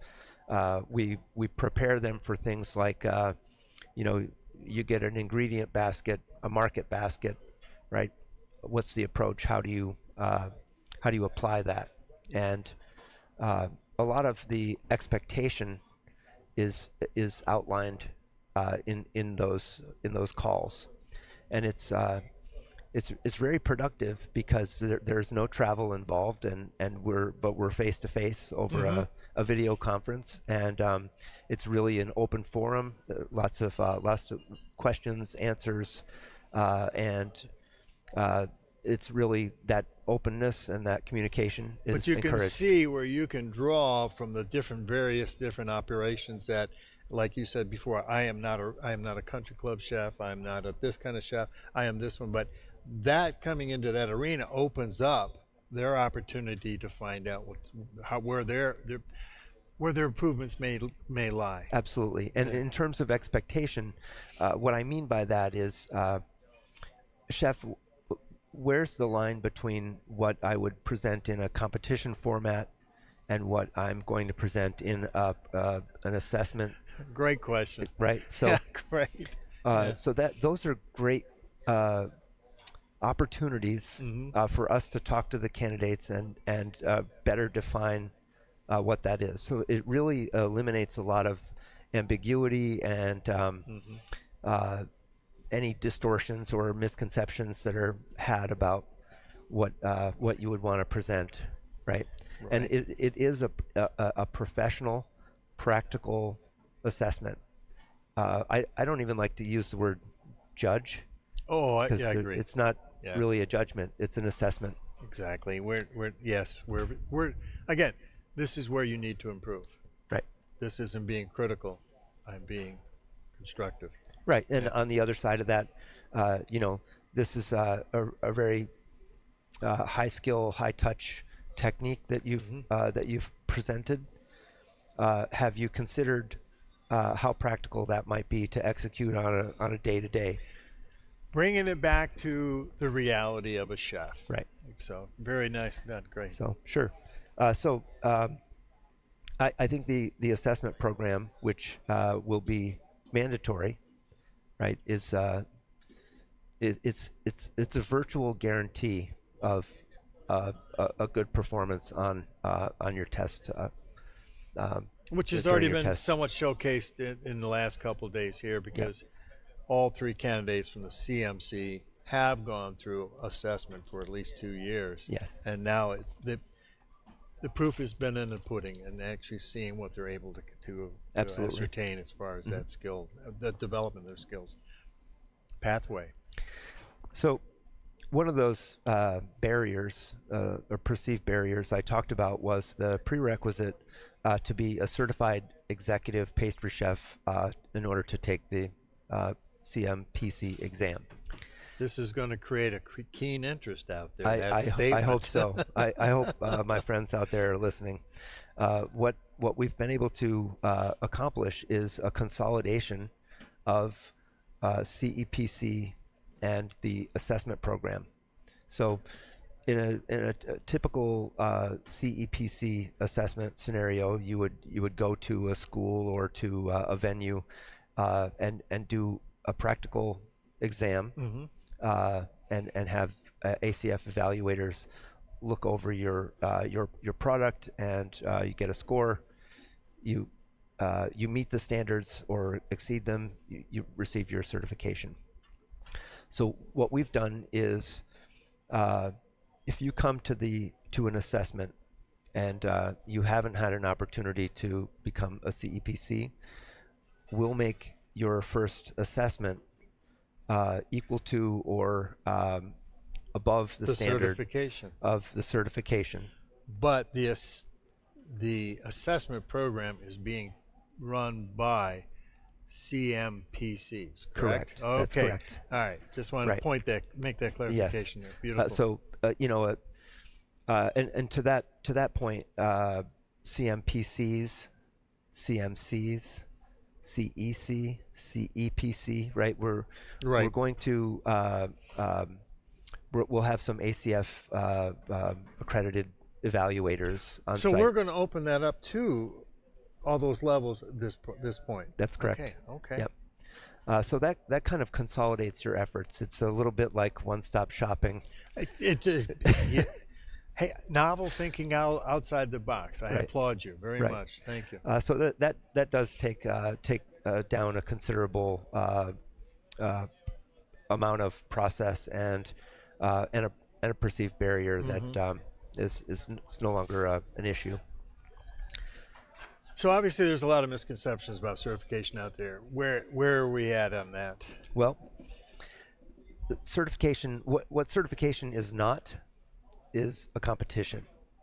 Very well put. So we've worked really hard to make sure we take this competition language completely out of the narrative. There are no references to winning, losing, gold medal, silver medal, bronze medal, certificate, have a good lunch, right? That's an inside joke from the Olympics. Have a good lunch. Okay. Right after you get that news, you go and have lunch in the hall. All right. But it's not just a test. It's not an exam, right? It's a complete and comprehensive assessment of a person's technical skill, poise, professionalism, their ability to make decisions, how they interact with their assistant, how they interact with their peers. It really is. You're basically building their foundation and their future growth. Right. And that's exactly nice segue, Chef. It's a professional development pathway, right? And AMCO's mantra is forever the student. There you go. It really does set a person up to your journey doesn't end with the certification. In my humble opinion, it's where it begins, because you've submitted yourself to an industry, to a mindset, to the philosophies that drive all of us, right? And it's not an accomplishment and an award that invites you to relax and and turn off. It's definitely your invitation to now be part of the growth of the rest of the industry as a mentor and as a student yourself. Well, we all need help as we growing up that, or walking up that ladder to get to the top, but there's no end to that ladder in essence. So you're just going to keep on going because you're going to learn. And we've always had support all the way along the ways, but where I think you're kind of going now, something what might be very noteworthy is what you're about to approach on as far as what's going to happen with the exam and the redefined format. This is where everyone should sharpen their pencil. Hold on. Let's go. Right. So you're referencing the format, yes. Right? So when we set out to redesign this, we wanted it to be accessible, right? So the exam that I took was 10 days long, which is I know that feeling because that was mine. Right. It's a little bit like being in the Navy SEAL camp, right? And you try not to ring the bell. Well, okay. Well, yes. Right. That exam was pared down to an 8-day version, right? And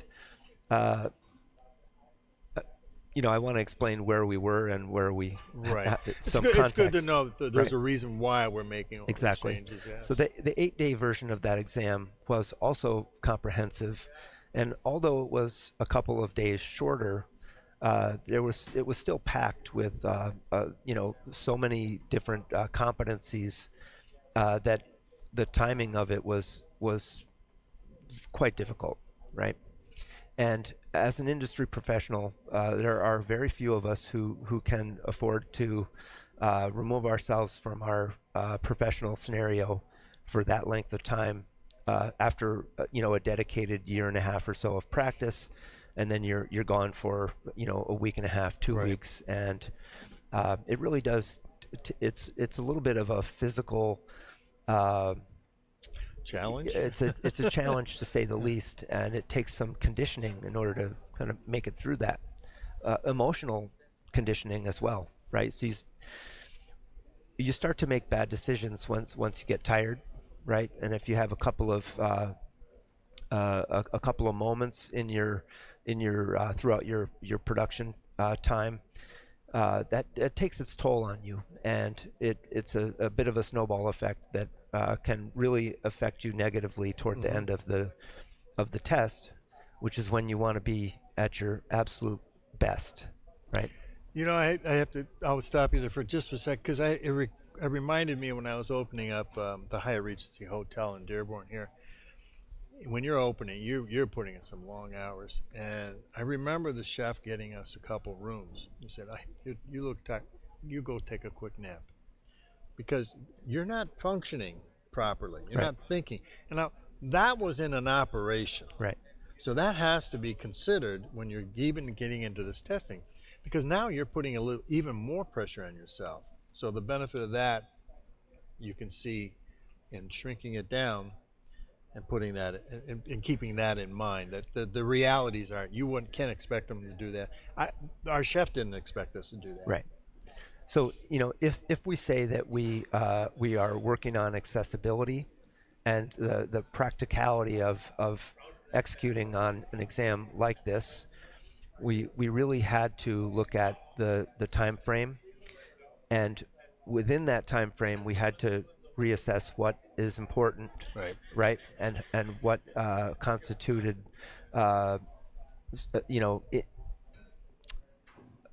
skills that we would absolutely want to see from what might be redundant from previous certifications, right? So through that process we came to the conclusion that a 5-day exam was the ideal length of time to cover all of those objectives, right? And competencies and things. Yeah. Yes, and eliminate any redundancies and kind of start at the level of certified master pastry chef, as opposed to, the test I took started back in some very fundamental areas. Right. Okay. But through the assessment, you hopefully have diminished any of those inadequacies of fundamental. Right. Through the assessment, we've covered every single one of those competency areas extensively.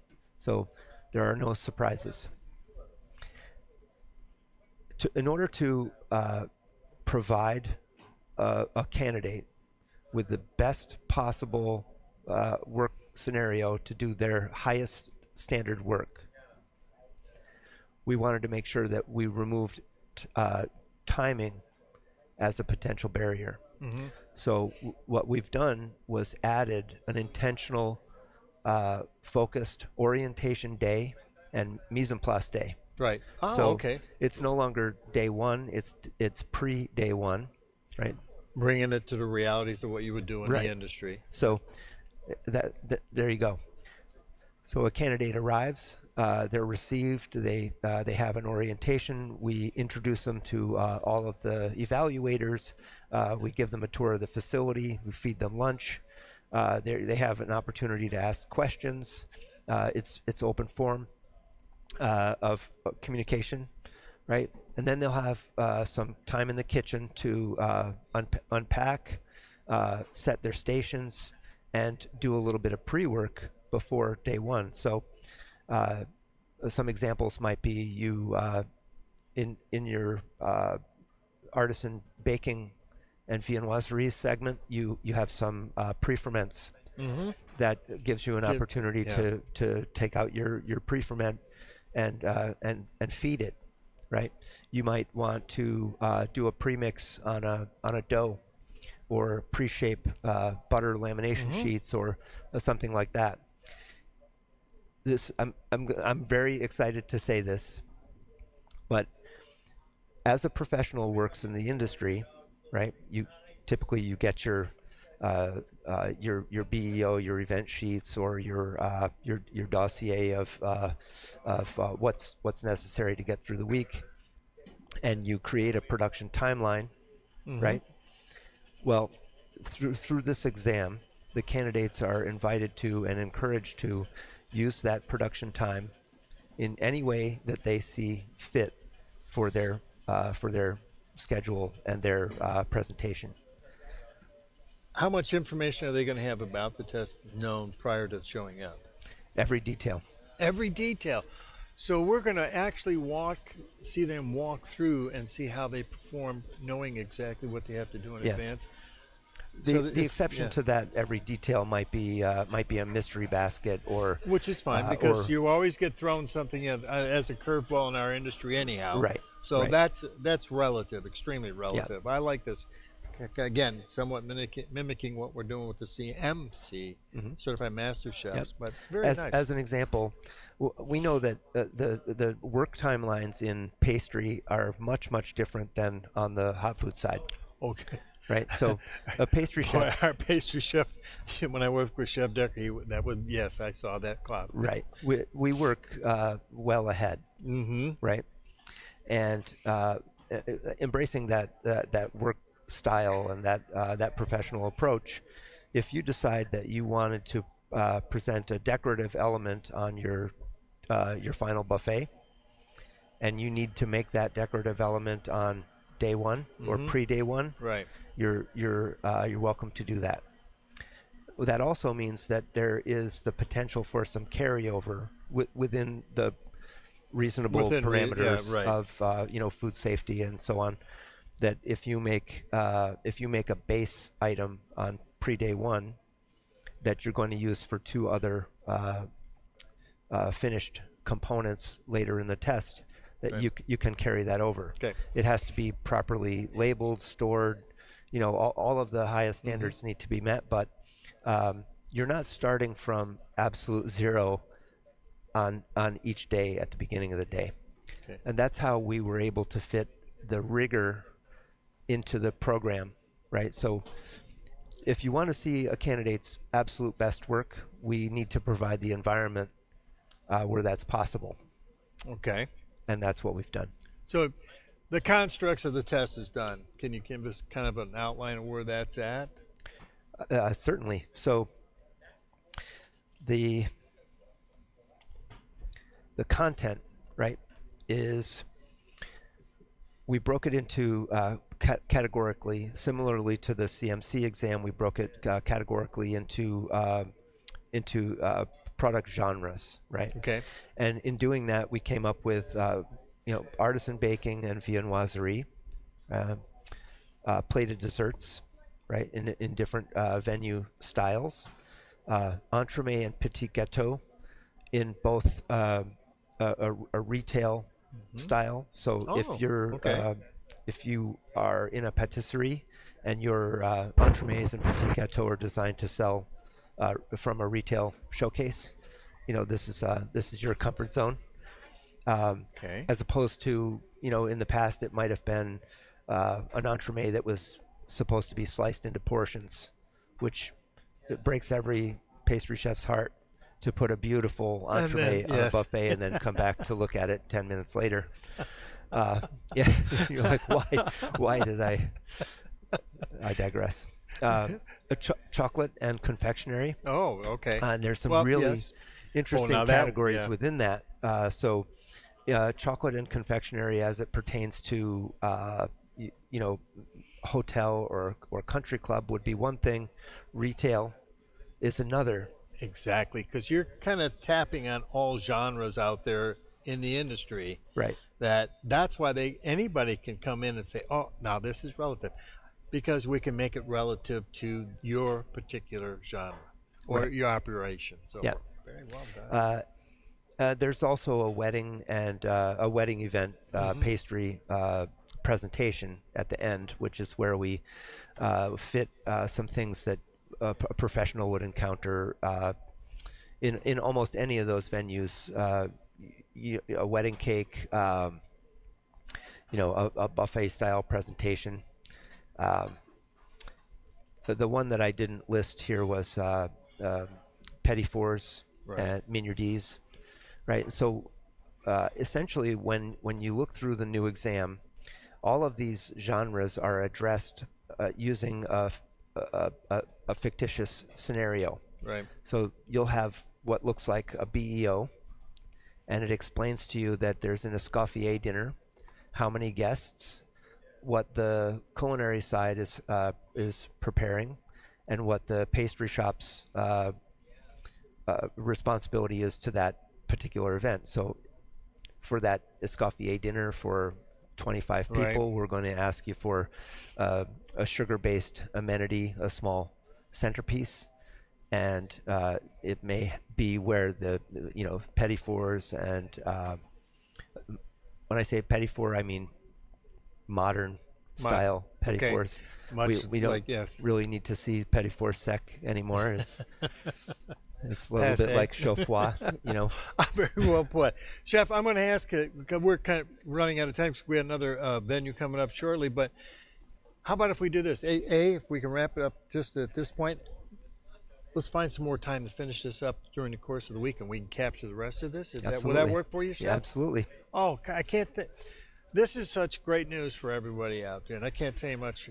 I appreciate how you presented this, and so it's very clear, very concise, and should have virtually no questions, but I'm sure they're going to come up with them anyhow. But thank you for all your efforts and all the people involved in bringing this back to where today. I really appreciate the time, and I'm personally very excited about this. Our organizations are really excited about this, and we're seeing in real time this week that the approach is working really well. Right. And my next task is going to be to get out there and convince some of my industry peers and contemporaries that certification is important, and that this is really a valuable pathway. I think we've tapped that one because we've had Chef Marquis on talking about certification. We've had several of the chefs saying how important certification is, and we're seeing an industry swing now. Before a while, there were corporations and people were kind of like hotels and so forth, were kind of going really strong on certification, then it kind of passéed a little bit. We're seeing that resurgence again because now you really have a defined individual coming out of certification. Yes, and we're speaking to the entire industry. Exactly. Chef, thank you. No, thank you very much. Appreciate your time. it. Thank you. We're going to take a quick break here, and I'll be right back.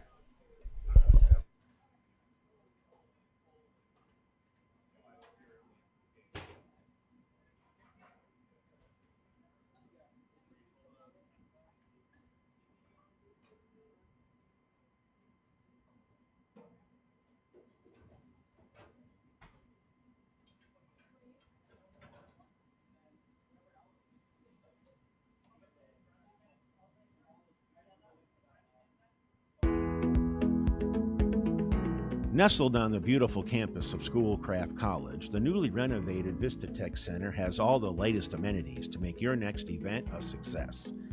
Highlighting the new space is the Collaborative Learning Studio, a state-of-the-art demonstration kitchen available to rent. This space allows for a flexible and unique environment for your next event. If you're hungry while you're here, there's always something to eat. Visit the American Harvest Restaurant, staffed by our culinary art students, or the brand new Craft Grill, featuring our award-winning craft beers and signature menu. Looking for a quick bite? Check out the Main Street Cafe, offering plenty of grab-and-go culinary creations. Schedule a tour today and see how the Vista Tech Center can take your next event from ordinary to extraordinary. What's it take to run my kitchen? Let me check this out. Hey, what's up, Chef? Hey, what's going on? We good? Yes, Chef. All right, let's go. Bring it. Yes, food's huge for sure, but Long ground beef, Chef? order. I got you. You gotta make it that easy to order too.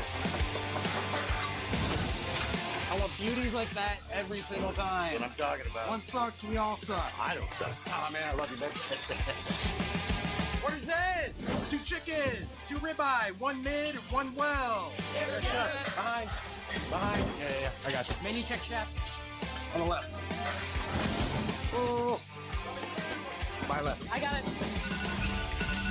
Ah, but isn't my favorite sales rep. Yep, I see his pretty face right now. What's up, Pete? We got everything? Yes, Chef. Got everything right here. On time as usual. Absolutely. All right. See you next time, 7. What's it take to run my kitchen? U.S. Foods. We good? Yes, Chef. All right, let's go.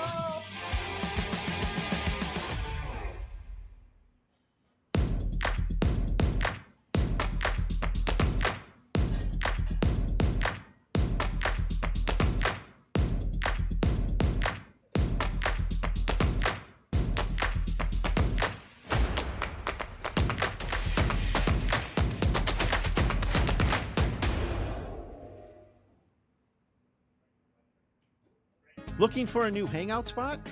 Check out Schoolcraft College's Craft Grill, featuring award-winning craft beer created by Schoolcraft's brewing and distillation technology students. The Craft Grill is a great place to watch a game with a cold drink. The grill features a unique menu of dishes, including signature burgers, wings, pizza, and more. It's the perfect spot to spend an evening chatting with friends and enjoying some of the best culinary offerings. No reservations required. The Craft Grill is open for lunch and dinner and is located inside the Vista Tech Center next to the American Harvest Restaurant, right here on the campus of Schoolcraft College. Stop in. There's a table and a brew waiting for you.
Okay.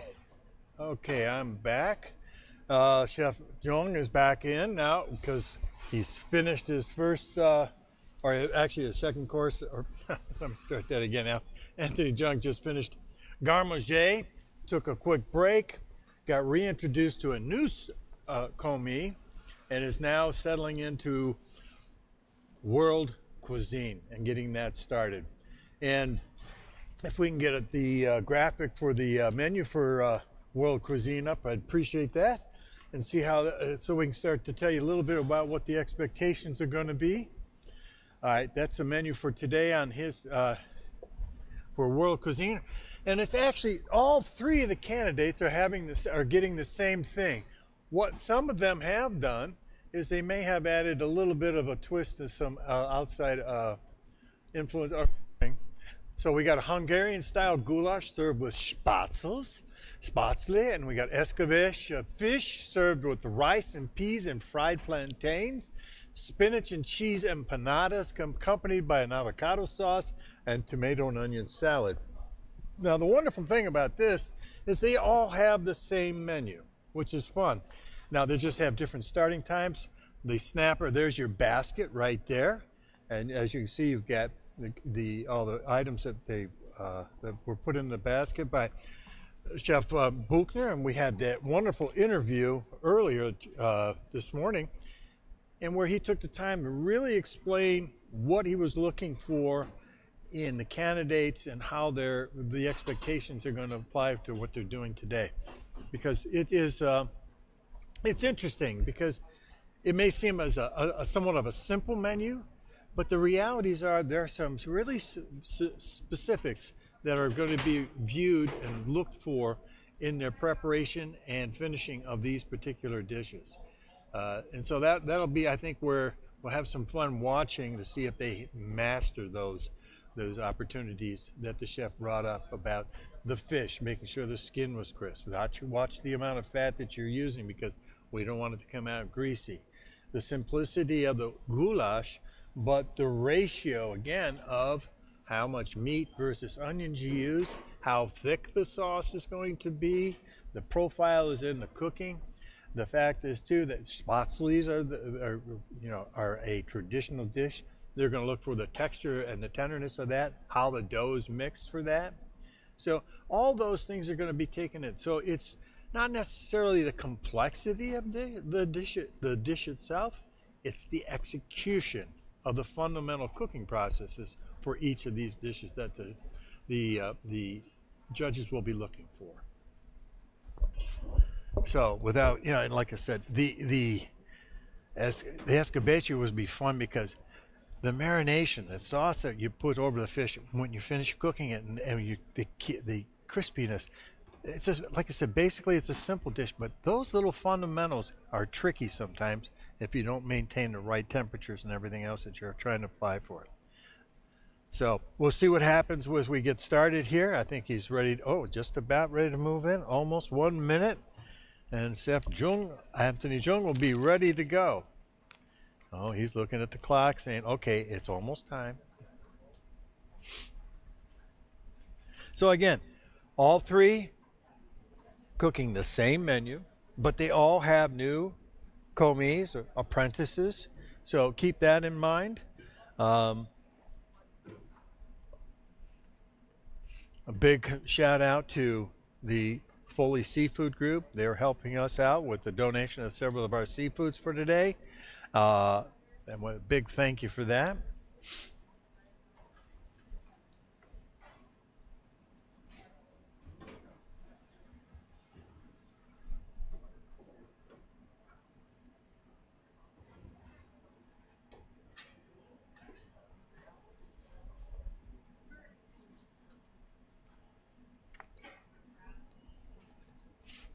Yeah, and a good point was brought up. Chef Jung will have all the candidates will have 4 hours each for the 3 courses. And then again, how they write their menu is how they're going to put the food up. So they may not be putting them all up in the same way. As we go through, we'll see how they're going to put them up.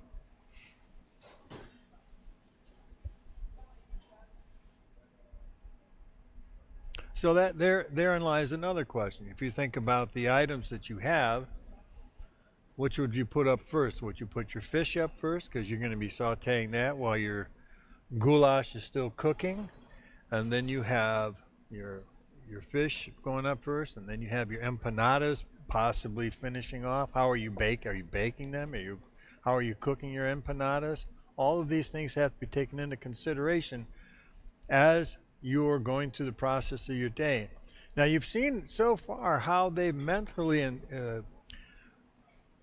developed the process for how they cook their foods and how they bring them up into their plating situations, the timetables for that. So it'll be interesting to see how they choose to present these. And which ones they choose to go first, second, and third with.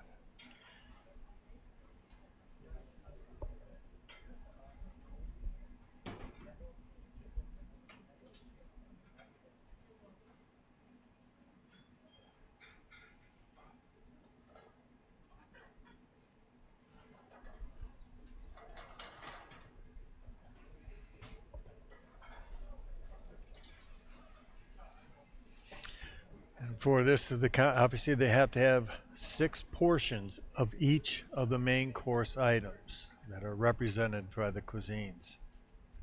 Progressive service to be determined by the candidate, which they will choose how and what's going to come up first. And again, they're going to be looking at what's the understanding of the traditional service methods appropriate to the cuisine represented and so forth. So 4-hour preparation time, 30-minute window, 15 minutes. And then also, this is where, again, most of your candidates, they'll have a 15-minute window too if they're feeding a starter for day 5 rather.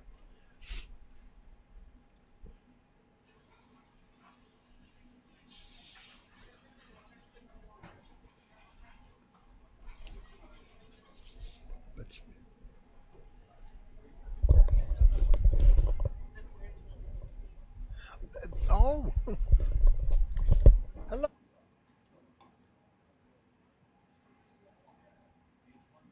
I was just introduced to one of our students here and brought our family to watch the show on TV here. Any questions? Come on, you have a question?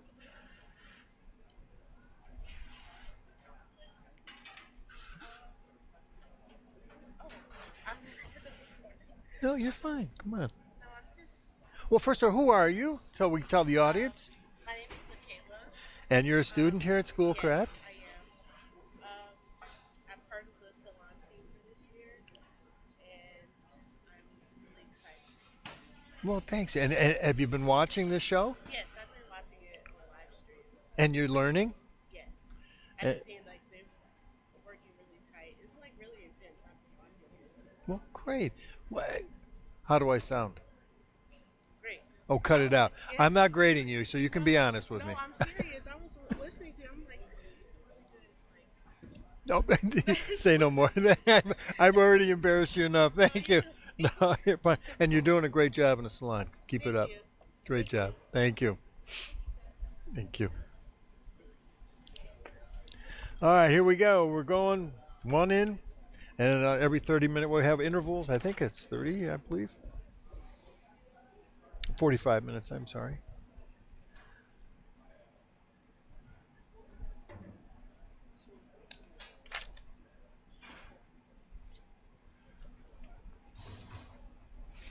And we also have to remember we have our 2 assessment candidates out there, Chef Reardon and also Chef Tony Lee, still doing their work on their assessment. We won't see any of them finish anything today.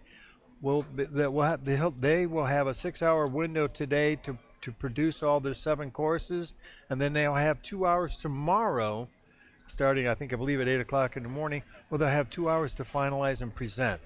So that's when we'll see all the major activity going on and see the finished work being plated up at that time.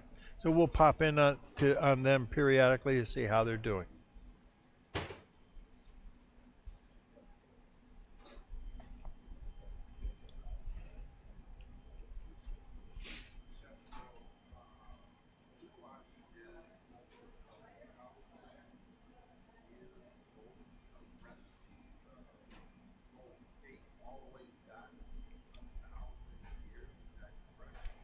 Question on that when we were talking with Chef Buchner about the age of the goulash, yes, it does. They have recorded written some form of written reference to this process being called goulash, and it was the cow herders, the ones moving from pasture to pasture to pasture, and because they are out for long lengths of time, they would make this dish, dry it, take it out of the liquid, dry it, reintroduce it to moisture again to reheat it to serve for their meals. And obviously over hundreds of years this was a common practice, but then through trade it redeveloped. And obviously in the 16th century they brought in through trade peppers, and then that was into the form of paprika. So, and you'll find that paprika means either dried or fresh in in a German language, I believe. So it was interesting to hear all that from Chef Buchner, that background, the history, and I think that's why it's important that we begin to appreciate those things and lend that respect to those origins. And they should be maintained. They should be.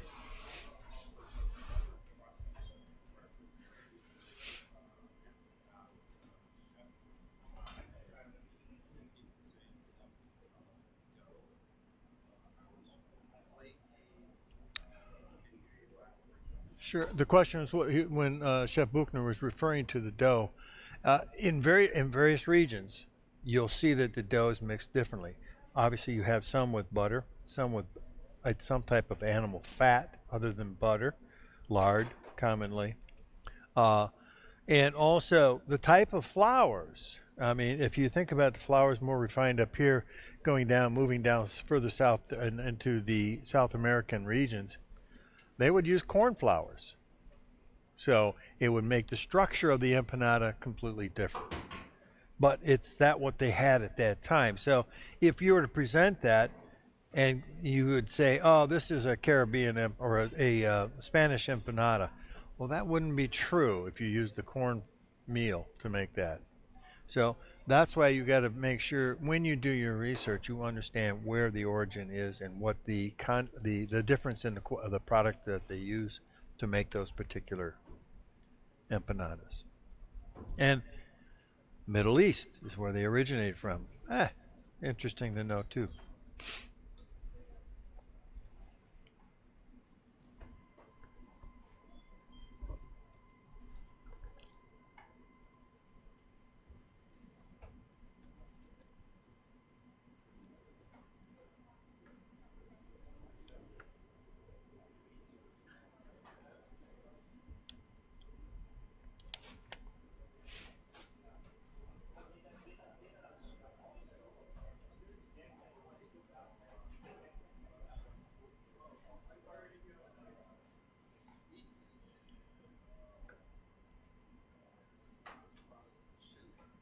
Right.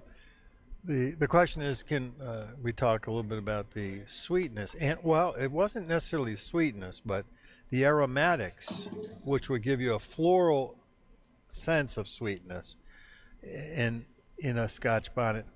And the fact is, when you're simmering that, cooking that in the broth, you leave it whole. You don't disrupt it at all, because as soon as you do it, because all the residual oils in there are on the surface of the plate. They'll emit into the liquid, giving you the aromatics of the particular pepper.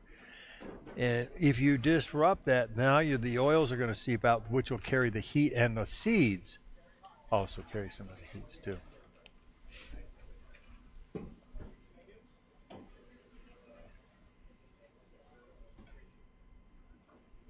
Okay, we got chef's getting his fish ready. Look at this, picking up beautiful red snappers. Look at that, gorgeous.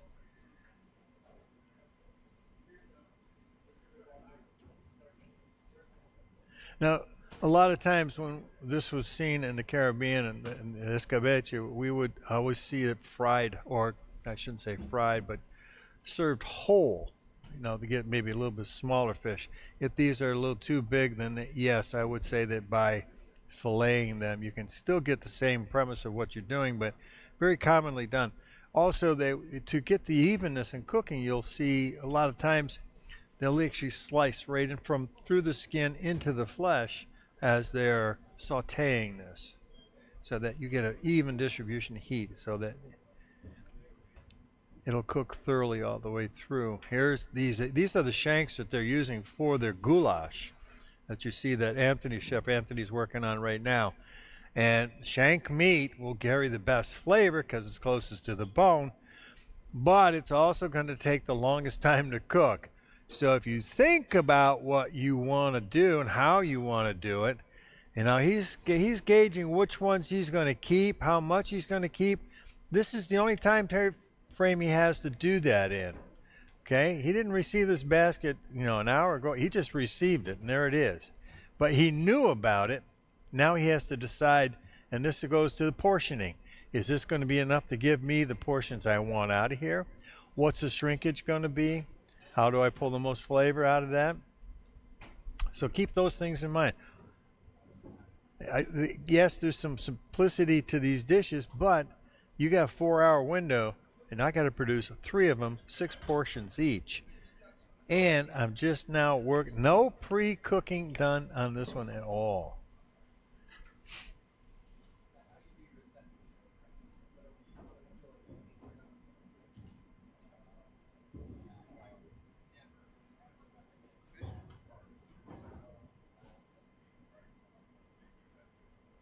The snapper?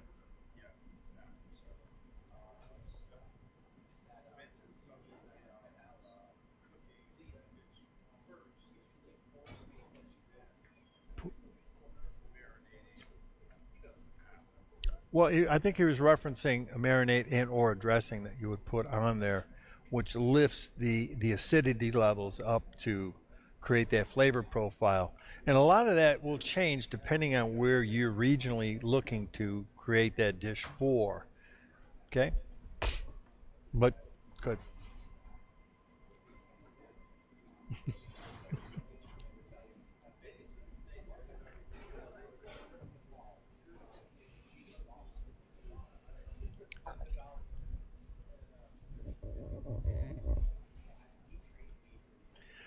Okay, there's Chef Reardon, busily at getting his, well, he'll be done here, wrapping it up pretty soon himself.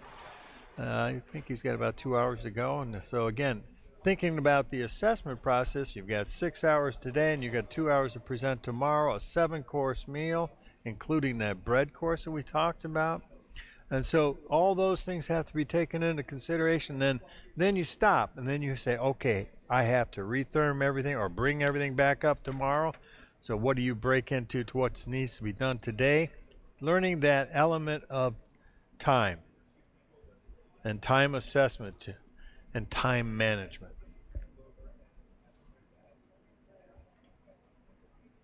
Obviously, he would definitely want to make sure he had his consommé done today. And if also his pate would need to be done today, because that's something you just have to slice tomorrow. Pan searing and the fish course can be finished off tomorrow. But if you wanted to get a good base for his sauce, he would want to get that stock going done today. You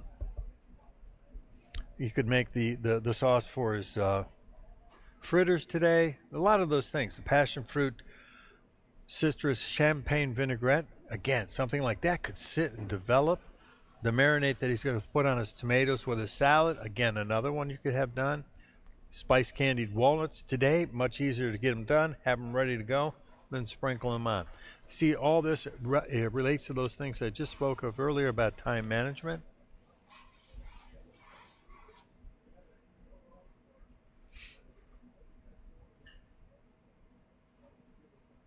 And again, for the consomme, he's got profiteroles. Mm-hmm. Now, he would most definitely want to make sure he got that dough done today. So he's all ready to go and pipe it up, bake it off, and he's done tomorrow. So there's just, again, little things I bring up to you, and they can't hear me, so I can speak to you, so I'm not giving away any secrets.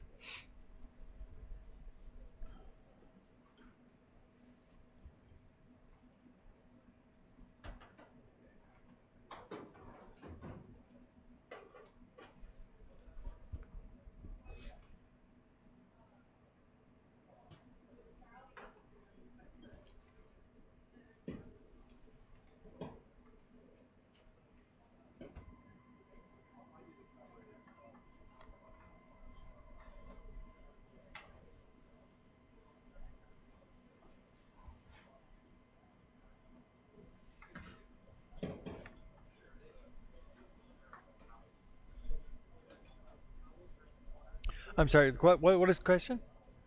Do I happen to have a menu for whom? The candidates, CMC candidates? Yes.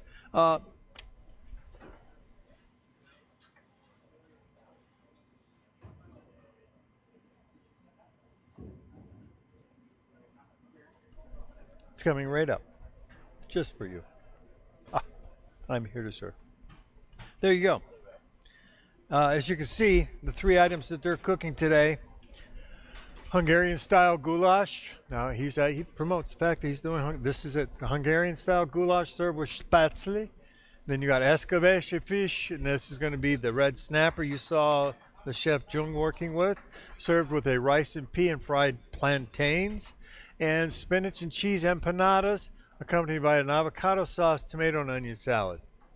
Now, there could be some little modernization, but we're looking on the empanada pretty much to see how they're going to handle the product, the cheese filling, specifically the dough.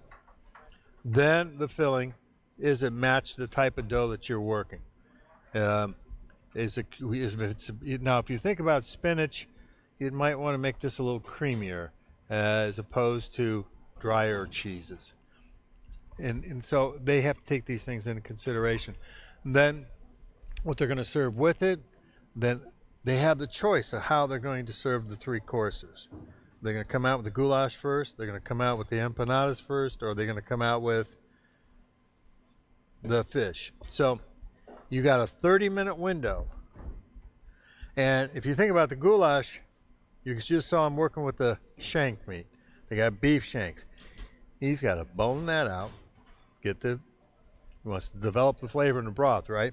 Now, this is where previously, if he had a chance to get some beef broth something somewhere and have that carry over, maybe he made some broth or had some stock, which they do have available to them, thanks to Proper Sauce and Stock and Sauce Company donated some beautiful stocks and sauces to us from the Keller organization there, and we thank them for that.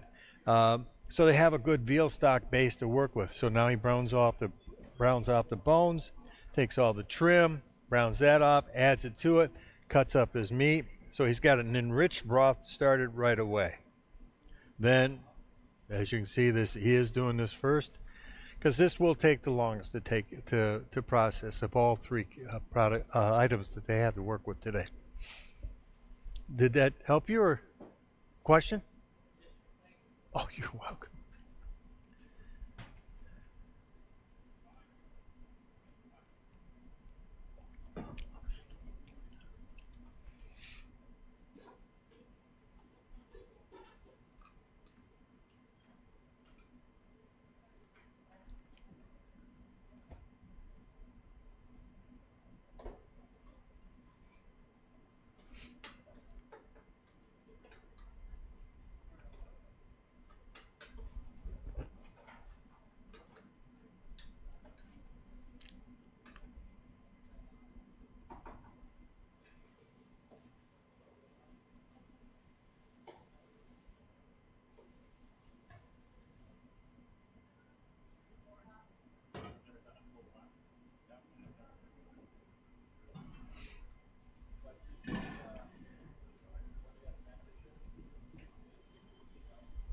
This is Chef Lee up there right now.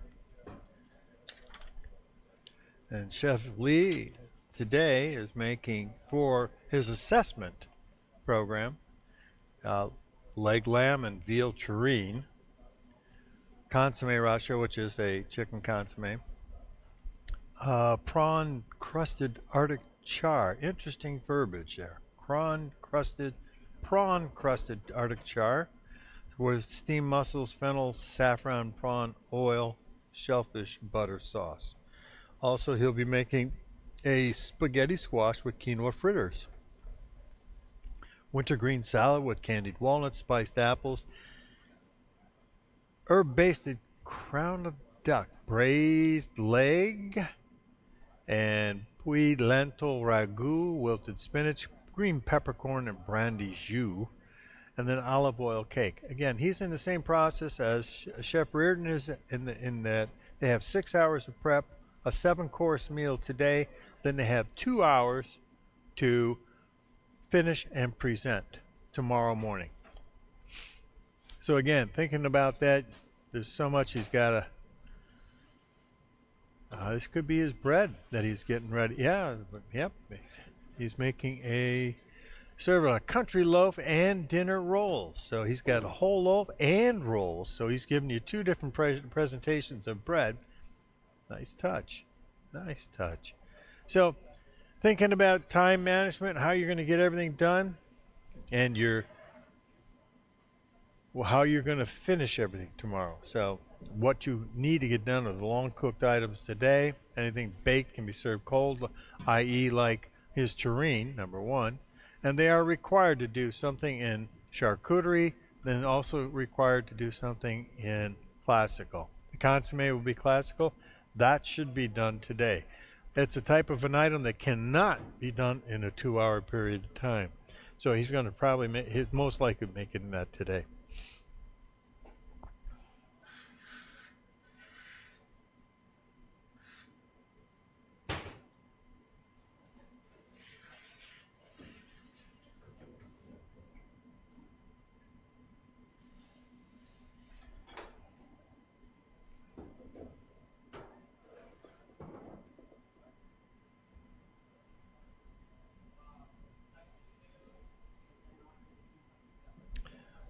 Okay, I'm going to take a quick break and I'll be right back.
Thanks, Chef. Sorry.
go like over 120.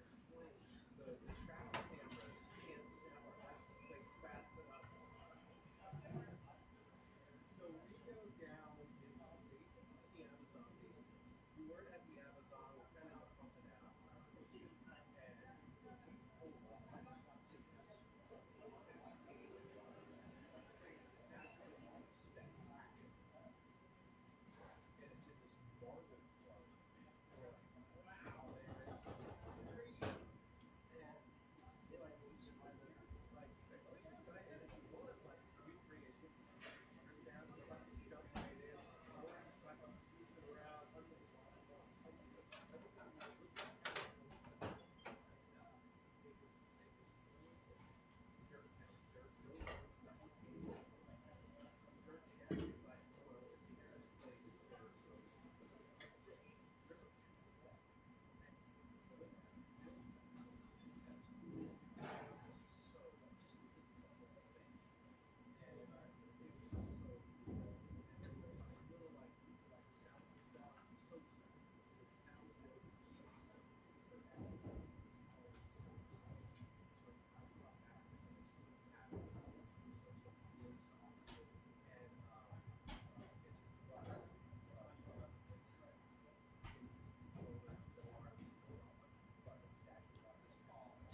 Okay, we're back. Here we go. Let's see if we can get some. Oh, yeah, okay.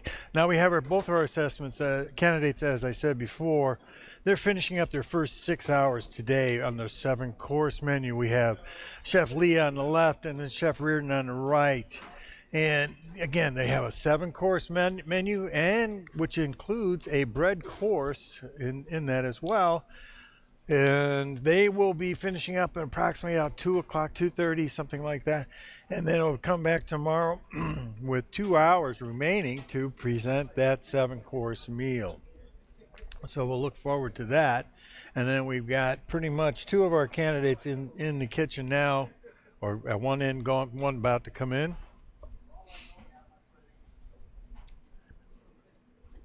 Oh, he's already in. Yeah, second one's in. I'm sorry. I'm a minute behind time. I apologize. He's in. So we're ready to go. We got 2 in, 1 to go. So let's see how this works out.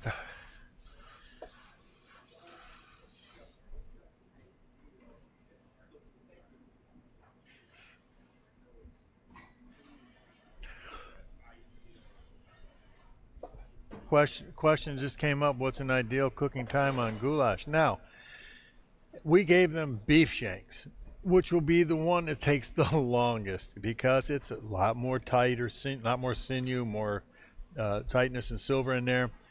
Depending on the type of meat that you're using for this, now it doesn't say that it specifically has to be, but it's going to give you the best flavor. It's going to take a couple hours because you're not cooking this quickly. It's long and slow. Long and slow. So you're developing. So you got to take all the time that you have and start putting it into developing that flavor. Now, 4-hour window, how long did it take to break down that, and then get all some mirepoix and vegetables and get the roasting of the bones going, putting it in the stock, get the stock going, boom, put it on and let it continue to cook.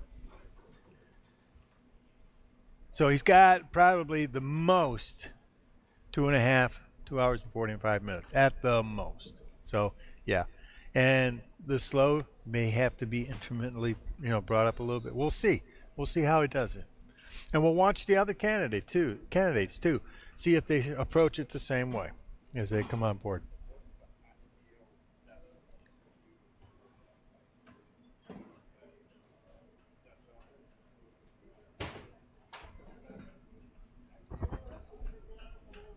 That would work,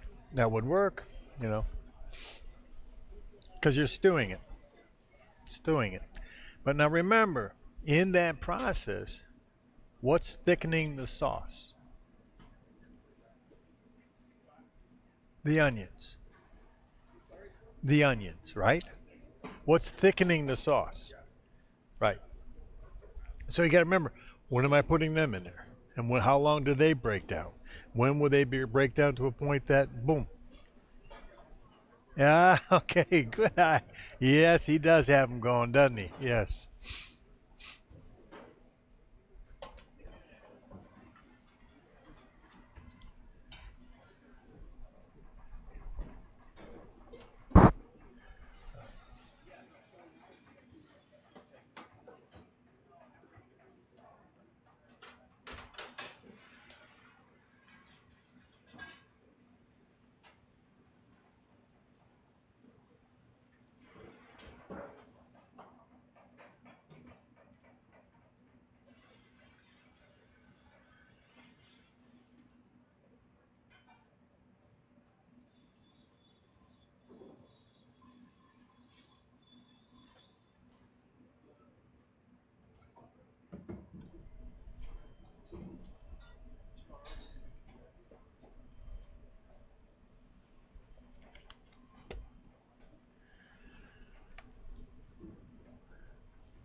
So why? So I'm going to throw this at the audience. Why do you think he's using a Dutch oven? Why is he using a Dutch oven to cook his?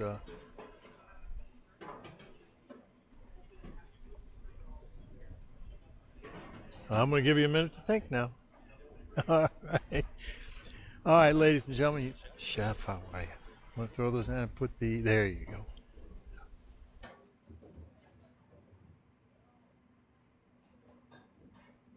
Sounds good. Yep, you start talking. Go ahead.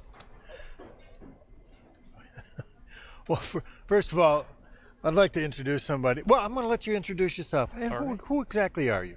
My name is Chef Wook Kang, and I am the Associate Dean and Executive Director at Kendall College at National Louis University. And you just finished doing what? I just did the Phase 2 assessment. Phase 2 assessment of? So, it's a 7-course New American menu. Yeah. And there needs to be a galantine or a terrine pate component, a classical consomme, and then it's more or less a freestyle menu with a market basket, but there's certain components like an artisan bread needs to be included, and you need to demonstrate a variety of techniques and skills in this assessment. Okay. What got you started in the assessment program? You know, that's a great question. For me, and this kind of goes back to our earlier interview, I saw Chef Leonard, met a lot of CMCs, and I remember Chef Buchner. He approached me. Yeah.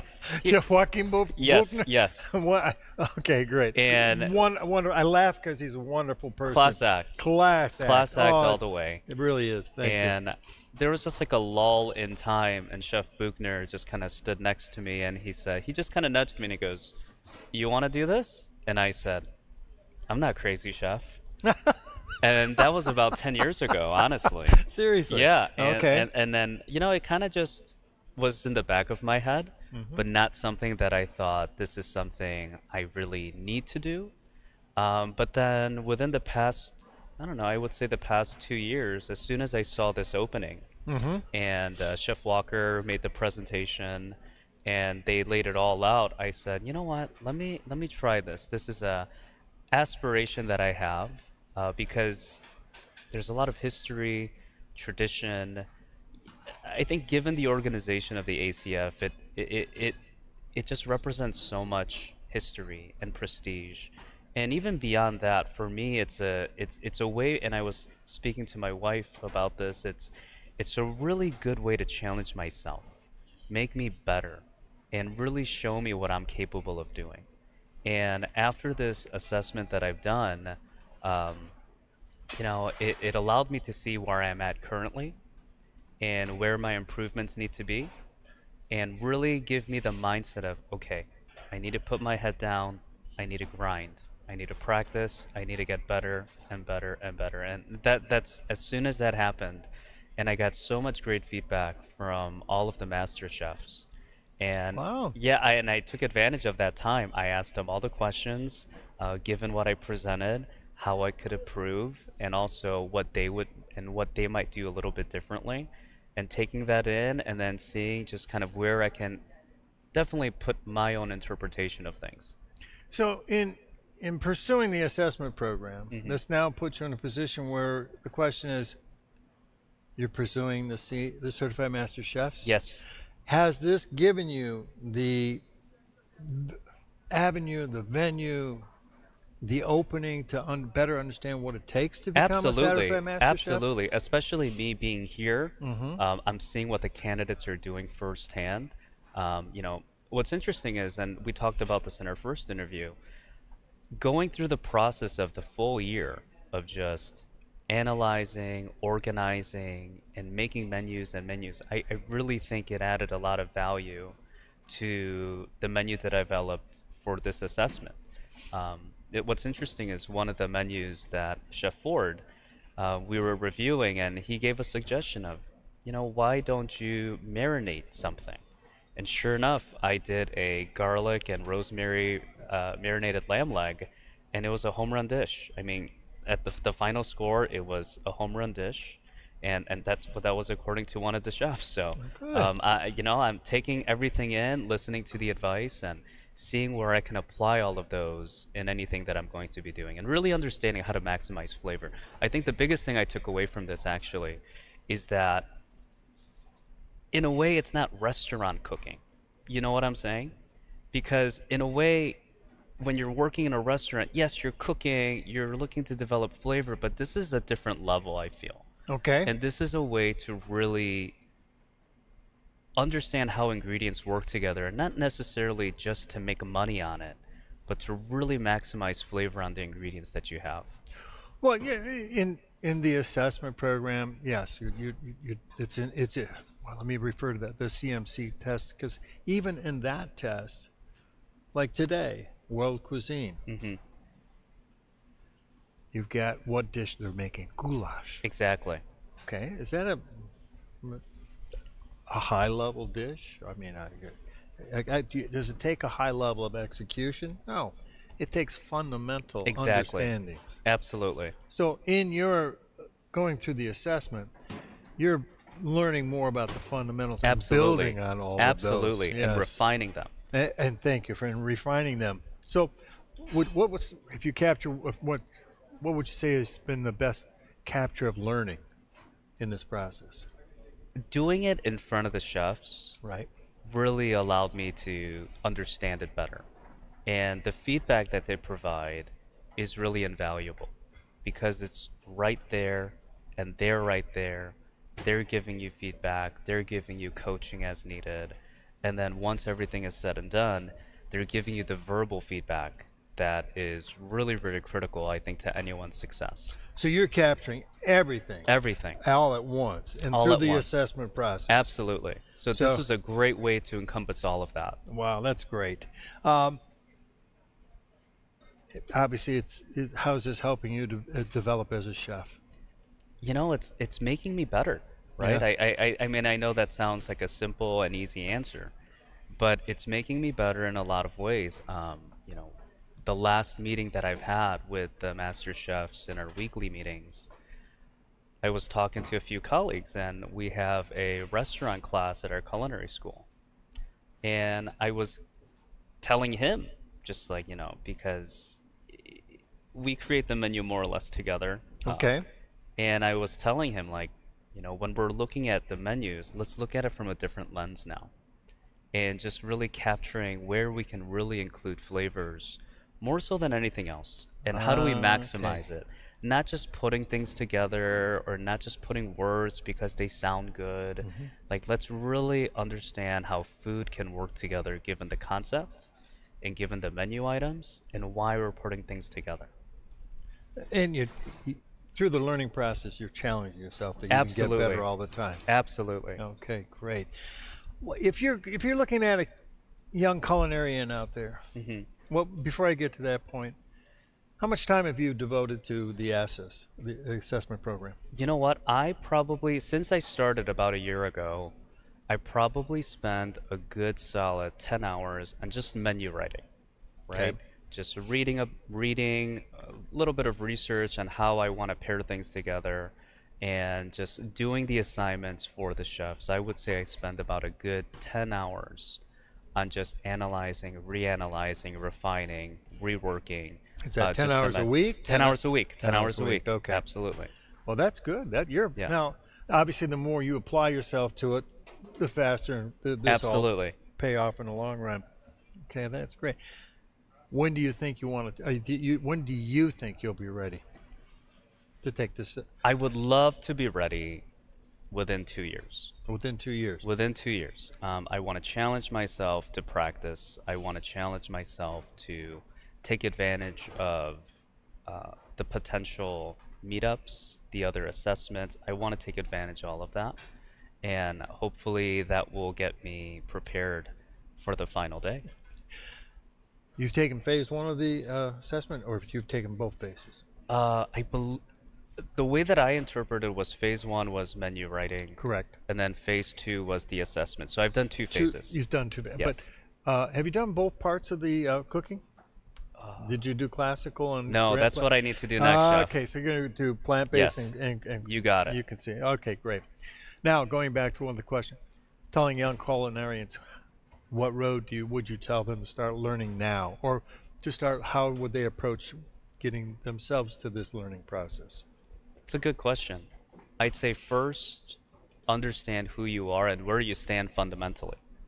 Know where your strengths, your weaknesses are in terms of your own cooking. Mm-hmm. And then from there, instead of finding a YouTube video or going on Instagram and seeing Well, there is the a YouTube coolest way. video I would like them all to see, and that was you. Thank Plating you, Chef. up. I got to tell you, that Thank was you. phenomenal, but please finish. I'm sorry. Really find a chef that is fundamentally sound, where they truly are going to be a mentor. Mm-hmm. And I think that's something that I will tell, because that's what I tell our culinary students. Find a good mentor. Don't just necessarily find a restaurant because it's easy. You need to challenge yourself and see where you can grow. And that's what I will tell young culinarians now. Find a good mentor, see where you are fundamentally, and then try to expand on the techniques and the foundational techniques of cooking. Wow.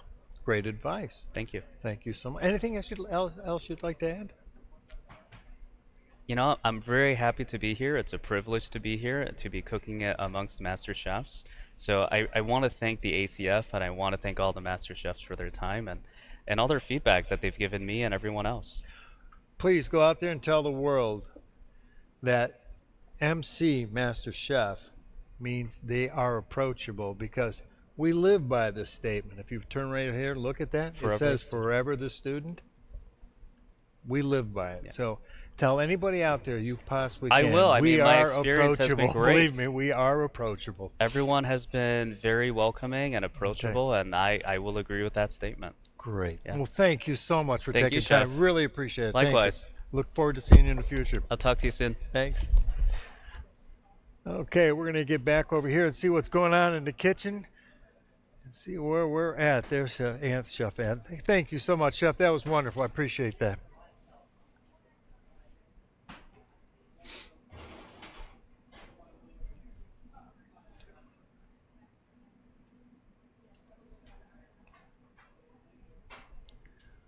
Okay, we've got.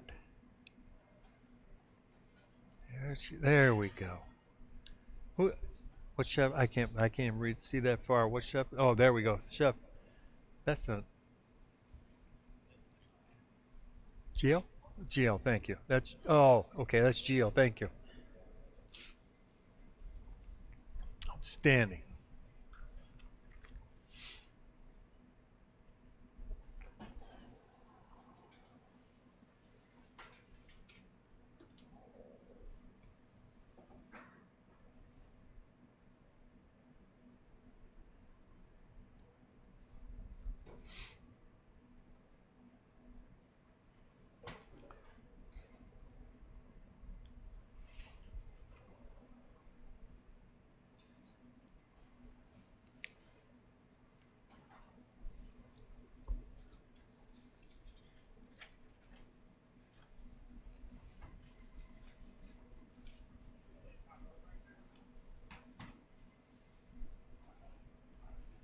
Oh, we got a lot of stuff cooking now, don't we? Oh, and what's he putting on there? Cartouche.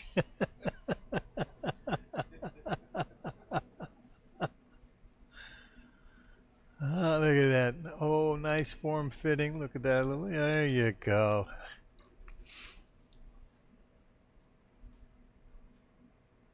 Oh, what was your answer? Dutch oven? Yes, there you go. But why is he using a Dutch oven?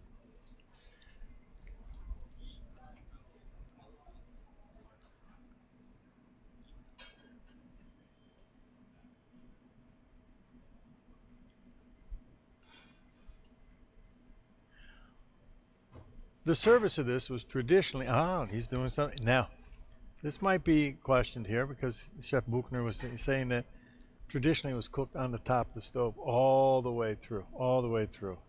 And as a service of it in the original form was right to the pot, right to the table. And then you'd serve whatever accompaniment on the side. Interesting.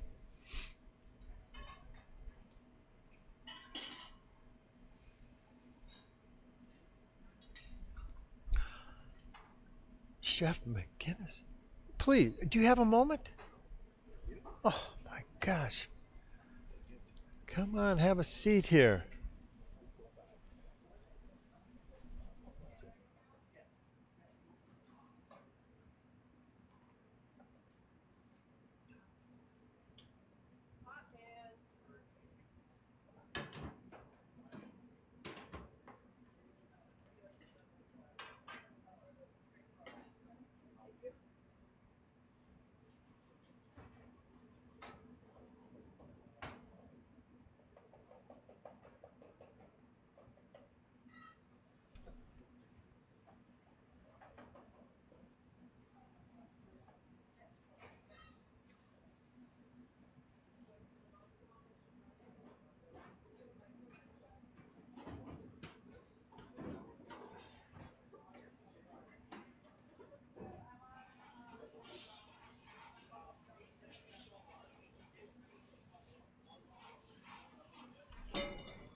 Hey, while we're in that kind of that prep mode, I just have a short video I'd like to show you. It's only 2 minutes long, so we're going to jump to that real quick. It's just a quick, brief history of the CMC, and then we'll follow that up with a wonderful interview with our newly announced president, Chef Dave, Master Chef Dave McGinnis for AMCO. So let's see if we can. There we go. We got an applause going. Look at this. Well.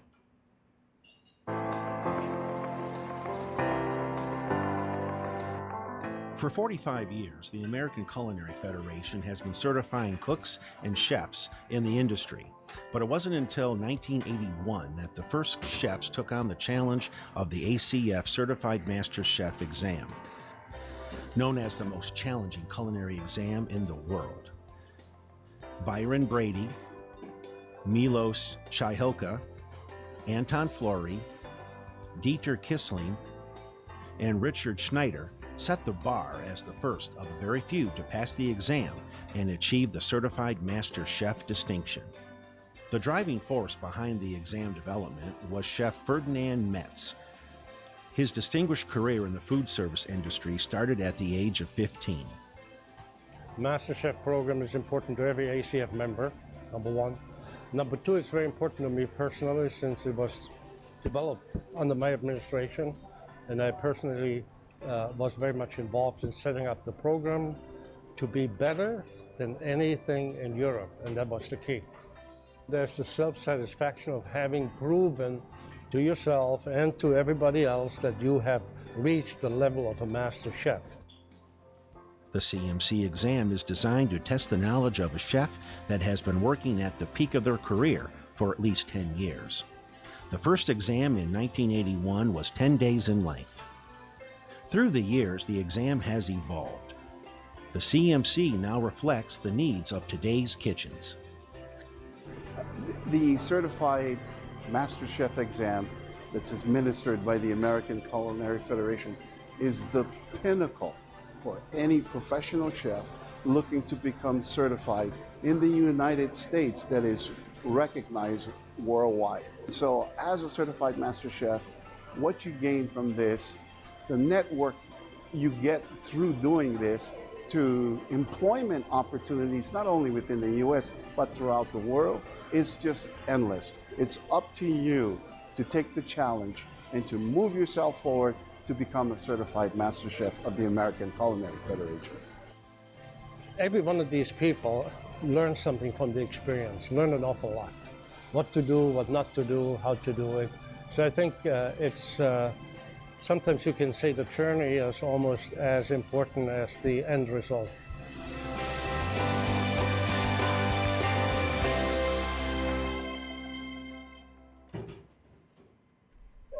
Well, great. Thank you very much. We're here live with Chef Dave, Master Chef Dave McGinnis, who is our president of AMCO, American Master Chefs Order. Chef, can you tell us a little bit about AMCO and why it's here today and what its purpose in moving forward? Well, absolutely, and thank you for asking. The AMCO organization is part of the overarching American Culinary Federation, to which we all belong and share a certification. It's a progression of certification and skill that really provides a lifelong skill development program for people to ultimately receive the Certified Master Chef certification or Certified Master Pastry Chef certification. And AMCO really started out as a fraternal organization, a good reason for the master chefs to get together and also administer the exam. As time has evolved, we've grown as an organization. Our current mission statement is to improve quality of life through the power of food. And we feel that's very important, and that takes, it's a very broad application to improve quality of life through the power of food. And in this instance, we are helping people further their careers in the food service industry. We are helping them achieve the mastery of their craft, and we are hoping that they are also now going out and helping other people do the same to achieve the next level of their certification, whether it's to be a certified cook, a certified sous chef, or a certified chef. And the thought is that we're improving everyone's quality of life. We are providing a career path for people, and it's not a very expensive career path when you think about it. You could join a restaurant, you could be a dishwasher, and then start to work in the pantry and get introduced to prep and get introduced to saute and grilling and so on, and eventually become the executive chef of that or another establishment. So what I really like about the profession is that it's an easy entry for people who may have a limited income or who may not have an opportunity to go to a certain type of a college or something like that, and to achieve excellence. So I find that AMCO is definitely a way of giving back to the industry and to helping people grow in their careers and have families and continue to grow throughout that career. Wow, very well put. Thank you so much, Chef. You mentioned on our mission statement. How do we go about pushing that forward? Well, there are so many avenues and so many opportunities, and that could be helping, working with food service companies, providing food, nutrition, certain elements for youth if we do certain activities, and we are growing more and more in those activities. And it's a funny thing is that right now I believe there's about 70 certified master chefs. We need 10 or 12 a year for the next 20 years. We need to we have to start growing these ranks so we could do more of that, empowering people, helping people through the power of food. And so our organization has to be larger, it has to be stronger for us to start to gain more momentum in certain areas. But right now we feel that we are keeping the integrity of food. We think that we are working with the most natural products possible. We're not buying prepared things. We are making things as we go. And there's a time and place for everything, to buy a certain dressing or whatever the case may be, but to also actually be able to make it and to understand the culinary path behind the history and the tradition of those recipes. We're also working with American cuisine, where a lot of Americans don't really even know what American cuisine is. But America has, they have the quality of ingredients, they have history, they have regional influences, and they have some of the most talented chefs in the world. One of the things that I'm really hoping AMCO can do is to put American cuisine on the map. So when you think about venison and you think about duck and you think about all the wonderful things we have and the cooking techniques we have, and if you think about some of the cuisines of the different parts of the United States, they're so diverse, and there's historical components. Like Escoffier did a great job with certainly Le Guide Culinaire, and where they documented the dishes. I'll give you an example. Abe Lincoln had roast pheasant with sour cherry sauce at his inauguration. Escoffier would have named that dish. He would have numbered that dish. He would have cataloged that dish. And we as Americans, we have not cataloged our cuisine. We are doing these things, but we haven't brought the structure to American cuisine that I'm really hoping that we can aspire to. And so I'm hoping that the American Master Chefs can lead that that commitment to really having people understand the goodness that we have in this country and how it compares to other countries. And if you go to Paris and you say, well, what is American cuisine? You may not get an answer that you're particularly happy with, when in truth, what we have is just an unbelievable, almost kept secret. And so I'm hoping we can exploit that opportunity to really get our name out there in the world and be respected for the actual value that we bring. Wow, that's an absolutely excellent perspective. I hadn't really taken the time to think about. Although we live in the United States, so we kind of accept those thoughts about American cuisine, regionally speaking. You go down south, the Bayou, New Orleans. Right. You go out to that barbecue in Texas now. But again, you're absolutely right. We're not capturing it as well as we should. We're not honing in on that historical moment of saying, this is the foundation of how the food developed in our country. And we should be honoring that, much like we do on our world cuisine. Mm-hmm. Mm-hmm. Yeah, a simple dish like goulash. We're going back 1,000 years in that recipe. Mm-hmm. Let's start doing that pretty nice. Absolutely. We have a chef here in the audience who's from the Northeast, from New England, has a fantastic restaurant. Cy has a fantastic restaurant right on the Bristol Harbor.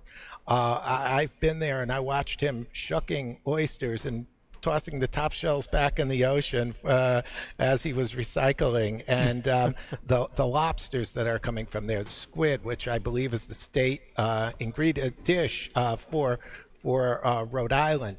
We have this cuisine. Our Maine lobsters are shipped all over the world and respected for the hard shell and the firmness and the sweetness of the meat.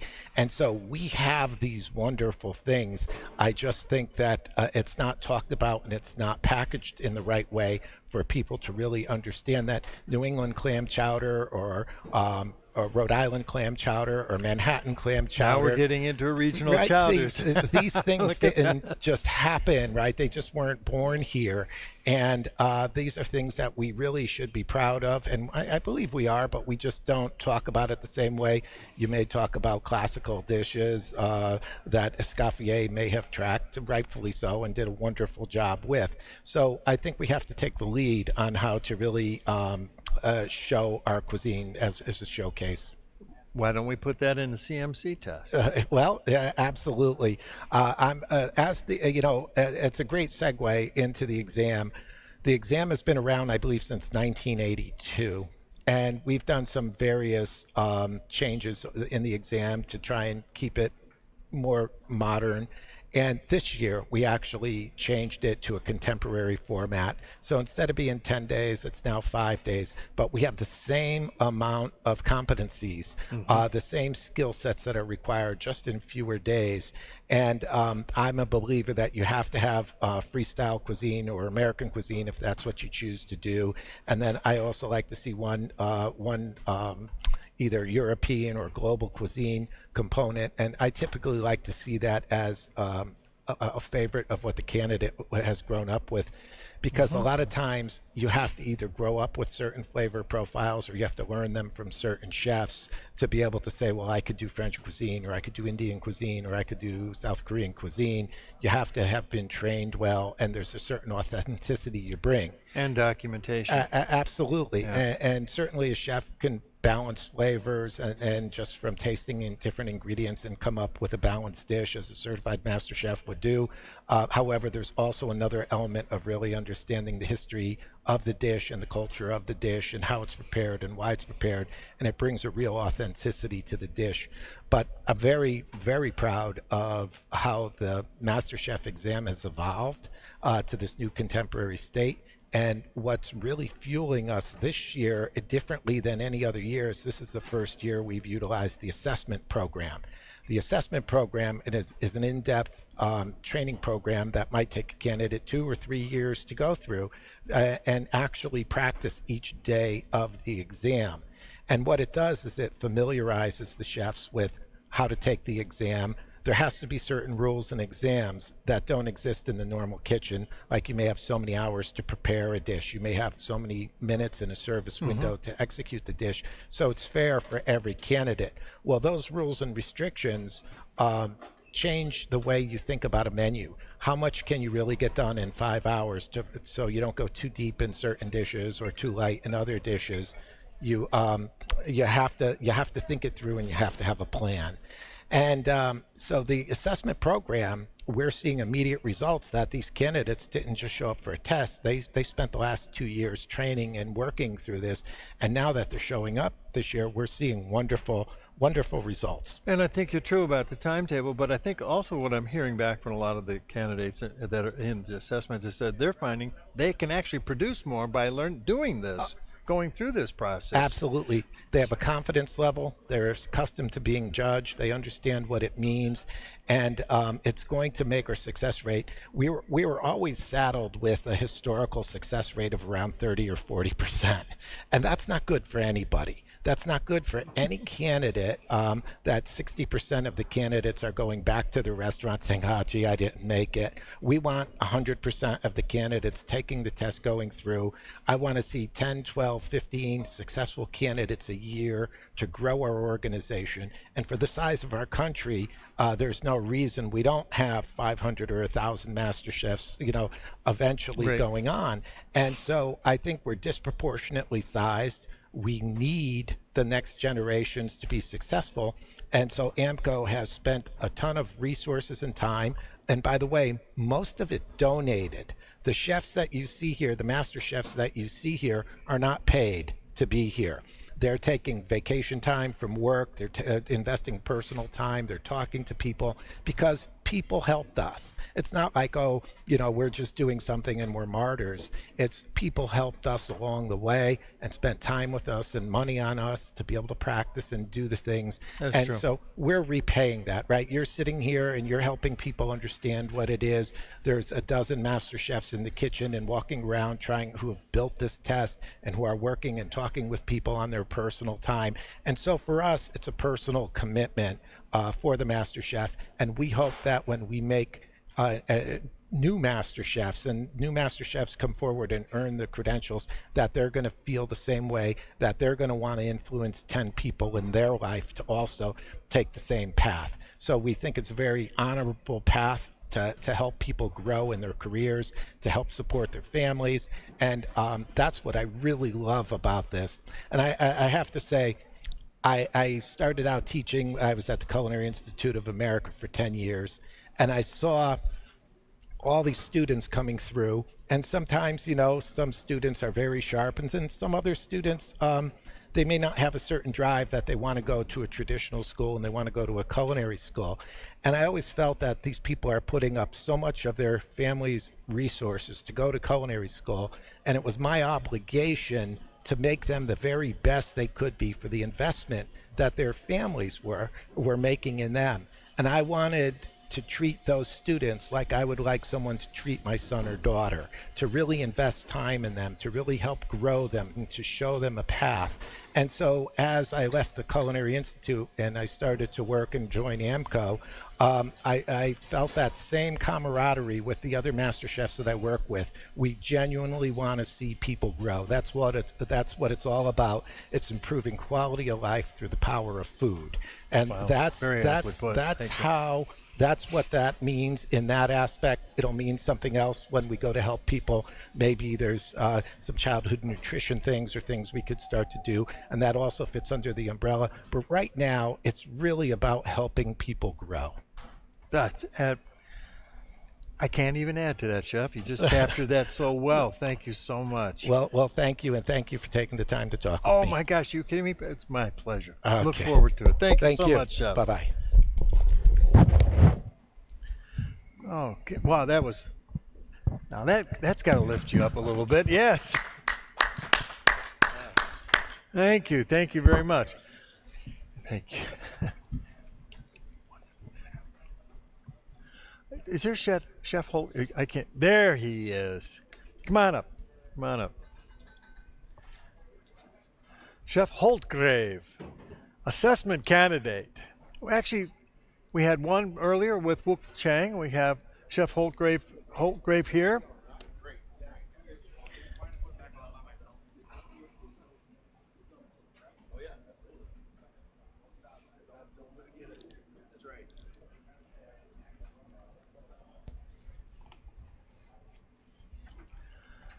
Oh, well, first of all, tell us who you are. Well, I'm Dan Holtgrave. I'm executive chef at Old Warson Country Club from St. Louis, Missouri. Born and raised on a farm in Southern Illinois. Really? Yep. I'll be darned. Yep. Okay. A farm boy, kind of got me my work ethic that way, and have a beautiful wife, Tia, and my son and daughter. I met your daughter. I mean, your wife. Yep. Well, she could almost pass as your daughter. She's that pretty looking. I'll tell you what. There you go. Very fortunate. Yes. Hey, first of all, why are you here going through this assessment program? Well, to better myself and those around me, you know, and I've always admired the Master Chef program. I've worked for a Master Chef for most of my career. Aiden Murphy, who's a mentor of mine, and you know, I owe a lot of where I am today because of that man, and I aspire to be that and more. So you found that this person mentoring, and now is there other chefs down there that you work with and mentored with? Absolutely, yeah. There's a lot of great talented chefs in St. Louis. Paul Camp, Kevin Storm. I was just going to say, we can just go on and on. You got a great culinary clux down there. Yeah. I tell you what, they are fantastic, and I know a good majority of them myself. And Chef Aiden and Paul and Kevin I've worked with, and wonderful people, and so giving. Yes, of their time. Absolutely. And so give it away. So what did you think of this assessment today? I mean, I think it was great. You know, it was everything I expected it to be. What did you have to do?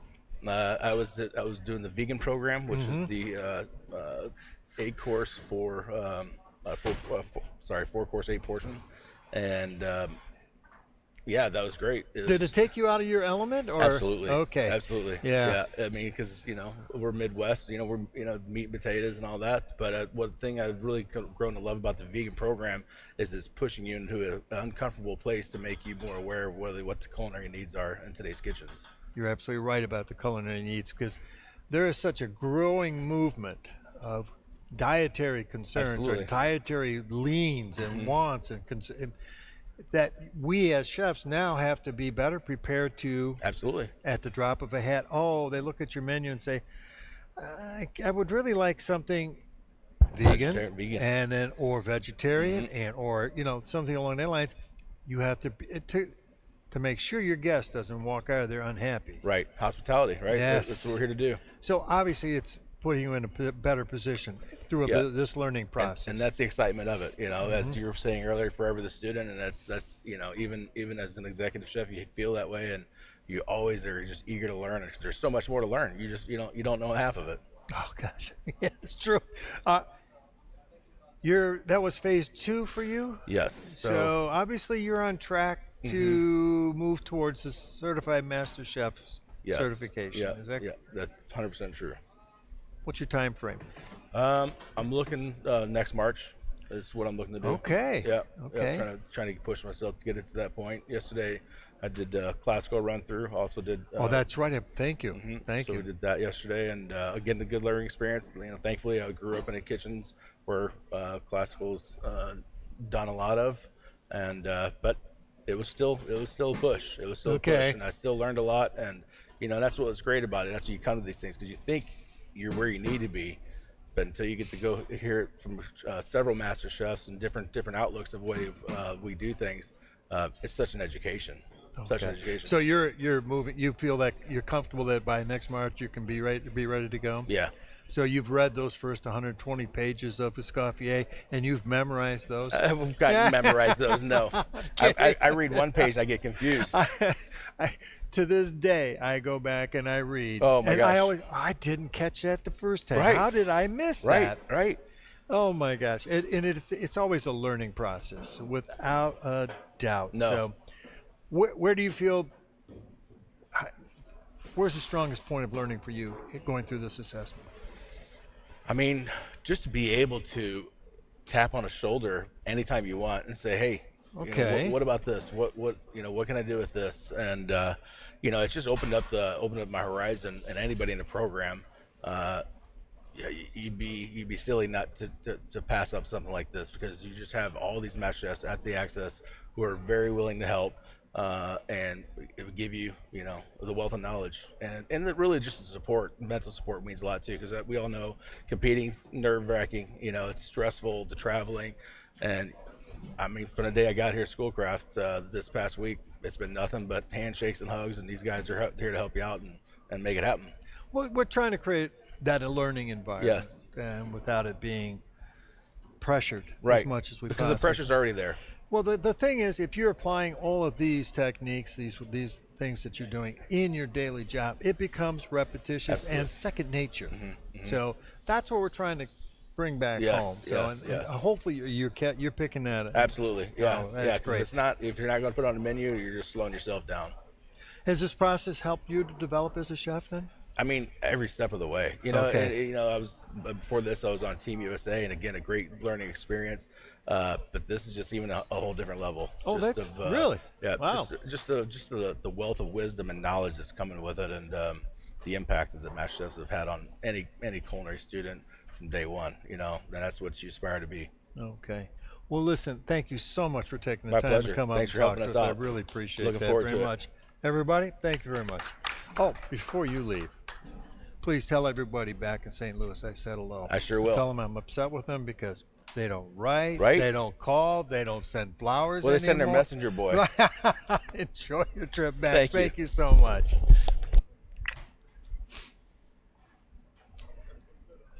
Nice. Oh boy, I tell you what, this has been an action-packed day. We've had these are all spontaneous interviews. I want you to know they're just coming out, and this is wonderful. Thank you so much, Chef, for taking the time, and have a wonderful trip back to St. Louis.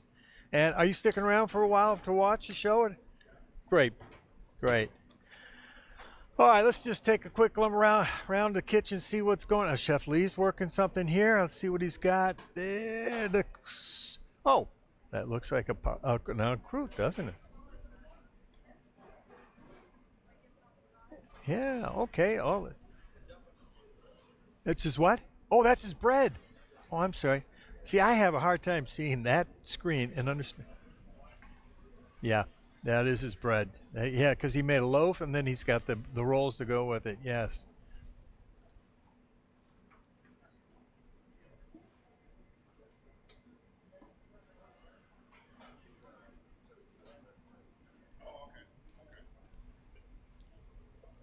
We're back to Chef Jung, rather. I'm sorry. I get Young and Jung there. I gotta remember. And okay, so we should have all three of our candidates working right now, correct? Okay. What is she torching here? A little bit of.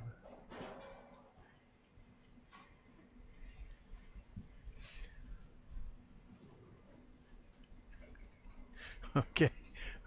While they're in the middle of the prep, let's knock this out. We got another guest. We're here, the guest lecturer, the interviewer. I'm sorry. Come on, chef. You want to slip those on that way? The Madonna. Angelica Javia. Oh, we got a little torching of the tomato. Okay. Let me take a moment here quickly to introduce a very good friend and a master chef who I have had a tremendous amount of respect for over the years, and because as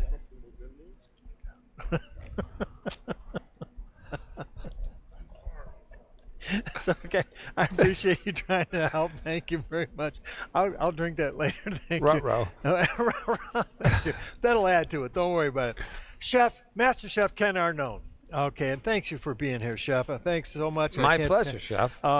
We're going to go off the cuff here because everybody's hit these PowerPoint dialogues and things like that, but you've walked into the test coming in this hat partially started, and now you're here for basically one full day now, right? Today? Correct. Okay. What do you feel about the test right now? What is your thoughts? So, I would back up a bit and say that when the exam started, fortunately, because you and the team here have done such a fantastic job with the live stream and the interviews. So between my phone, my computer, and my house, it was plastered everywhere. So although I wasn't here, I certainly was able to watch what was going on. Okay. And the piece that I have been most impressed with is I would call the success of the assessment program, and being able to see the chefs, and I know a couple of them from years ago, to be able to watch how they have grown through the assessment program and how they've conducted themselves in the kitchen. Obviously, clearly I couldn't taste any of the food, but to watch how systematic they've been and how organized they have been in managing their production, their time, their window, it's really been tremendous. I really feel very confident that we're on the right path with the assessment program. So that's probably what I've been most impressed with. And I did participate in tasting this morning for Garnish. There was some fantastic execution, some great components, some excellent flavor development. So it's been a great experience. Wow. We're watching this now, and we're seeing that we always have the opportunity to think, if we did this or we did that, maybe it might make it better. Is there anything popping in your head about what we could do to make this stronger or develop it anyway? Or watching to see how it comes to fruition before we make any assessments? You mean as far as changes to make? Changes, yeah.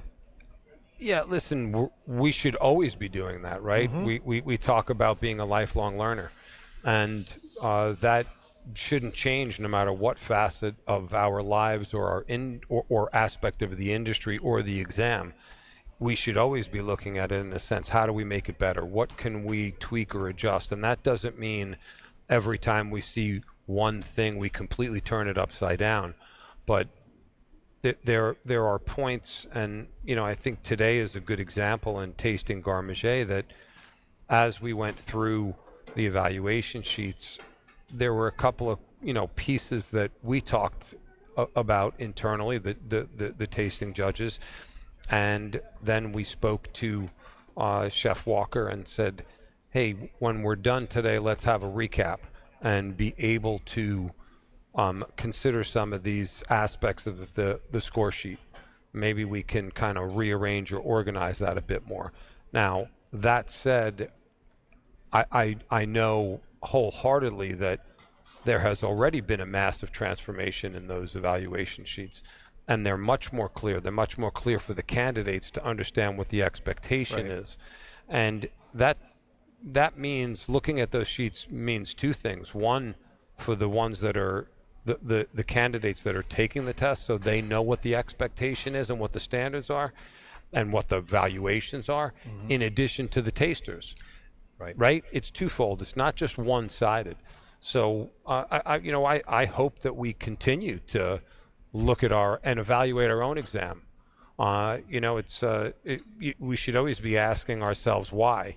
And then when we answer that, we should ask ourselves again, why is that? Right. And then how do we make it better? So I hope we continue to do that. I do too. And as I see how the test has evolved, one of the things I have noticed and felt very, very good about is the fact that we're really taking what a chef is doing every day and applying it to this level of correct by building their knowledge, their skills, and so forth, and giving them now that road to get there. But they're taking things now that they should be doing and developing that so that they become second nature in their job. Yeah. And elevating it, because if they're that's what I'm beginning to hear and say. Now that I've taken the assessment, I'm putting this right back into my job and getting everything else elevated. We're grooming a society of chefs now, it seems like.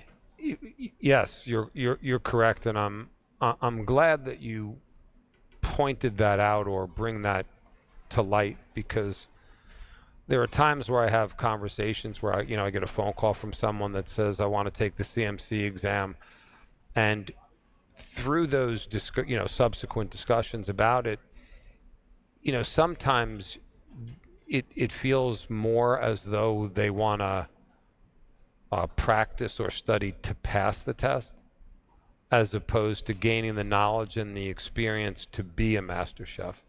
And those are two very different things, right? And I'm going to liken this to a Garde Manger competition. So when we used to compete in the Culinary Olympics, Chef Hilase had one, he had many, but one of the mantras that he had is, if you couldn't do it in your operation, we're not doing it because it's cold food. And so that made us really kind of change the philosophy of how we were looking at the composition of a platter that we were making. And at first I'm like, well, that makes it a little bit difficult, right? Because we're trying to enhance the presentation on a roulade or a terrine, and sometimes you're doing things that are not food real, right? It's not real. Food real. Right? Very good point, Chef. It's not. Very and so he wouldn't allow us to do that. And at first we're saying, well, that's difficult in some instances. And then we realized that it was difficult for a reason, because we could take that dish and we could serve it in an operation, and it was real food. And so what you just talked about is that, right? Is that being able to take mastery in these different competencies and elevate your game as a chef, and then elevate your operation, which in turn you should be elevating the people that are working with you and for you in that operation, and then at the end of the day translates to better customer satisfaction. And that's what our goal should be as culinarians and chefs. I think you captured and encapsulated it extremely well. Thank you, Chef. Boy, you just stole all my thunder, Chef. I don't know what else to say. So what are you doing now? Yourself? So I still have my consulting business. Overall, I mean, primarily I'm the corporate chef for Cola Vita USA. And then I have my consulting business where I work with restaurateurs, hoteliers, country clubs, manufacturers on everything from menu development to staff training to product development. You are broad-based, aren't you? Yeah. Yeah. That's why I look so old and gray. No, that is not true at all. I mean, no. I'm the one who looks old and gray, and I'm retired. Yeah. No, but now in your operation, you see where all these applications of what we're doing fundamentally can benefit these individuals coming out of this assessment, can benefit these people that are ascertaining the level of CMC in the corporate world, the business world, the consulting world, but where you're at, you can see these people coming up and making a difference now. Absolutely. So, can you talk to that a little bit? Well, let's just take, since we're on Garde.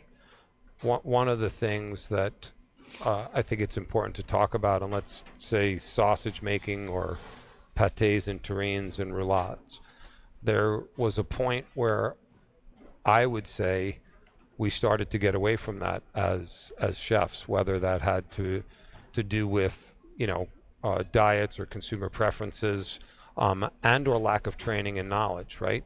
So at the end of the day, making a proper sausage making, or making a proper force meat, or a mousseline style force meat, was starting to fade away from the normal repertoire. And I do understand that it's not applicable in every environment, but we have seen, certainly in the last 10 years, a resurgence on the charcuterie front, on the Garde Manger front. And I love to be able to see that, and to enjoy a well-executed pâté en croûte, or a sausage, or a roulade, a properly made force meat, is a beautiful thing. And to see that we have candidates, and this morning, as I said, I had tasted, and one of the pâté en croûtes in particular was an incredibly well-made force meat, the proper ratio of fat, it had the proper texture, the seasoning was excellent, and it was paired with a cherry mostarda that balanced incredibly well the perfect amount of acidity and sweetness that went well with the richness of the force meat. And that's really a beautiful thing to see and to taste. And the fact that these candidates have gone through the assessment program and advanced their skills and honed them, and now are here executing them and able to bring that back to their operations and continue to train and teach their chefs in their operation and bring that to their customers, is a great thing to see, and it's fantastic for our industry. Oh, I think so too. And I'll just throw out my 2 cents on the Garde Manger aspect. The resurgence, or the resurgence of knowledge of continuing that process, has got to grow, because I see that it's such a benefit to any operation. It gives you an opportunity for utilization of product. It does. We've talked about it from the benefit of understanding the functionality and how you grow your skills and so forth all around that.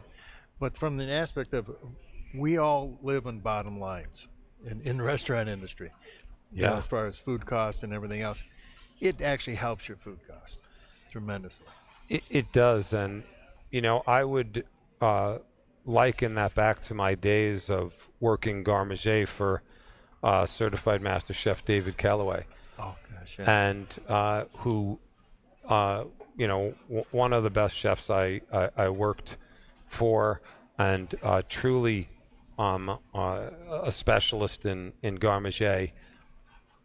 I felt I was taught the right way working for him in that operation, because, as you just talked about, byproduct, right? What were you doing with the trim? And my job was to go into the walk-in a couple of times a week and understand, what did we have? What were the byproducts? What was the trim that we had that I was going to transform into several, most of the times it was 3 to 5 different pâtés, roulades that would be for our charcuterie board in the bar upstairs. Okay. And that was part of my responsibility, my job, and understanding additionally what were the other components that we had around that I would also pair, what were the accompaniments that would appropriately go with that. And that was a great way to learn, which was very traditional in the business. It wasn't, oh, okay, I'm going to just go in today and let me just grab a whole piece of protein and I'm going to turn this into a pâté now. No, that's not, the origins of the art. And so I think we have to go back and reflect on what are the origins of that art, and how has that transformed today, and what does it mean for operations today. And, I have clients that we make fresh sausages on a regular basis.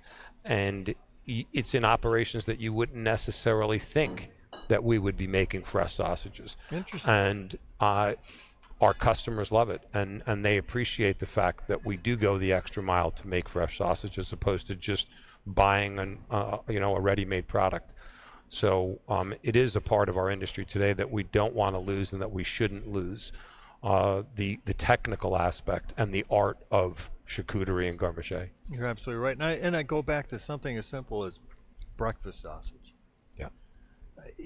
I just worked with a customer and we did something the same. I said, why are you buying your own sausage when you have all of this? We can make your own, and you become right the owner of the homemade sausage for your operation that they can't get anywhere else. Right. So you now become special in You that do. respect. In that respect. And in some instances, we lock ourselves in, and don't get me wrong, there is a time and a place for convenience products. Oh, I agree.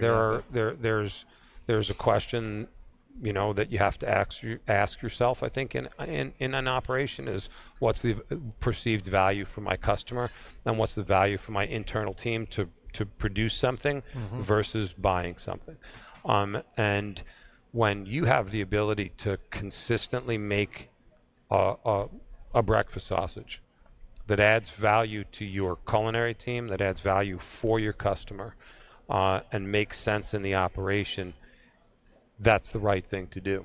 And you also prevent yourself from ending up on we're out of that, so we had a substitution today, and now we just received a substitution that's subpar, right? It doesn't fit into our specs on a breakfast sausage, but we're forced to serving it because we don't produce our own and we can't produce our own today. So now that's what we're serving, or we're 86ing it, which is a bad word. We don't want to do that. So it is important, I think, to continue the craft. Any questions out here? Come on, we had a great young culinary crew out here. Chef, anybody have any questions or any thoughts? Good, that's great. You're letting me off easy.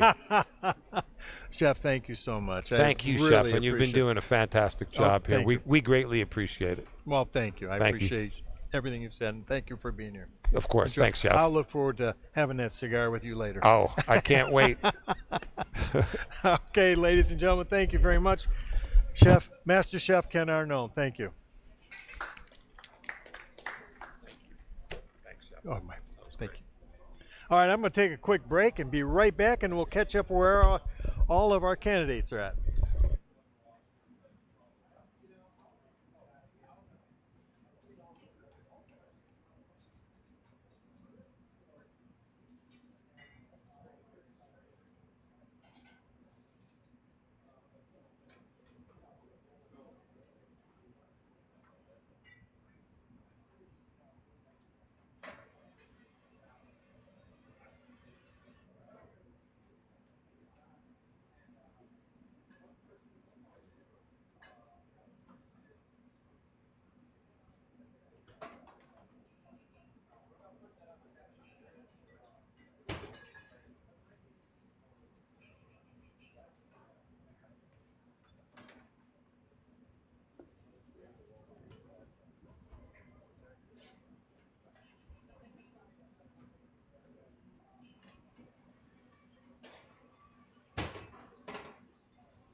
Let's see, where are we at here? We got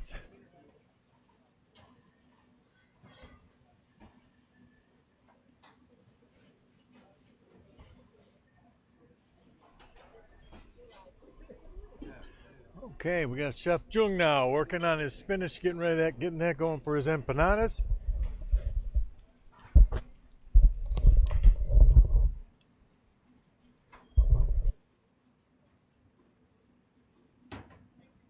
All right.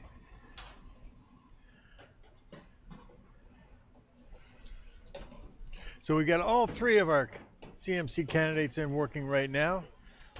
Let's see if we can buzz through and see where they're at on their menu development.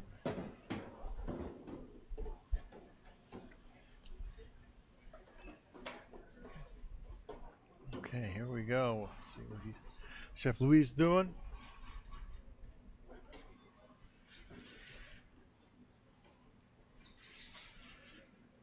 Those are the onions, it looks like, for his goulash.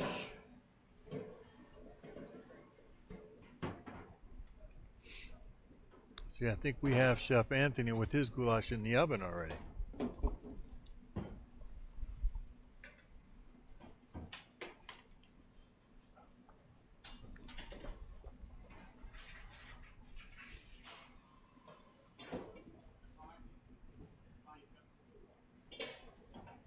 And I think he's pulled it out. Oh, yep, there we go. Checking it out now. Seeing where he's at, tasting.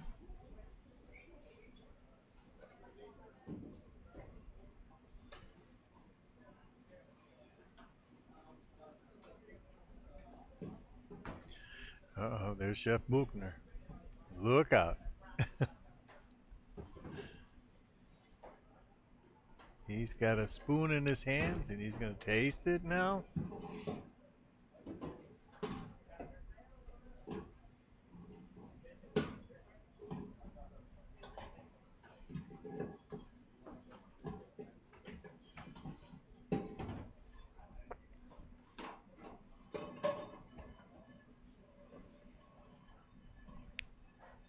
Is that Chef Gio?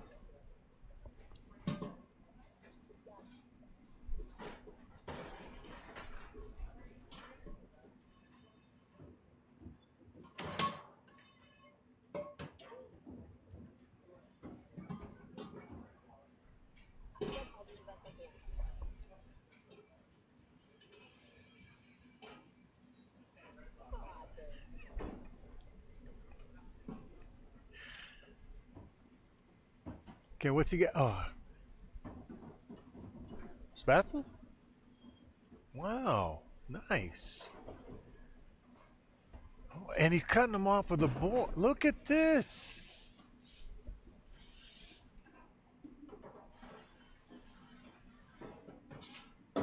Wow, nice work here, Chef Gio. Wow, now this is very classic. I mean, I had this conversation with Chef Buchner earlier, and I said, "Do you think they're going to run them off the board, Chef?" And he goes, "We will see." No, we will see. Look at this. Oh yes. He needs a bigger board.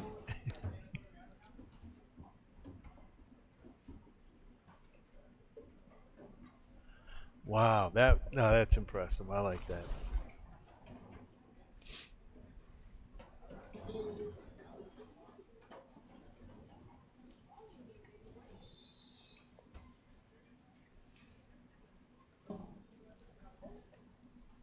Now, I think at home, if you're or out there in the world of culinary, you're watching this now.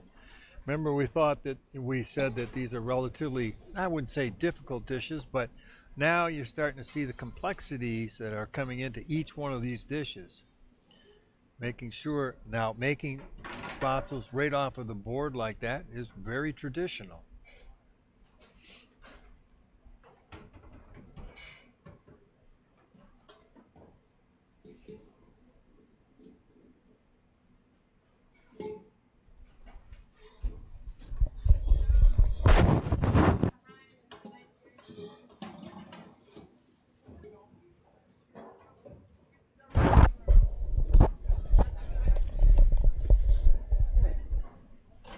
Chef Luis, thank you.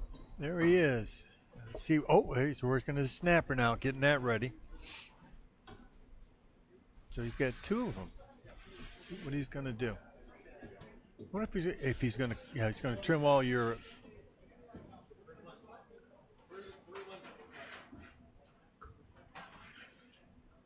fin, all the exterior fins off.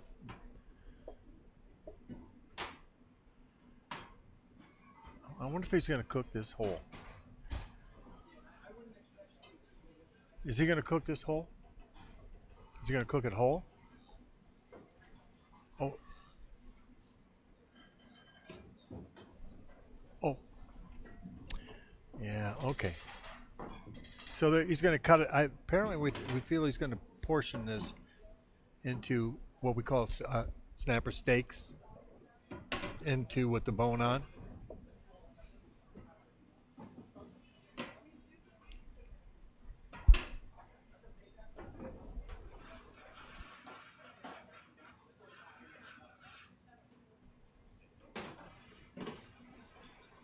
Yeah.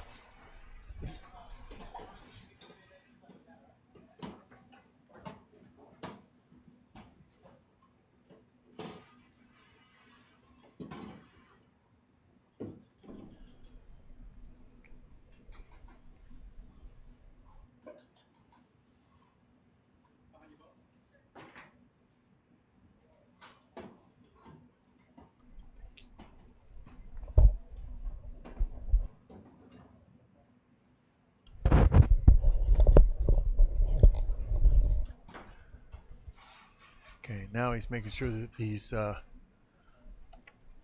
no scales on the fish. Back to Chef Anthony Zoom.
Right now we got, let's see, is this Chef Jared?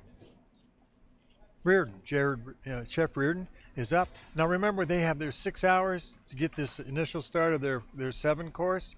He's got a little bit, not even 20 minutes left, and he'll be exiting the kitchen at about 2:30. So he's going to have to start wrapping everything up, make sure, and I think at that time, he's got to be walking out of the kitchen. So again, it's one of those processes. We're going to see the what he's produced in the last 6 hours. So he has a 2-hour window tomorrow to finish the complete course setup for 7-course meal menu that he's written.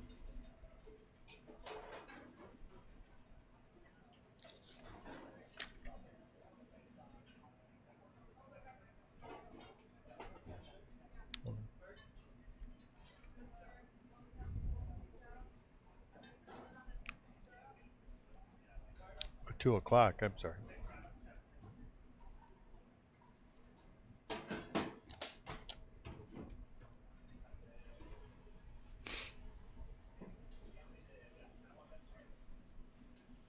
Tony Lee, I think, no, they both start at the same time. So they'll be both leaving the kitchen about the same time.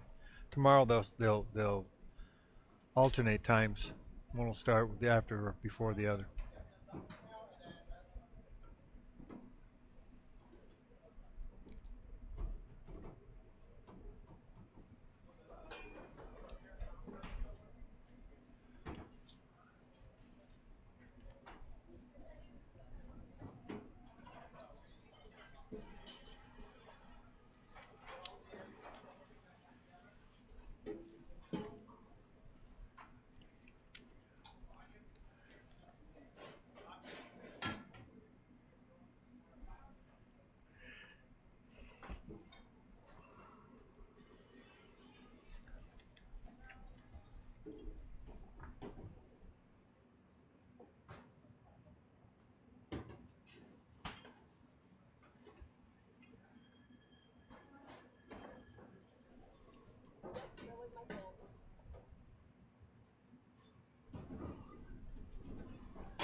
Just a recap on what's happening with our 3 candidates. Cuisines of the world.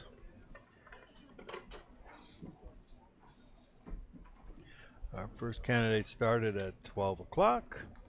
They will be going up at 4 o'clock.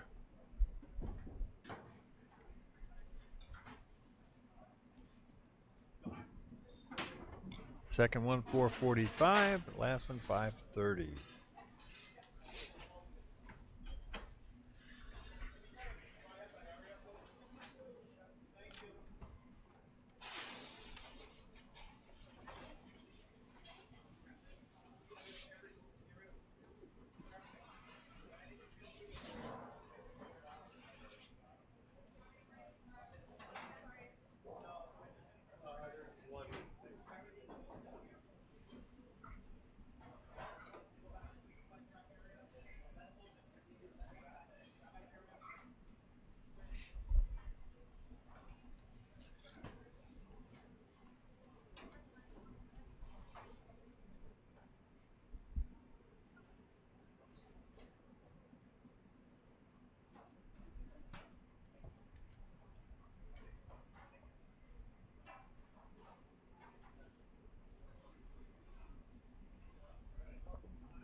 There.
Okay, let's see where we're at right now.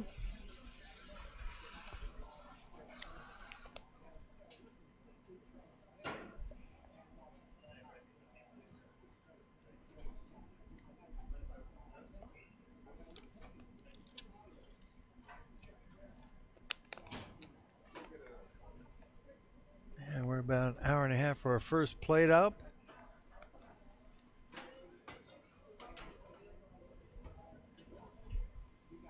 Let's see, who do we have here?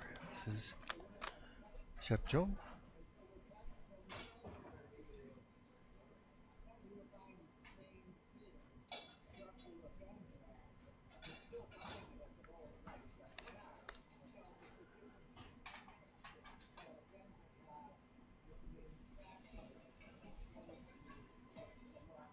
Chef Louise Young.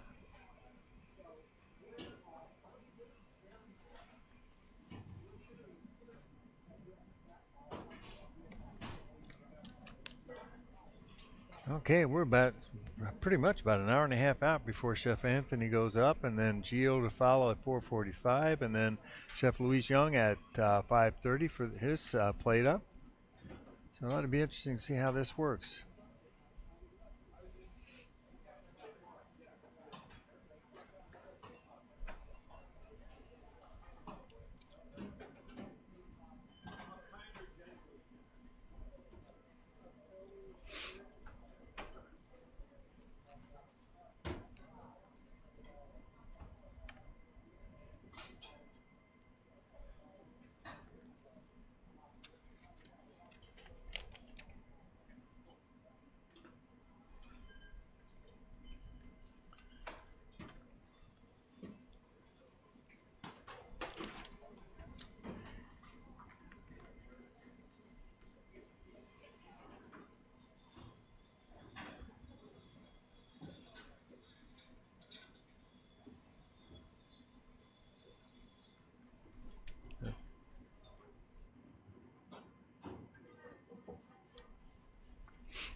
We are with Chef Gio.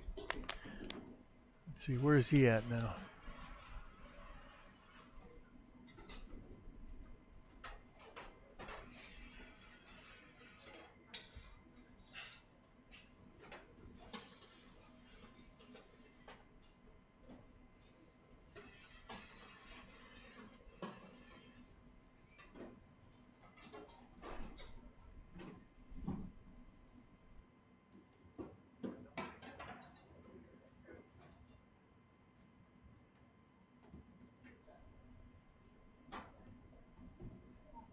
Sandy can see if she can get over there, but I don't think the overhead camera's going to pick up. Can you put or Kim? Oh yeah, Sandy's got that. There you go, Chef. Oh, this is, wow, what do we have here? Is this considered a little goulash? Yeah, stovetop. Look at that, wiping down the sides beautifully. Very nice. Very nice.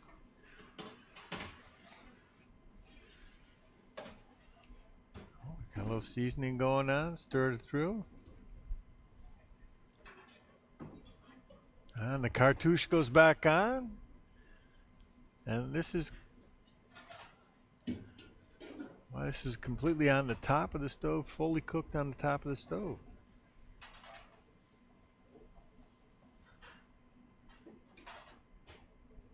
It's important to keep those sides pulled down because as heat develops and goes up the sides of the pans and the air gets out, it starts crusting on there.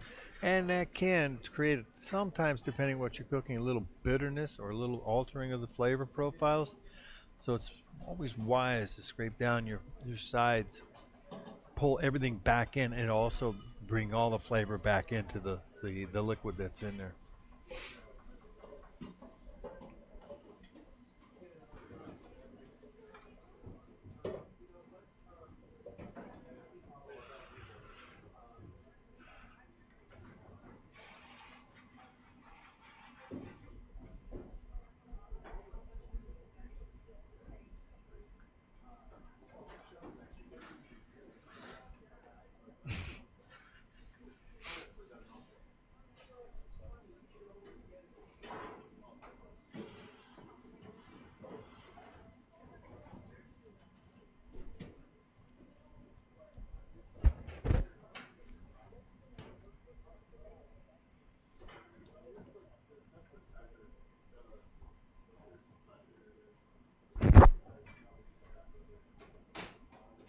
Let's grab Chef Anthony Jung up there now.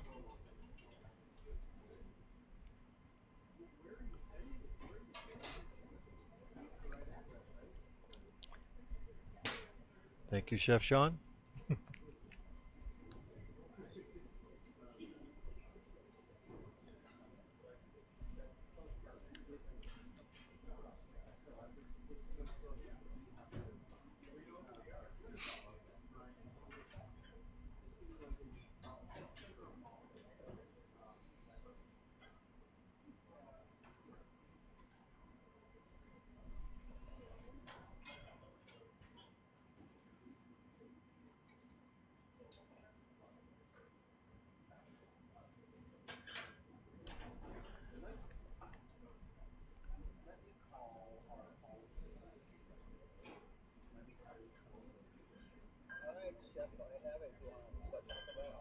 Sure.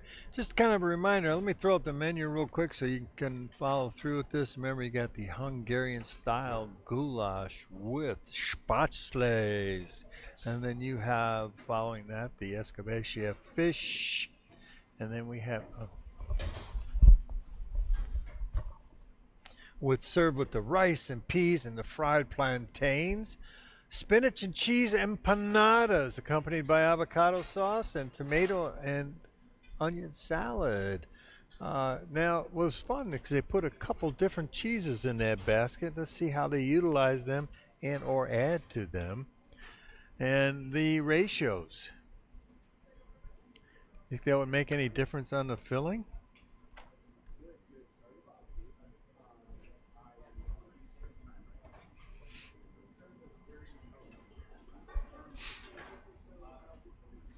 Oh, there he goes, wiping down the sides again, keeping it all covered nicely. Very good. Very good. Question?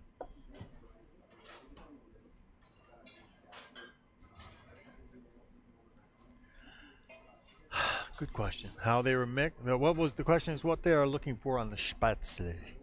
Obviously, mixing it. The texture of the dough will give you a different product. Now, if it's a moist product, it's going to come out a little tender. If it's a drier product, it's going to come out a little bit heavier, depending on what region of they're going to make it for. You gotta kind of get that to the point where it's going to hold, come in there. And one of the things that I saw was unique in the fact that he was running it off of the board. That is the actual traditional way of making spatzels in that particular region. And yes, instead of pressing it through something as it drops through, this is works off of the board. You get a little longer, more elongated, round, and it feels. And again, the whole idea of the dough product that goes with it, it's to help absorb the moisture so that you exactly from the goulash itself.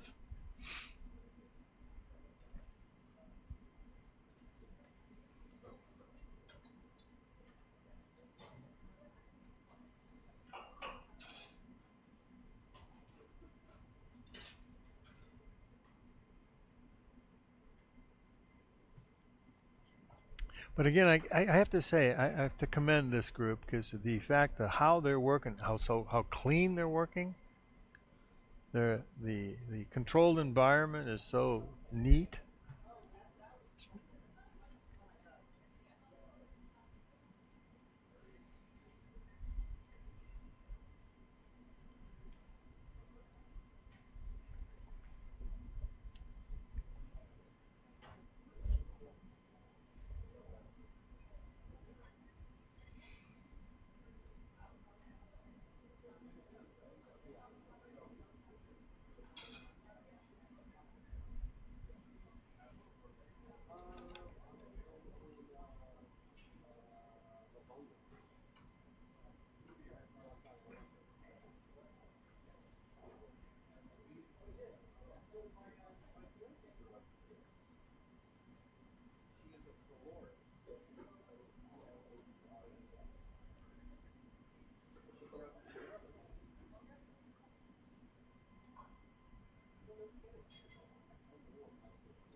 A question from the audience came up about the introduction of paprika and the timetable it was introduced to the region. Red peppers were never available until after the 16th century, and so as they became available, it was then that they realized the processing of the dried, drying out the peppers and that's exactly where paprika comes from, is from dried peppers. But in the German word or in that regional word, it meant that you could add paprika, which also meant peppers as well. You could do one or the other. So, but the dried paprika obviously would travel better, so that's what was commonly used throughout that region when they started to elevate the quality and the presentation of this particular dish. And so therefore, and some places a little bit heavier than others, it was actually used as part of the thickening, so it would really brighten it up, and so it was again used a lot, much like, and then the onions, the more, of course, paprika was a little more expensive than onions because everybody grew onions, but that's why the ratio of meat to onions, it was at least 50% or more in most cases, when you would make goulash.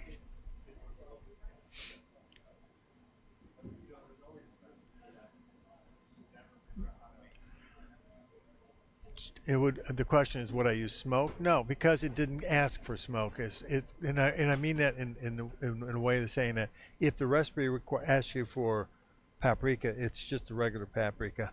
Now, if you want to go ahead and add it, but if you're asked to make a traditional goulash, then no, you wouldn't use smoke. If you had a preference for that for yourself, or if you're making it for yourself, that's fine. But again, in this environment, we always want to try and create what was being asked of us specifically. And when you get in the world of cuisine, and the conversation I thought was very interesting, we talk about American cuisine. Wow. Do we have really true, authentic documentation for American cuisine, other than a few cookbooks here and there? And it would be interesting to get a registry of authenticity of some of our American cuisine recipes. That would be interesting. I like that.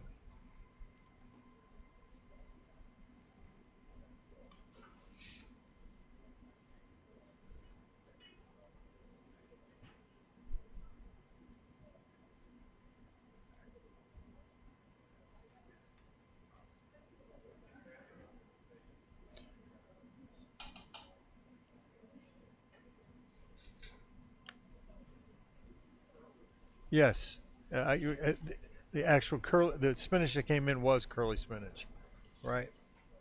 It's a larger leaf too.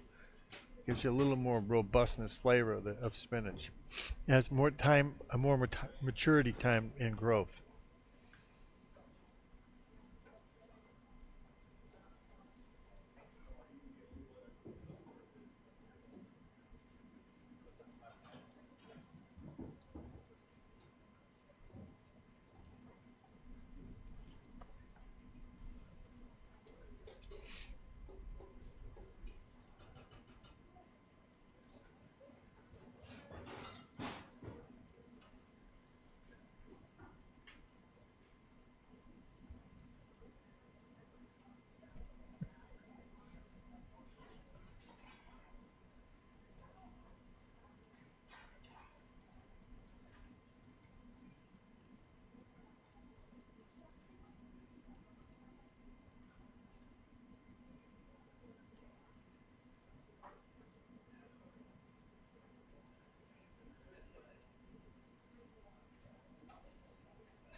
Looks like the filling for his, was that his filling for his spinach? Yeah, spinach and cheese filling.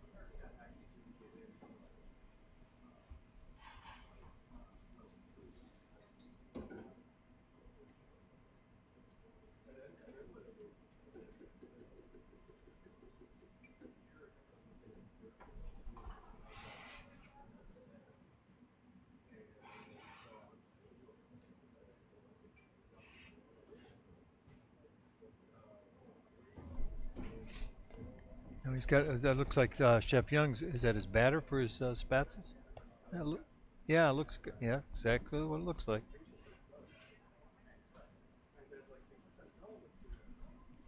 Very good. Let's see how he forms his.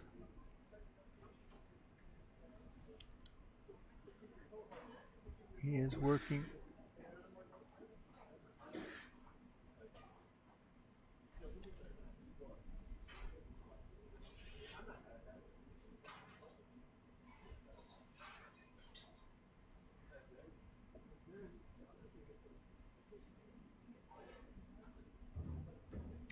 Oh, he's working in the half pan.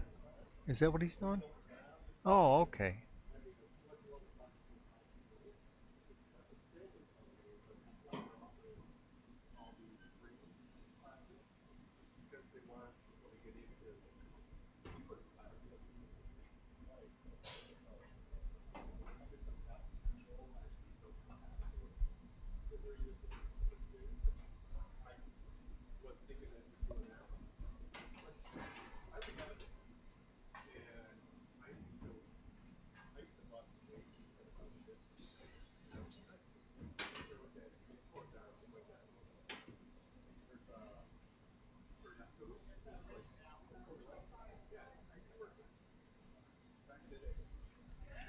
I understand that the chef, what was that, Chef Gio has a timer to drink water so he doesn't become dehydrated. Obviously, he and his apprentice were both drinking water together, and that's when that little timer went off. He said, "Up, time to rehydrate." Smart, because sometimes we need a reminder to take care of ourselves when we're under pressure like this. So he actually has a little timer set up. So, time for rehydration. That's smart.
Okay, Chef Anthony's got about 45, no, 55, 50 minutes left before he has to start considering dishing up. Probably even less than that.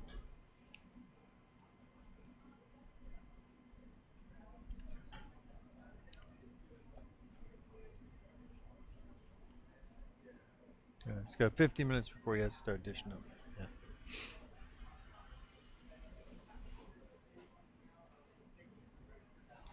So at this juncture, you know, if he finishes making spatzels, he's all set there. The next thing, he's got his goulash is already going. And then probably the next thing will be making the empanadas and getting those ready to go. Remember, he's got rice and peas and then fried plantains that he's got to get ready to go as well.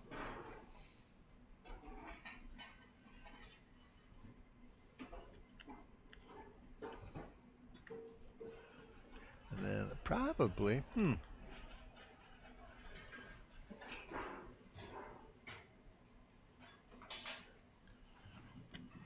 Of course, the avocado sauce can be done in, well, no, I would, yeah, I can make the avocado sauce in advance as long as you got enough acidity in there. And then the tomato and onion salad, depending on the seasoning on it, then he's going to have that prepped.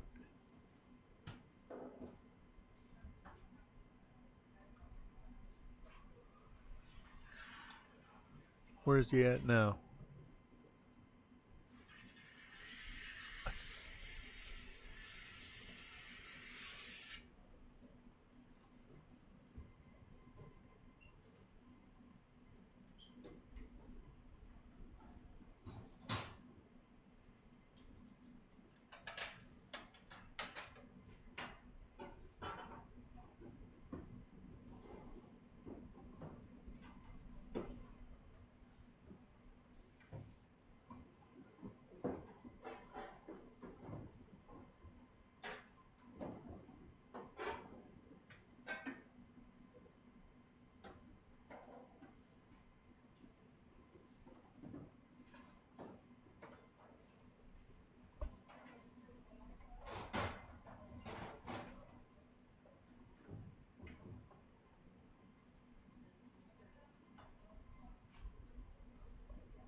Or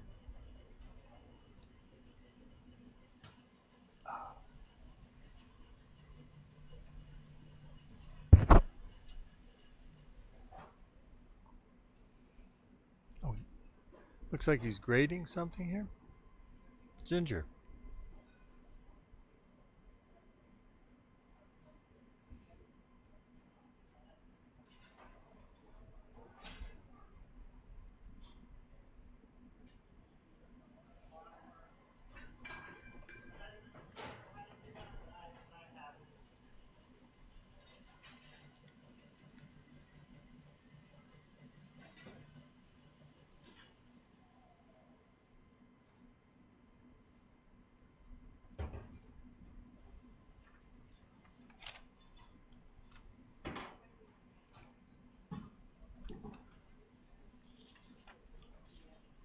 Ginger going to go with his fish?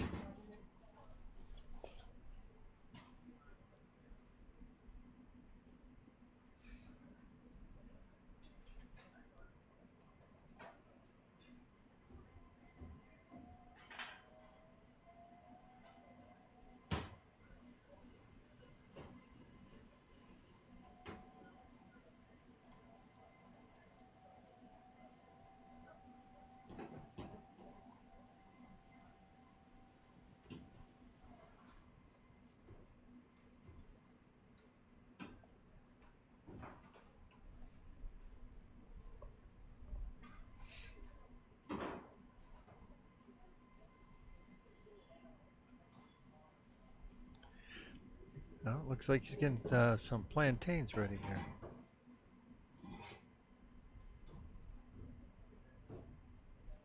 Looks like he might have his avocado sauce there beneath him there.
Okay, Chef Gio's looking at about 46 minutes before he has to start plating up. I'm sorry, Chef Anthony, rather.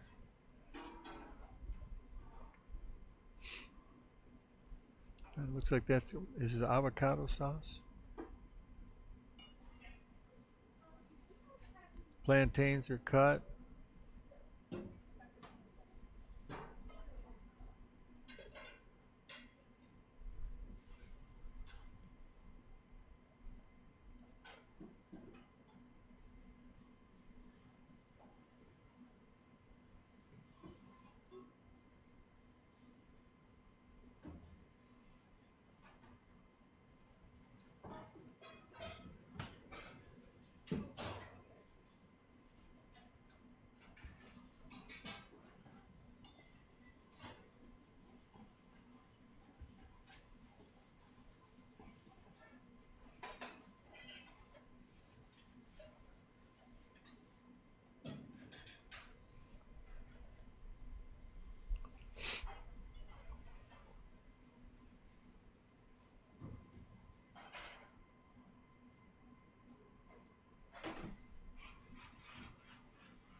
Okay.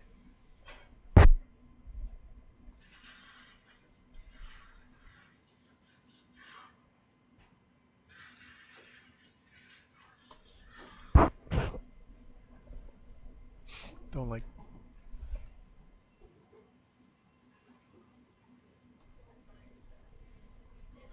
Okay, he's checking out his goulash now and checking to see that tempered right, cooked fully, and seasoned properly. Now he looks as though he's getting ready to take the.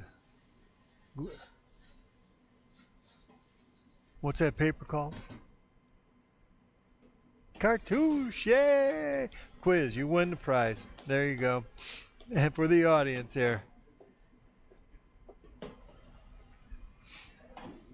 There, okay. Oh, smart. Bring it down the sides. Yeah, there you go.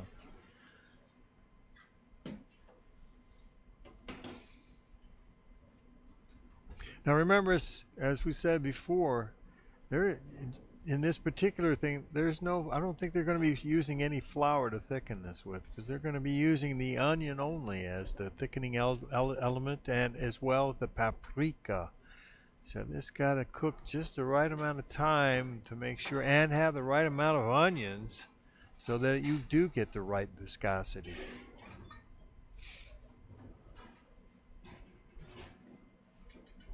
Boy, I wish it was in there tasting.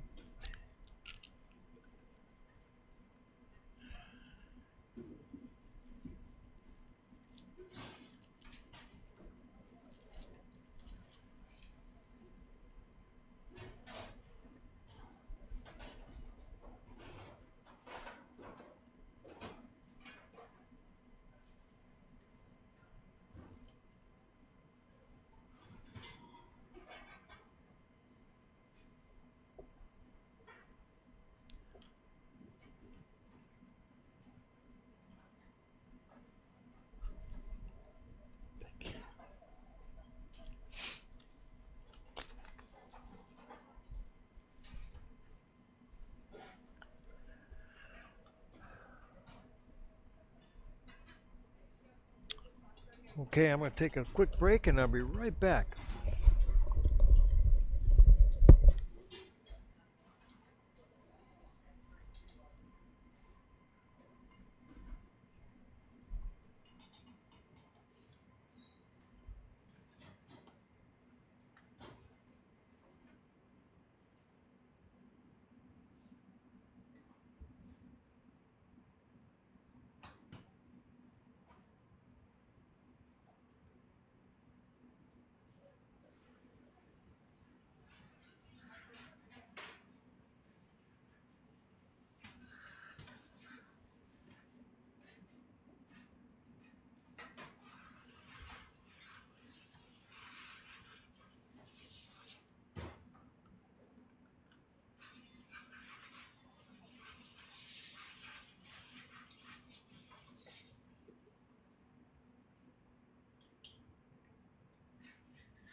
Okay, we got Chef Anthony Jung making his empanadas now.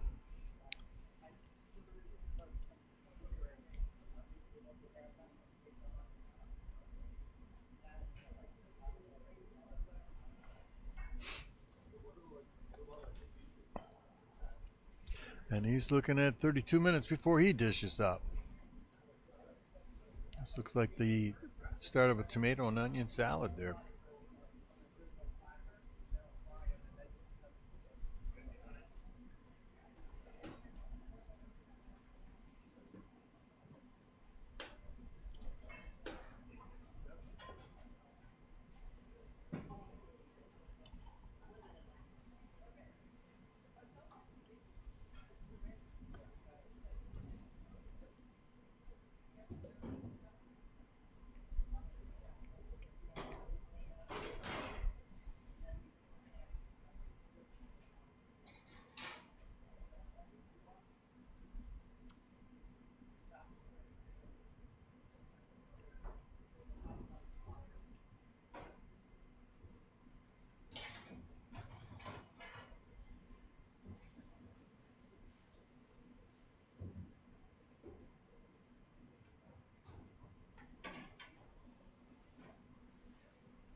We just had a wonderful comment from our audience here who's observing and saying that they're noticing that the knife skills are absolutely awesome.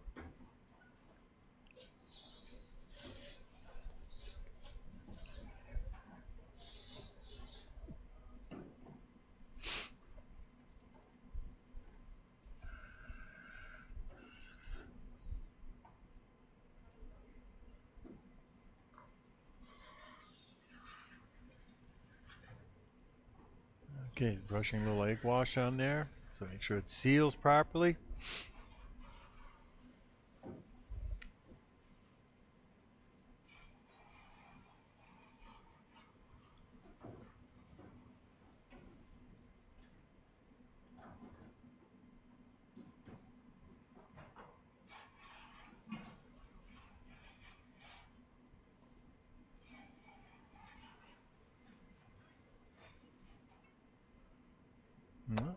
They look good.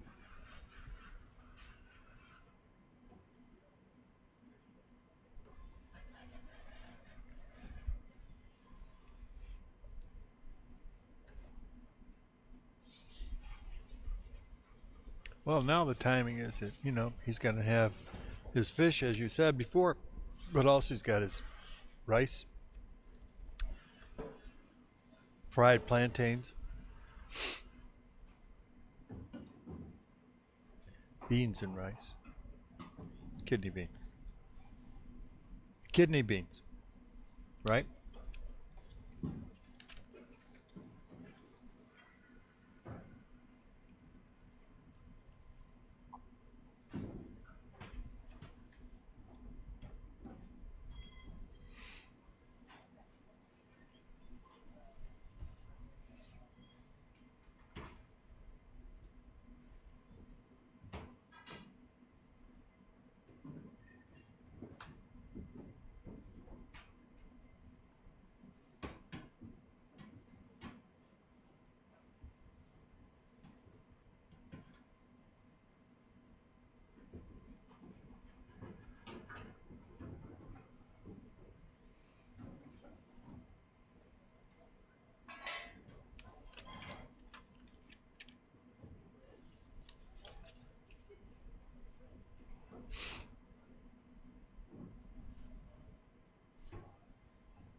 I'm sorry, question from the audience? Hmm.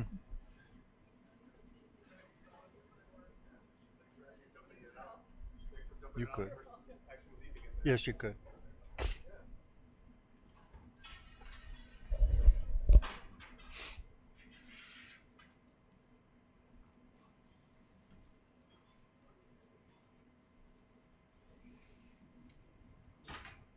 As you see, Chef Jung now, he's working on the doughs, and we're doing a little twist and curl as they're moving across.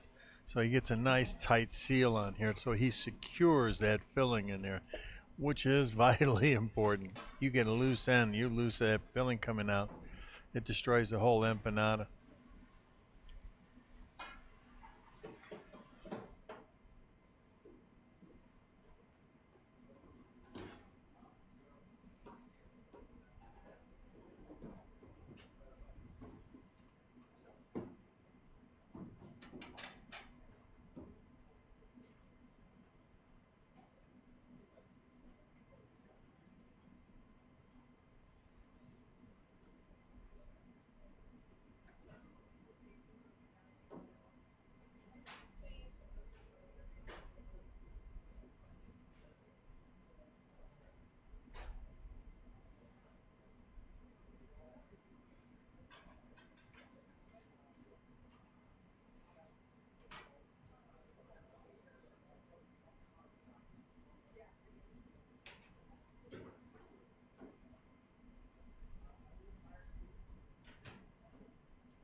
Like he's brushing a little egg wash on the outside.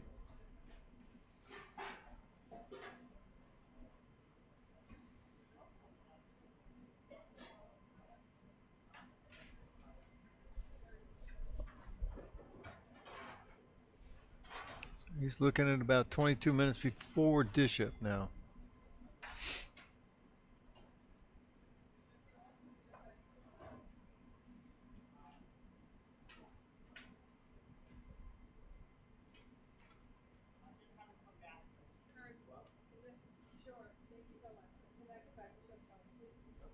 Yeah, and we know he has his goulash ready.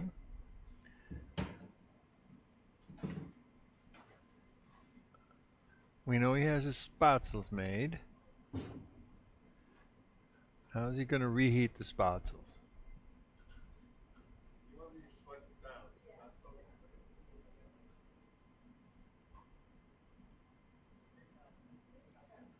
And timing is in the oven.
It's hard to catch what Chef Gio's done. It looks like he's working with his dough, I think he's rolling a sheet and portioning it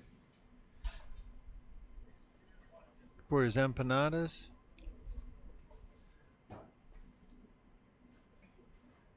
Is he using a tortilla press? Well, that's good because what that'll do is get him a very even sheeting on the dough itself, as opposed to trying to roll it out because you might not get the same. But again, whichever you have a comfort level with, by all means. Oh yeah, he is doing a press. There you go.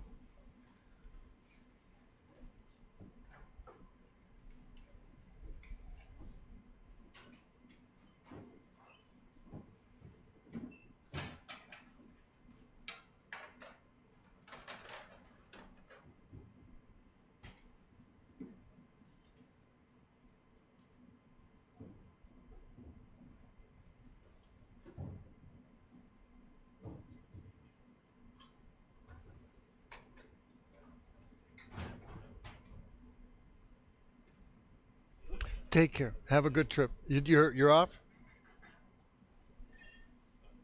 You're going? Have a good.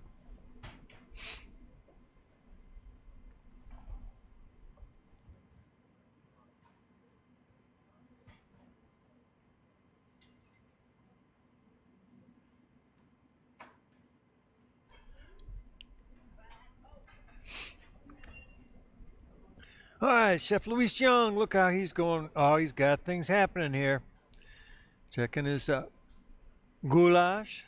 Looks like he has some vegetables going there. For the escabeche. Ah, okay.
Okay, Chef Anthony's getting his seasoning on his fish, getting ready to go.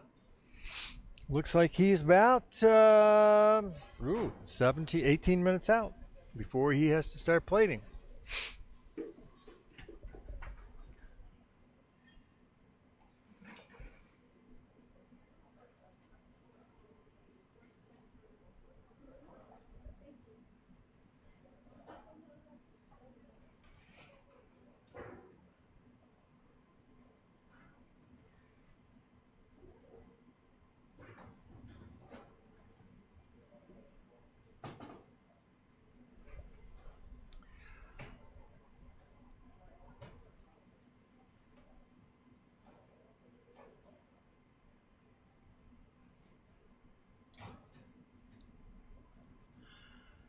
Doing a little final trim and portioning.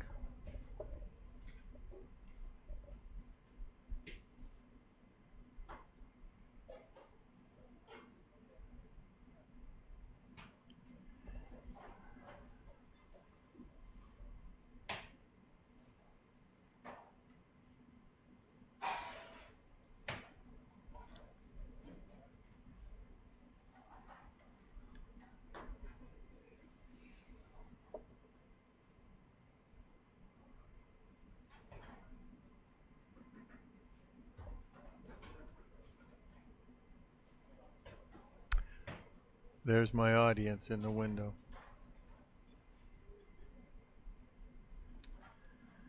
They were feared that I might ask them a direct question. That's why they're there.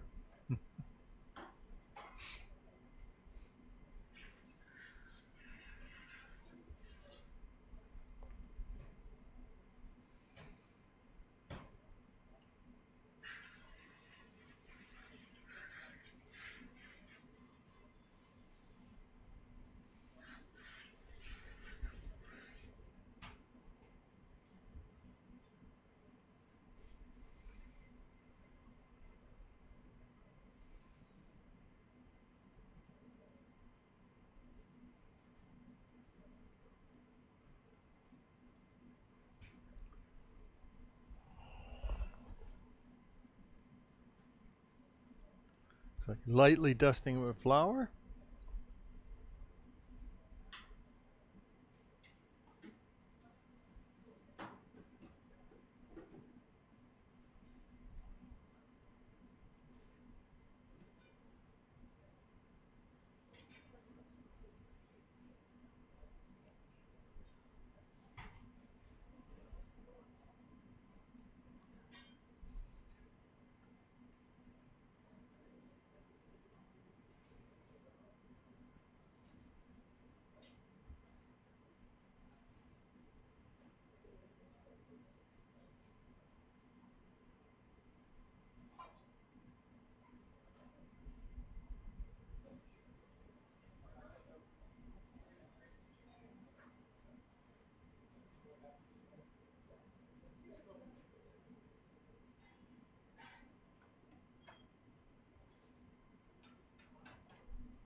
He's checking his empanadas now.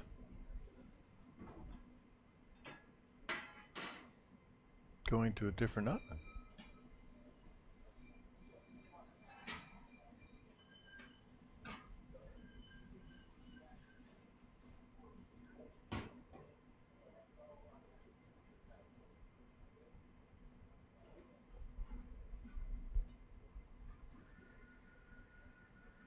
We got Chef Gio doing the same thing, getting his empanadas ready. Proportioning the exact amount of filling that he wants in each one by a controlled scoop.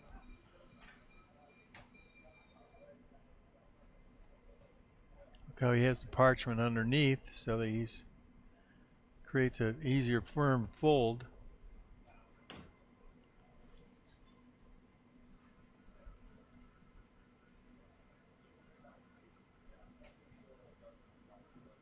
So he's using a spoon end or fork end to seal the edge.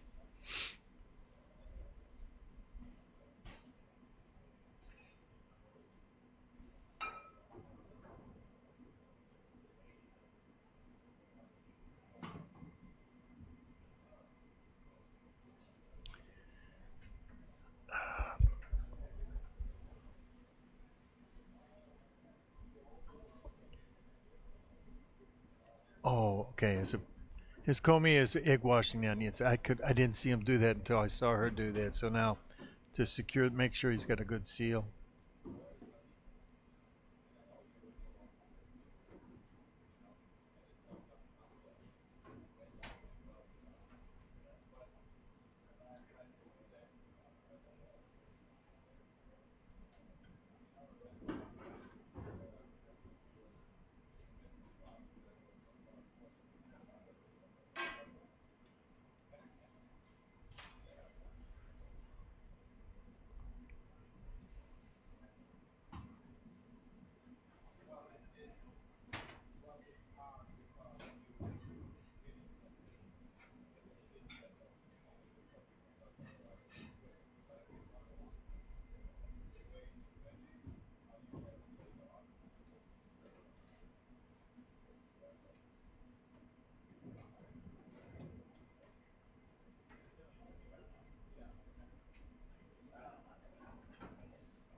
Okay, Chef Anthony's about just shy of 11 minutes out before he starts plating.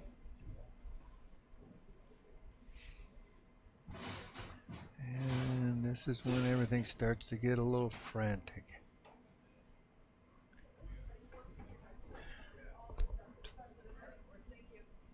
Now, just so the audience knows what's going on, is there is a combi oven around the corner they're all allowed to use.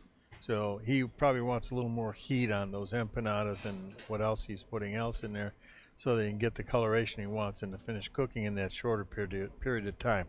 That is allowed by the judges, so and believe me, I'd use it too.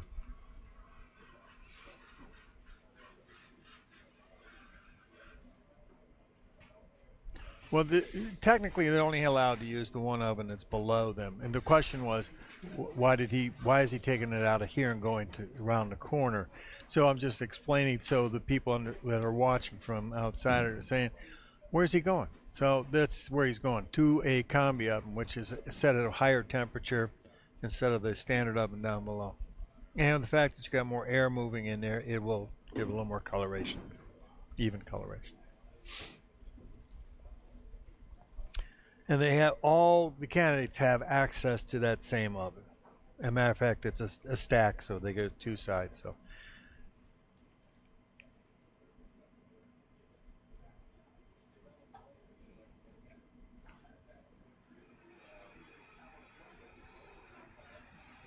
But again, when there's constant movement by the chef, there's constant movement by the apprentice. Notice how she's right now taking care of, make sure everything's clean, neat, and organized.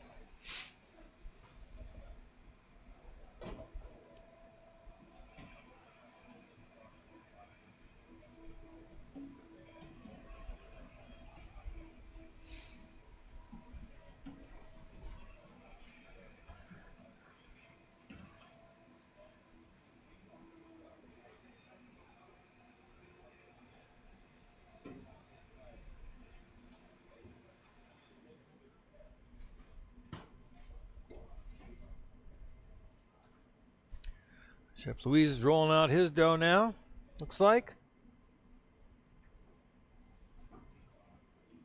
Interesting how timing-wise, they're all very similar in their time-wise when they were getting things ready to go by courses. It's almost like they were talking to each other.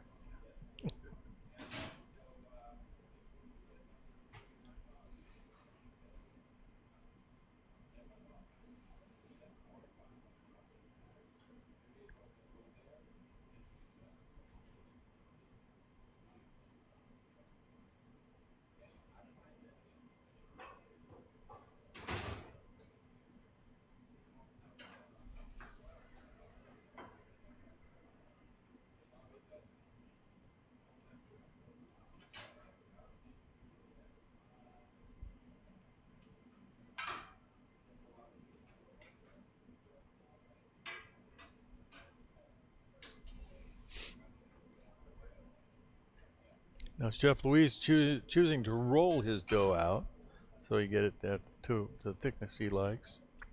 We had Chef Gio using a press.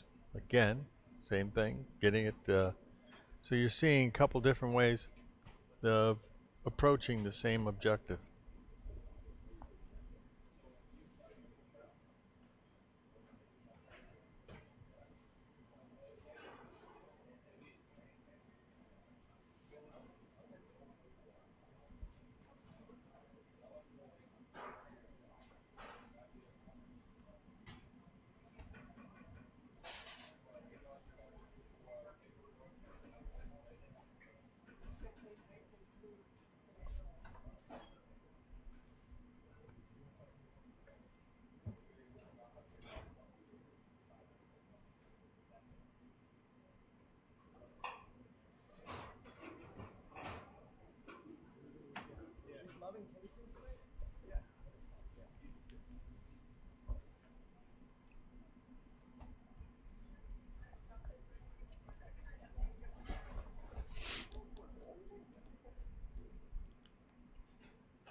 There you go.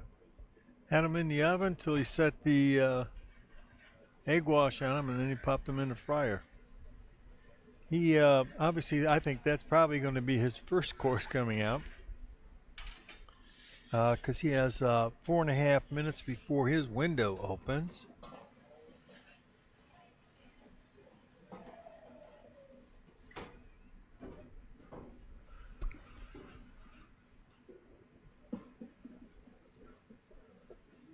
Four minutes.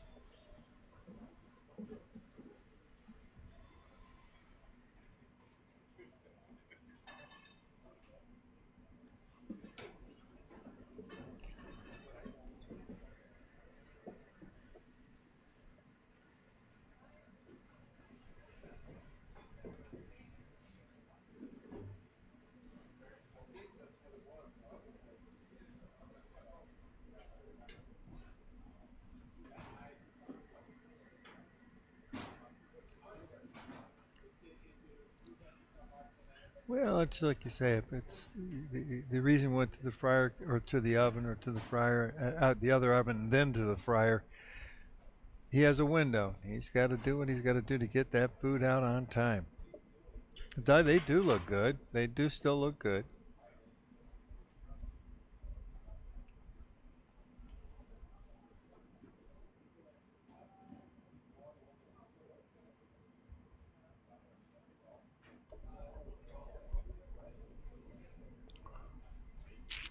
I'm not going to say that's what happens to rolls.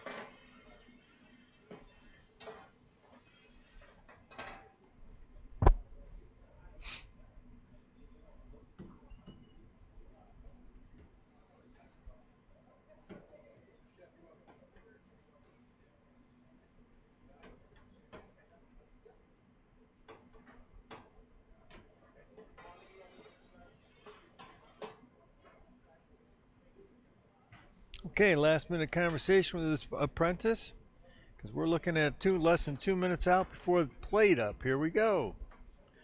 Looks like here comes the plates.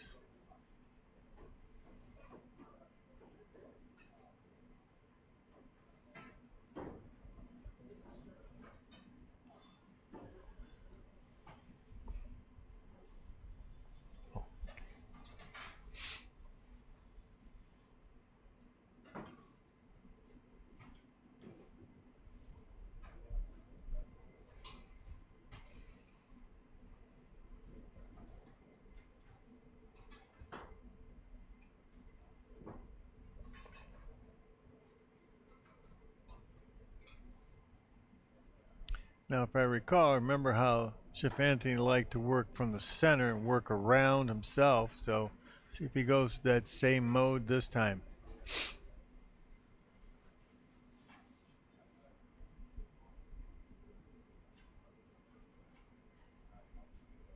Now, remember, with the empanadas, we're going to be serving an avocado sauce and a tomato and onion salad.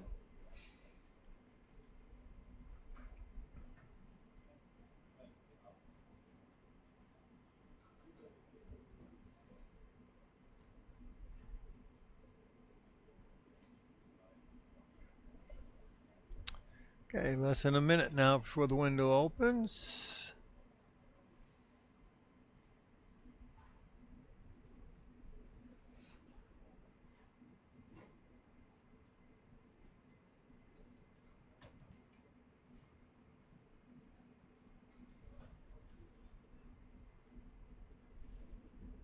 Open window.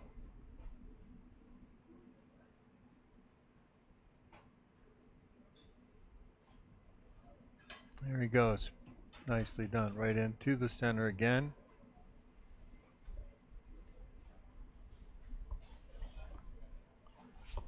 Yes, your question.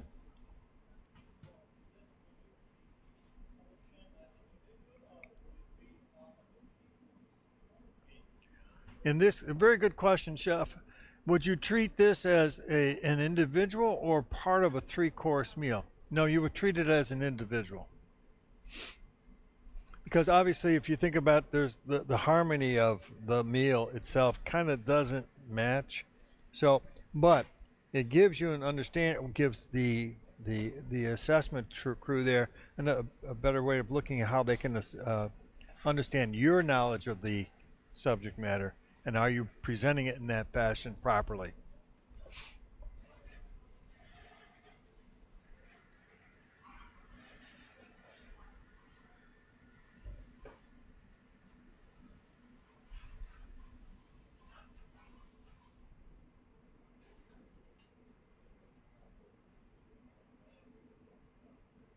That looks like his tomato and yep.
His avocado sauce.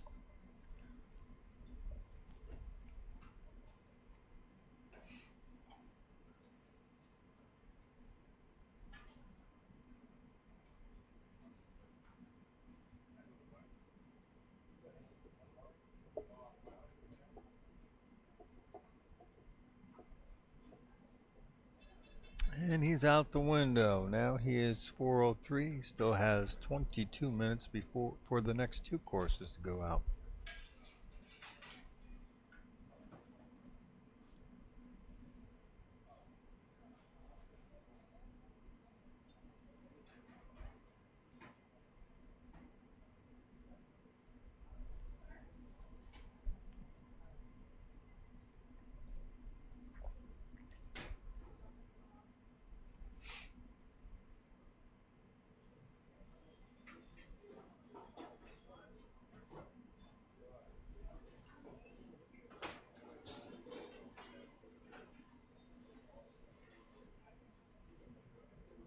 Okay, now the question is he going to come up with the fish next, or is he going to come up with the goulash next?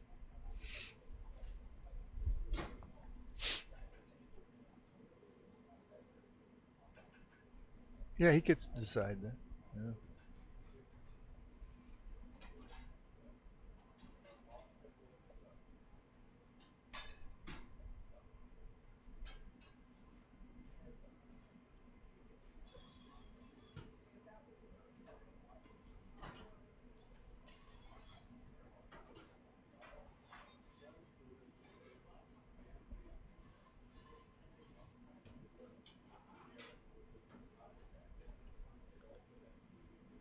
Well, he doesn't have any pans on, so I'm going to assume He's going to do the goulash. I don't know.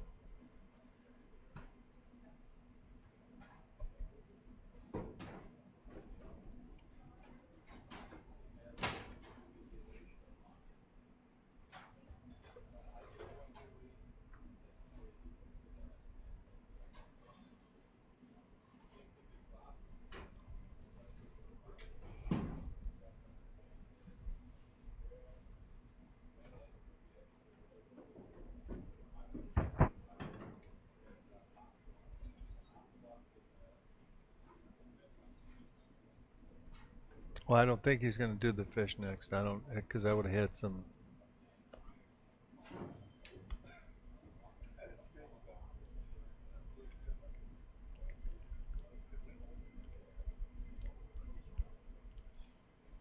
Yeah,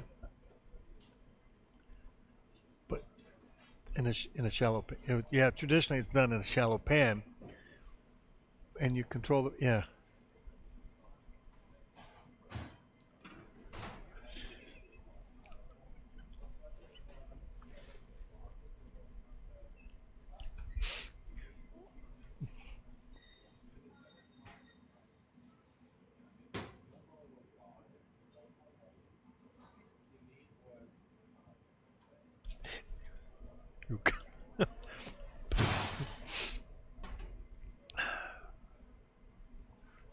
It's only because I don't know how to do pictures being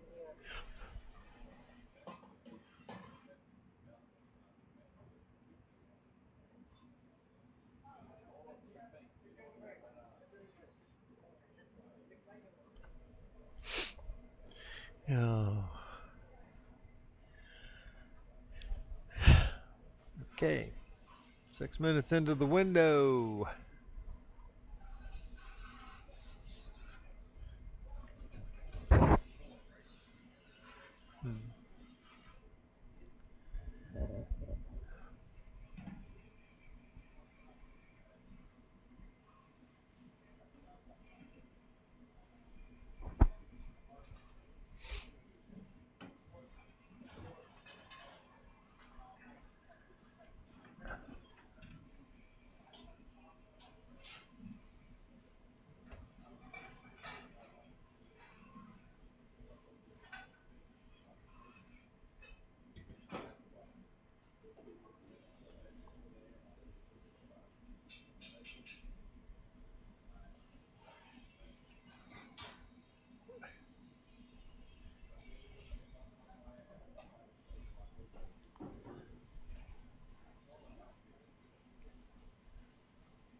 He's got some kind of camera in there.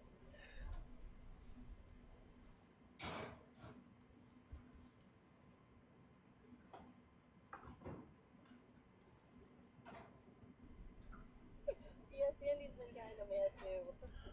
Man. Here we go. So we got this the fried rice going on back with the peas, and he's going to go with beans, but they call them peas.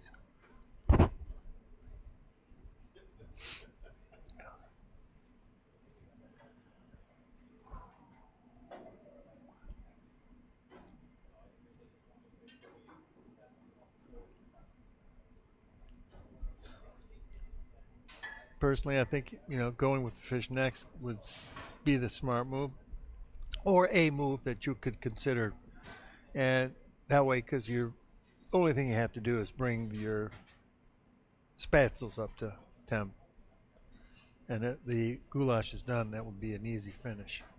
So.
conversation right now.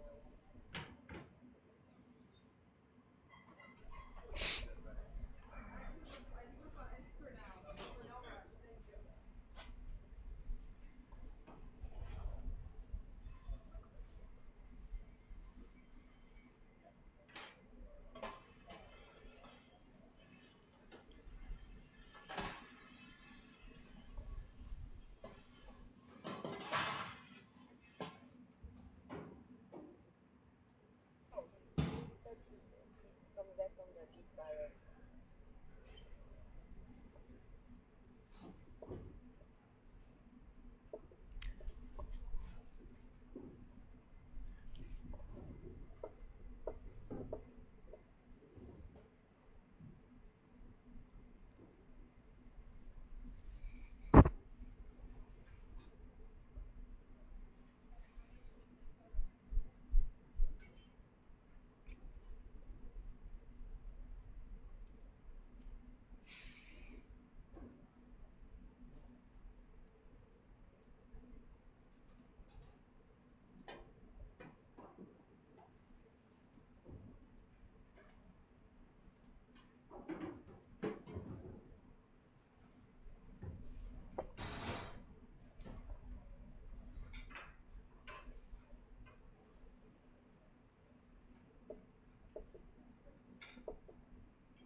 Okay, plating up now. It's peas and rice. Well, actually, it's beans and rice.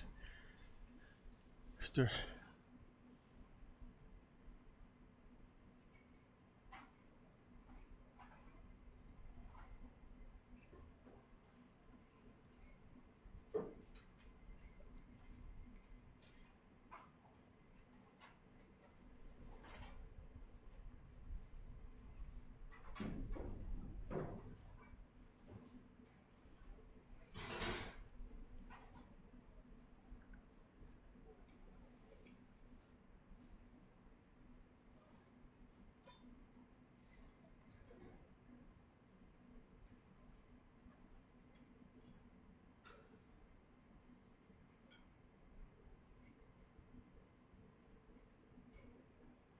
Steve's bad.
Okay, Chef Jung is finished, just about ready to finish up plating up his escabeche. He's got his rice on there. Next comes his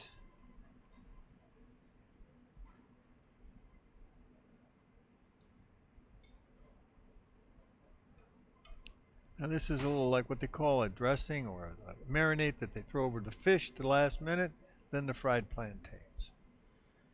Right, here we go. Over the fish.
on go the fried plantains.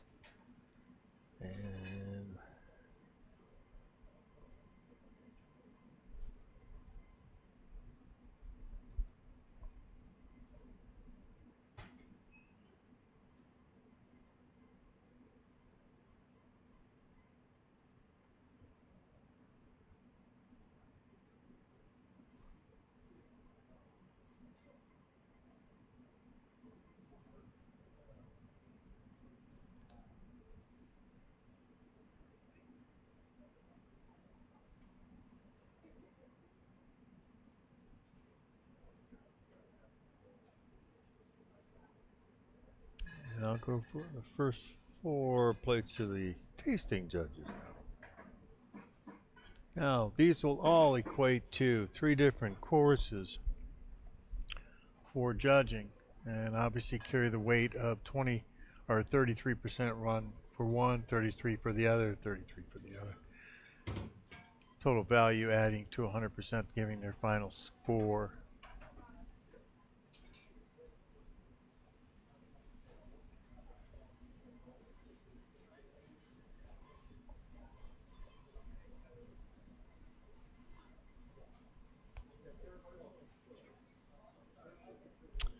Now he has approximately 12 minutes left to get his last course up, which will be his goulash.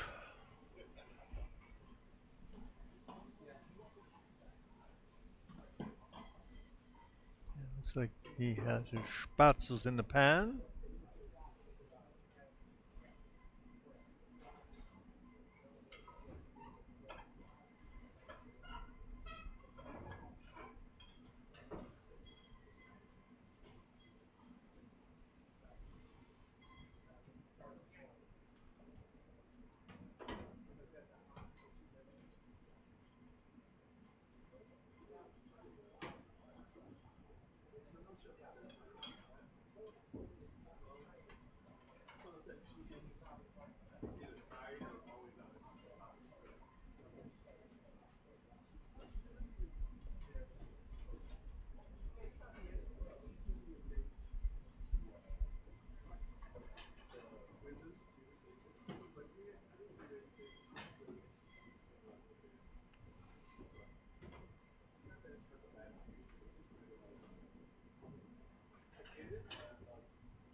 right, sounds good. We just didn't know if you wanted to move along, but yep, we can hang on. Okay.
I got it. Thanks.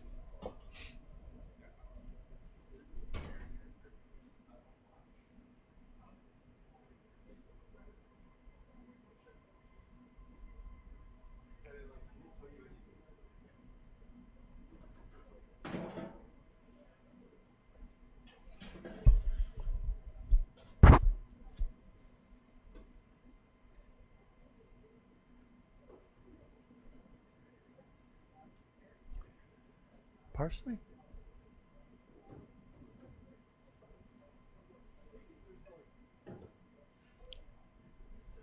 Looks like he's got a little parsley on there.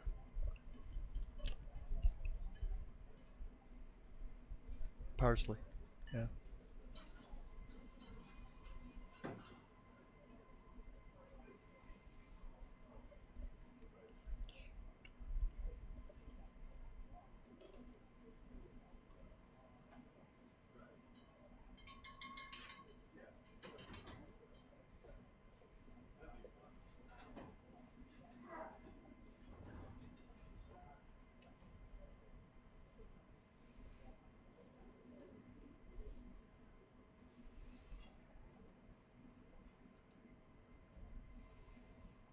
Oh, there's Chef Anthony again, you know, playing with his window. Look out.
Oh, nice shot.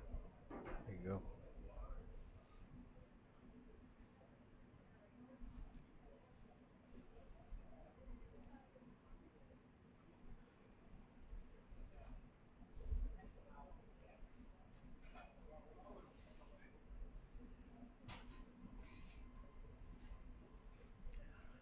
Okay, we got the first. Their plate's going out to the judges now. Here we go.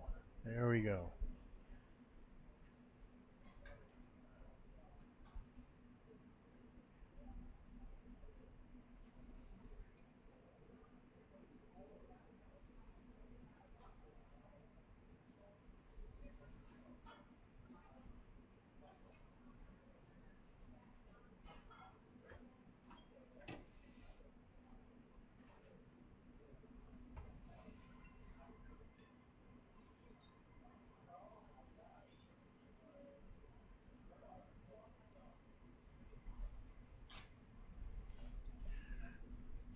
Okay, Chef Anthony Jung has just finished his last plate. I think. There you go. All right, let's swing over to see what Chef Gio's doing, because he's got to go up in roughly 15 minutes, 16 minutes.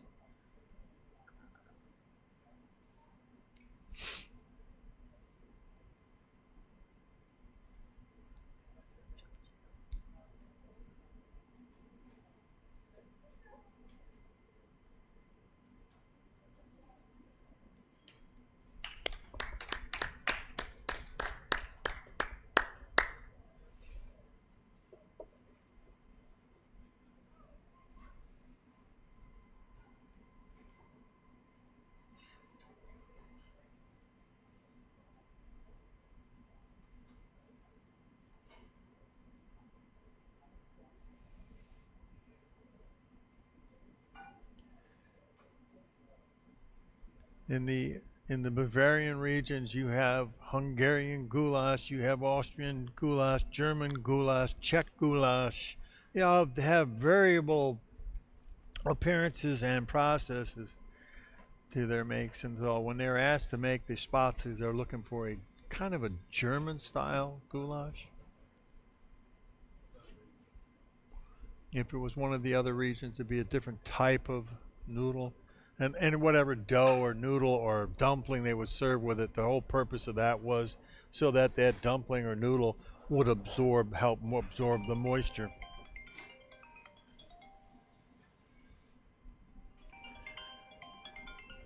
All right, I'm gonna have to take a quick break here. If you'd hold me off for a second, thank you.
All right, can you all hear me? Oh, thank you very much. And okay, listen, we're looking at probably about less than 18 minutes before Chef Gio goes up, and now we've watched the same meal go out the first time. Let's see how Chef Gio handles this and what order he's going to go in. See if we can match that up or if he has a different idea.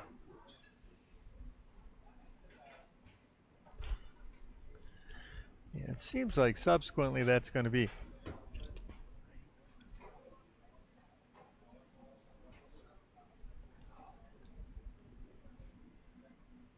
So, oh, there we go. Looks like, no, yeah, is that Gio? Yeah. Okay, his empanadas are going in, so looks like we might have the same order going up here. Well, at least to start. How's that? We're going to keep the audience guessing a little bit. What would you do first? What would you do second? It's their choice.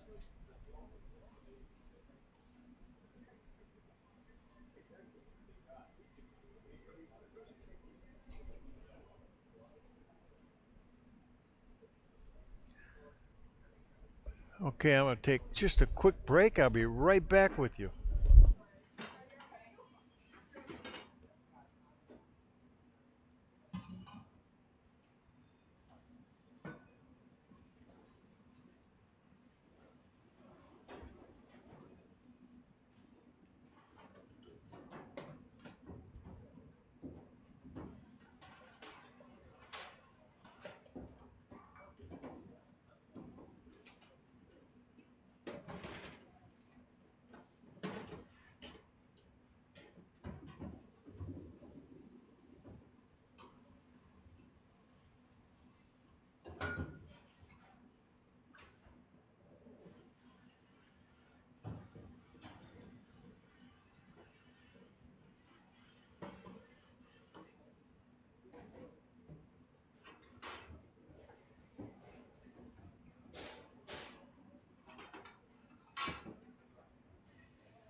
So he's got okay, 1, 2, 3. He's got empanadas on the left, fish in the middle, and his goulash on the right.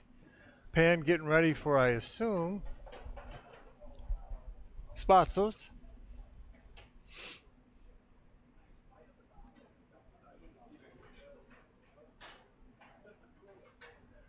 Okay.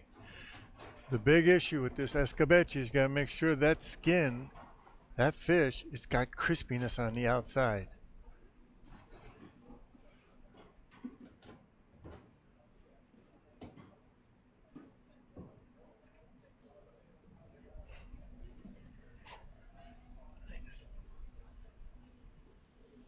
Ah, he's doing the internal tap on that fish too. Beautiful. Look at that.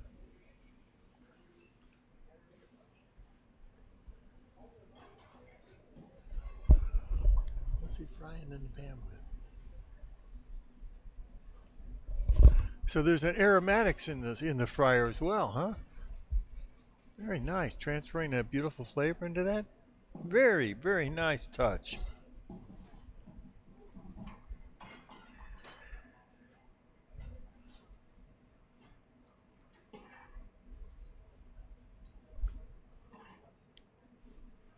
Okay, we got approximately 5. Oh, we just now have 5 minutes before the plate up starts. Boom. That looks cool, calm, and collect.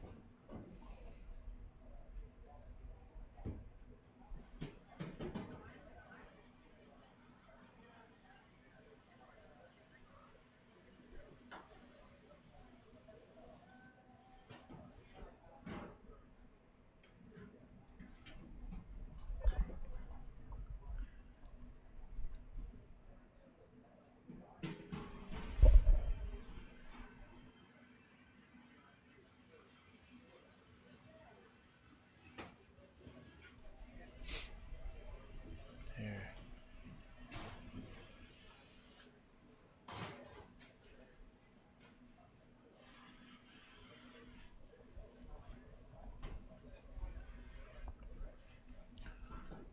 Wow.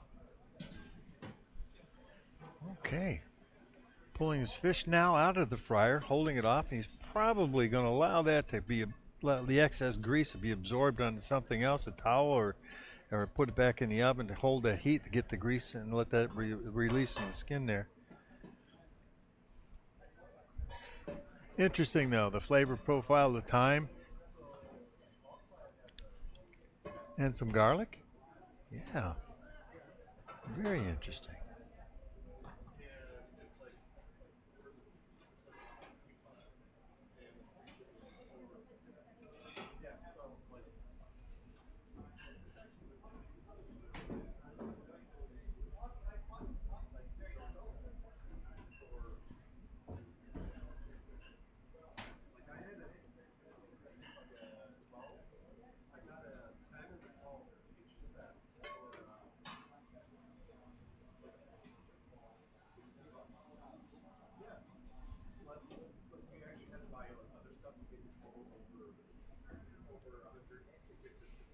Okay, 2.5 minutes out before plating starts.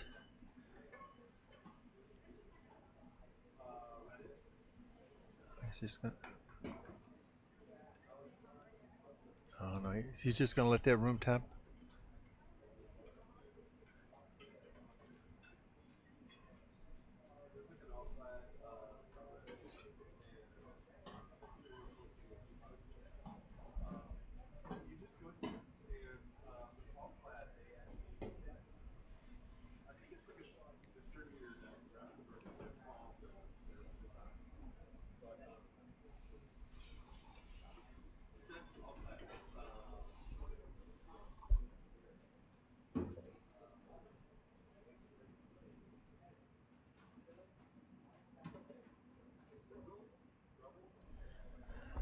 There's a little garnish of the avocado. And again, he still has a couple minutes before his window opens. We're last minute. I got 4:45 for a start.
This is tomato and onion salad.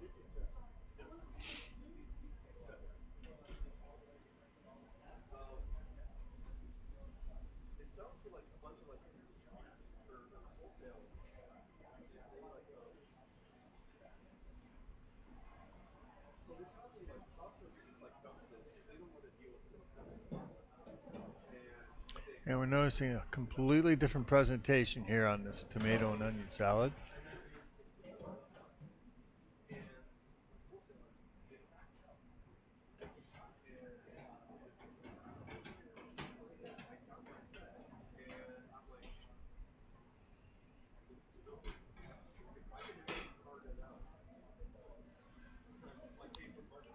Comes the empanadas.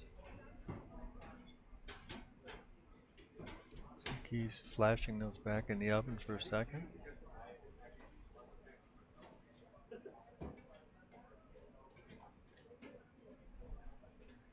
Which his window is just now opened up. Yes, he's putting them just to get a little top heat, it looks like.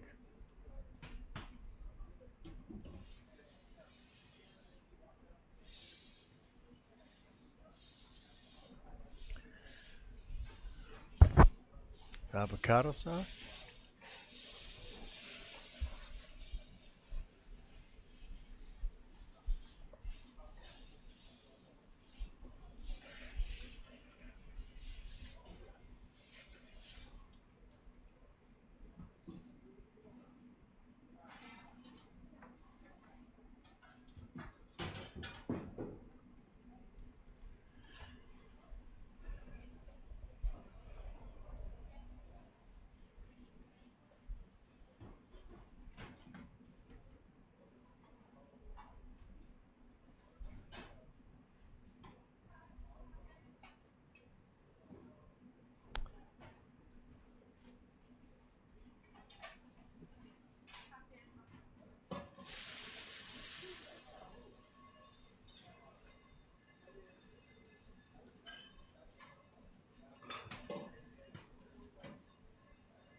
Okay, first plate on the tray, ready to go. 2 minutes into his window. Plenty of time now.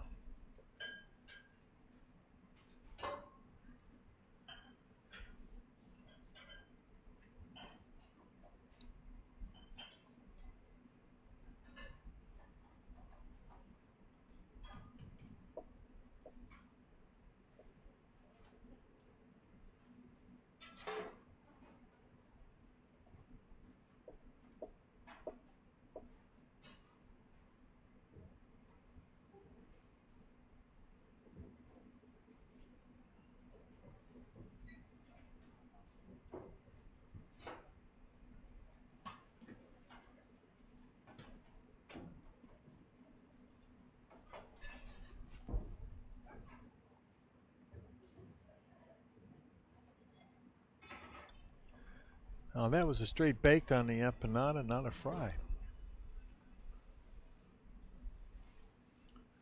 Now we're getting ready. Next course, the fish. Escabeche.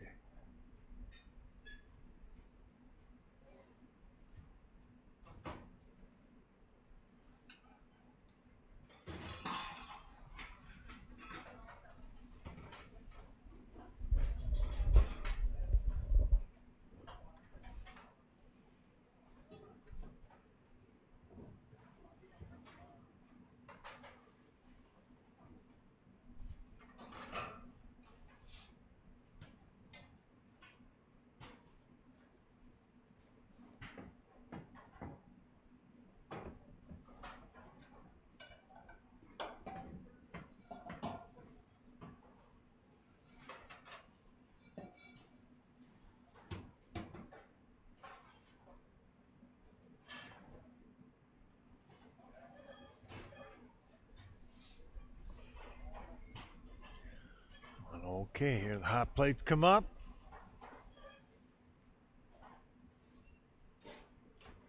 And there we go. 1, 2, 3.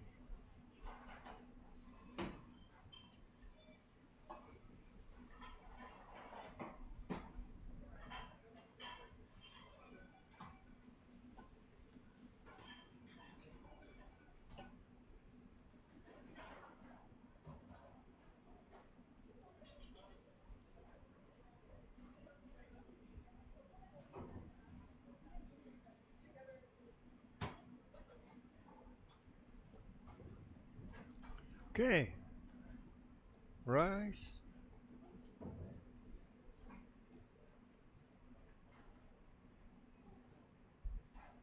Fish back in the oven. Bring it back up a little heat temp.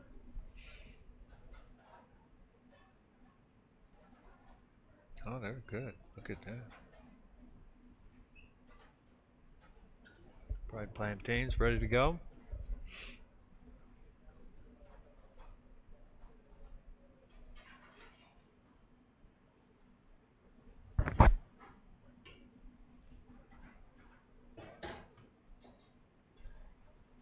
You use a Scotch bonnet and the marinade for the fish.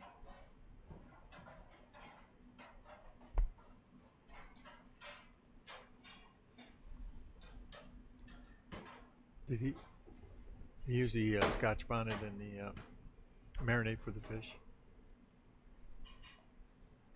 Oh, look at that. Nice.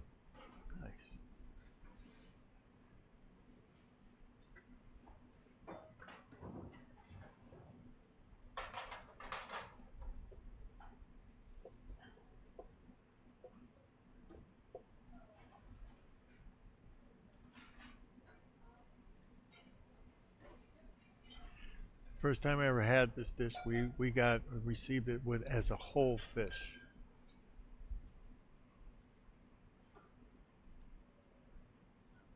Yeah. Or grouper. Yeah, snapper.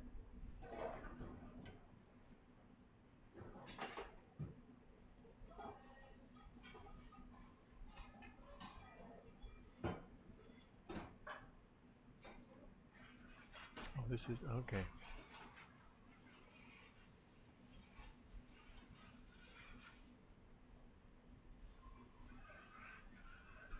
And plate number 2 is out with plenty of time. Wow. Plenty of time.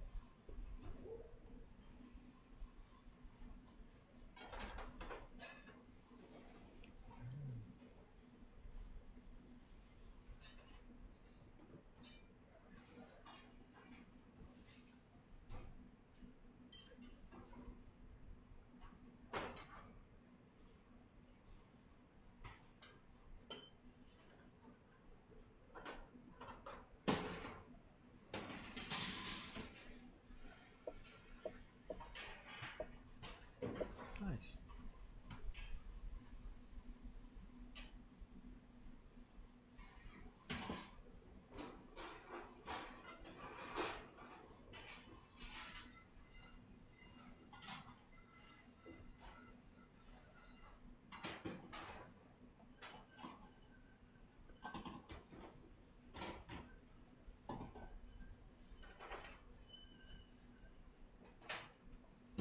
Now he's heating up his spätzles, getting those ready to go. Final plate up shortly.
You know, I will say this. I heard from the judges this morning. They all passed the cold food section. So they are 2 for 2 now. This will be the third. We'll see how this happens. We probably won't hear until tomorrow morning, though, for our listening audience, that is.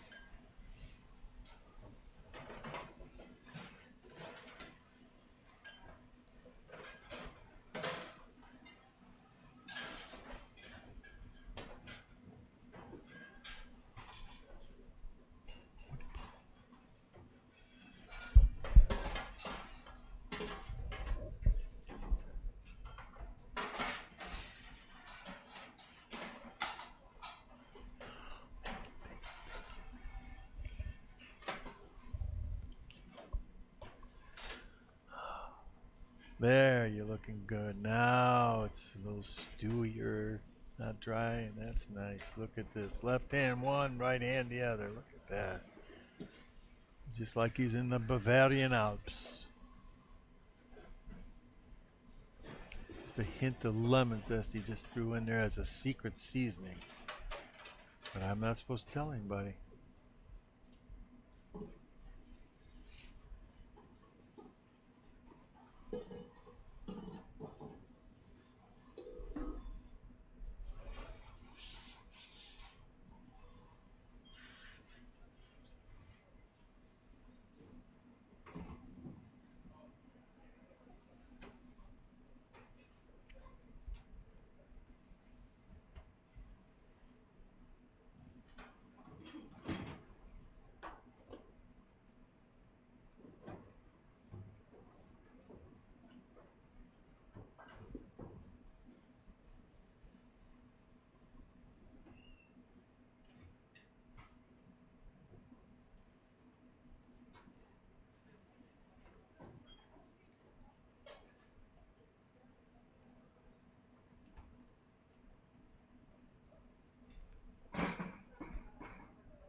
Okay, last minute. Oh, checking the moisture level, the consistency level. Nicely done. Move it around.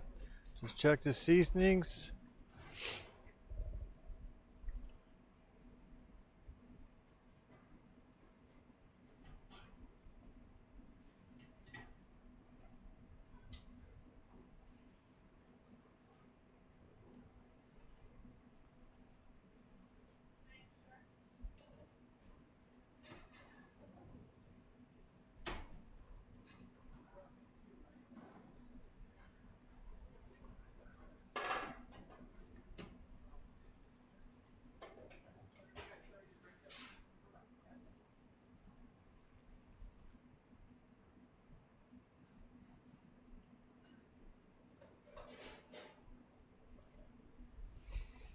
And we're getting ready for a plate up now.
Okay, Chef Gio's getting off, ready to go for his final plate up his last dish.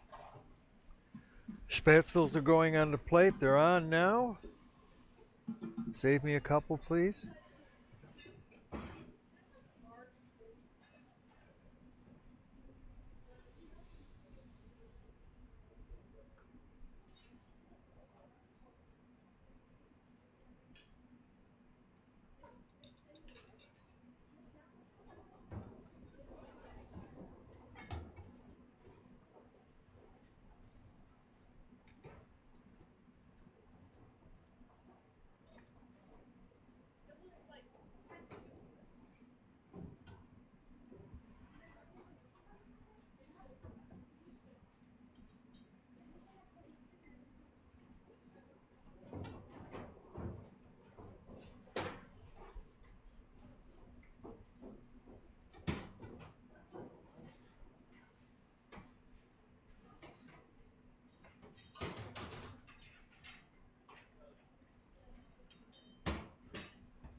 Just going to take a little of this sauce out of the pan, place the meat a little bit.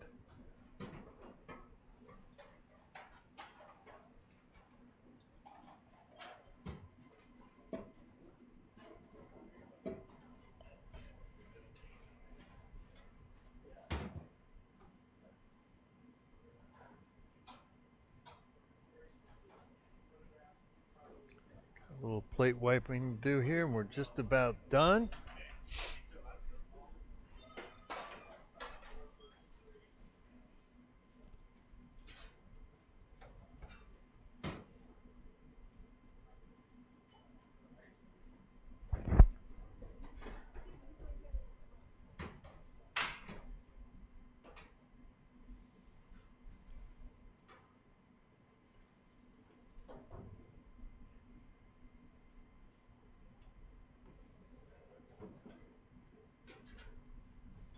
Is that a little chopped parsley throwing on the end? Okay.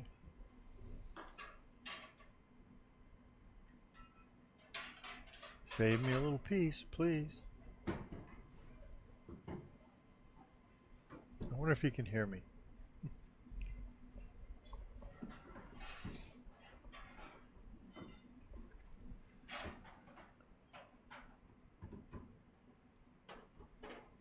And I think we're ready to start plating up. Still has time to spare, but he's plenty good shape. Okay, we finally have Chef Gio on the way to the judges. All right, let's hear, yeah. All right, way to go.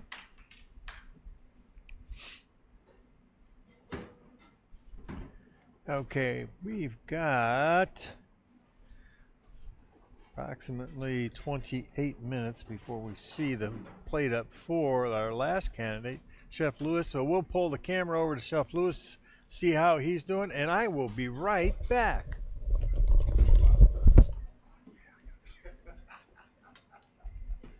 Is he feeling all right? Is Chef, is he feeling better?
Thank you, and we're back. And look at this, 5:16 at 5:30. We have Luis Young going ready to dish up. So this will be our last candidate today. And as you know, so far, all three candidates have passed the first two rounds of the CMC exam, which is very, very nice to hear. And I'm glad because they have done an absolutely phenomenal job. And I can tell you from my perspective, I took a break so I could run back into the kitchen and actually taste some of the food. Phenomenal. Very nicely done. Very tasty. Wow. A lot of energy and a lot of efforts have gone into this, and it's paid off for them so far. So we're looking forward to this today. Now, tomorrow, remember, this starts back up with the fourth day, which is classical cuisine. This will be this will be the good day, because on the last day is their basket, where they are free to do what they want to do with this basket, which is the nice part, because we've kind of instructed them on what we'd like to see from them cook as far as the plant base, as far as international or the world cuisine, and then on Garde Manger, we're kind of guiding them to see what those skill levels are, proficiency levels are, and how well they do with all this to create that mastery understanding of these three different cuisines. But now on the last day, we're going to let them give us a showcase of what they're all about when they do their own freestyle basket. So stay tuned, and we'll be bringing you up to date on that. Now we'll get back into the kitchen and see how Chef Luis Young is doing, because he'll be dishing up here approximately less than 10 minutes.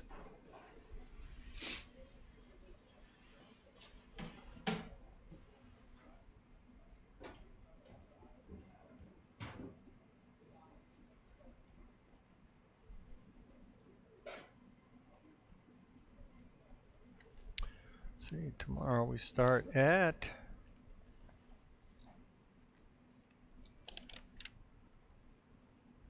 7. I get to sleep in. All right, here we go. Chef Luis is Young, getting himself. Now, there's a nice little setup there. If you notice those little mats, those are heating mats, and they roll up.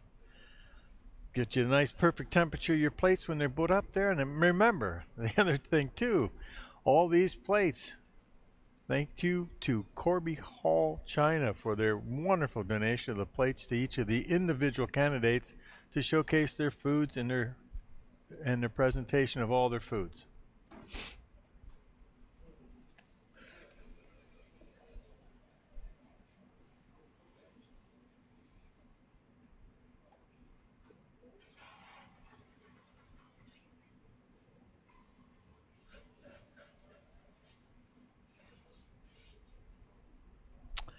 Nice little, oh, okay. This might be something, a little bit of a different presentation here. Let's see what orders Chef Luis is going to go up in. So far it's been empanadas, fish, goulash. See if he's on the same boat.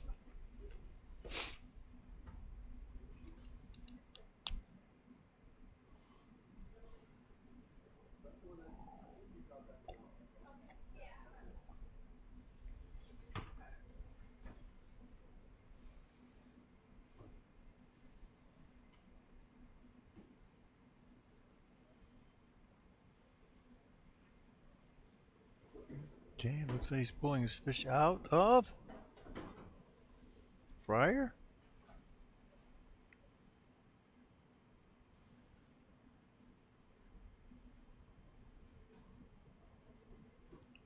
No, was that the fish? Or I couldn't tell. It was too dark.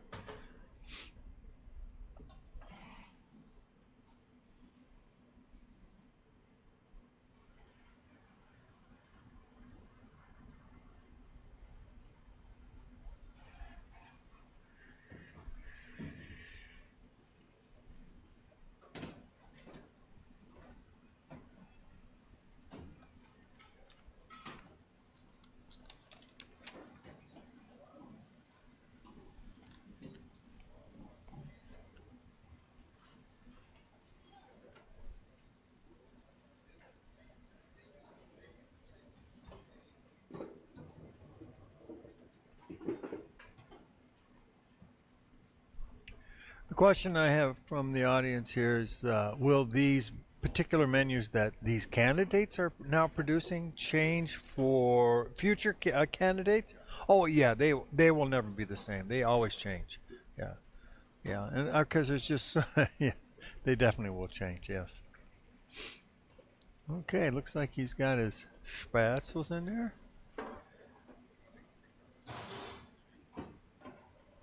I'm sorry. The question was, well, how will ingredient? Yes, so obviously the ingredients will change as well. Yes.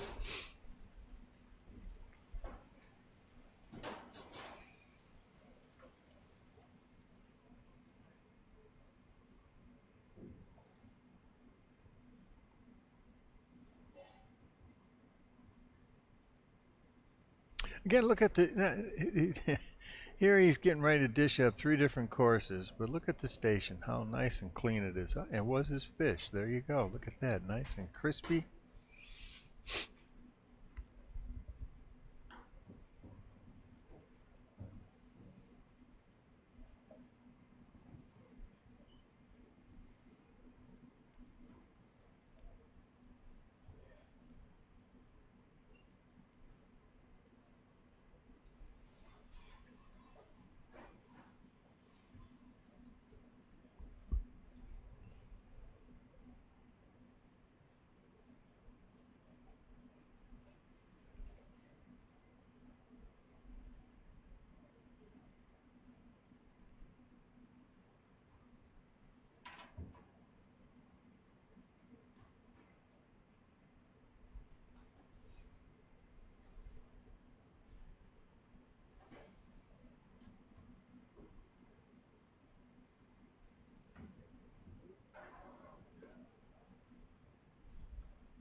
Okay, he's finishing up his fish for the moment there. Be right back over and probably hold them in the oven just for a moment before we get ready for service. And it'll be approximately 4.5 minutes out before he starts service.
Okay, 3 minutes out, and we're ready to start plating up. Looks like he's getting all the final little details going and warming up his spatzels. Yep. Oh, going on. I think we're going to have a nice, beautiful finish here today.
Your question was what now? I couldn't tell you for sure if he's doing family style or not. I mean, there's this tomato. It does appear to be that way, where he's going to send it out because that in the traditional way is normally how everything goes out. I know that with the goulash for sure, because everything was to be cooked into the pot. The pot would go out to the table. The spatzels on the side. Put the spatzels in. Everybody takes what they want into their bowls. Here he's going to line up the empanadas. And this may be a unique format or kind of more of a contemporary service of it, where his commis will be going in. Now, ordinarily it's a blind taste for the judging. They can't know who's, but there's 3 candidates and 2 of them are already in. He's the last one. So it's obvious they know who he is. But again, I'm saying that he's going to do this uniquely different, that it'll go in there. Maybe his commis or his apprentice will go in there and service it right there in front of them, which would be a nice little touch. Nice little touch.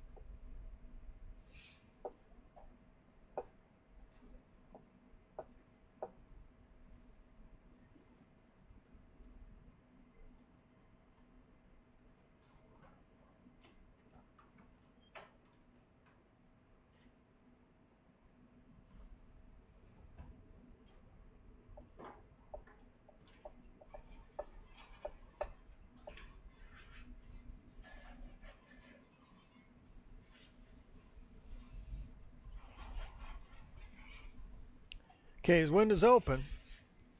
So let's see how this transpires into the service of this.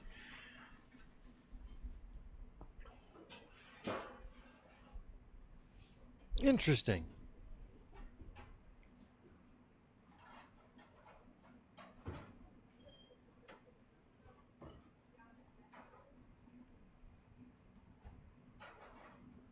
There we go. Looking for a nice level spot so that when it does come out there to the judges. Now this could be the point where a self-serve for the judges, and if the commis doesn't leave, then it will be a self-serve.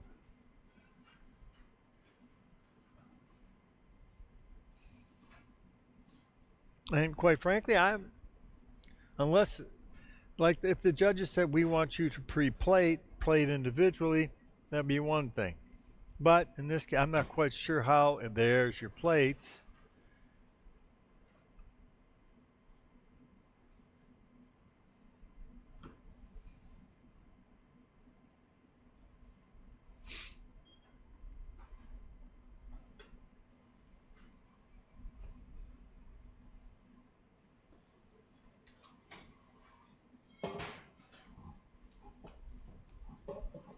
Boom, right out. Now he's only 2 minutes into his window. He's got the last 2 courses to go. Fish is already done in the oven, heating up or staying hot. Or he can go the spatzels if he feels comfortable with that, if he is not comfortable with that rotation. Oh, boom.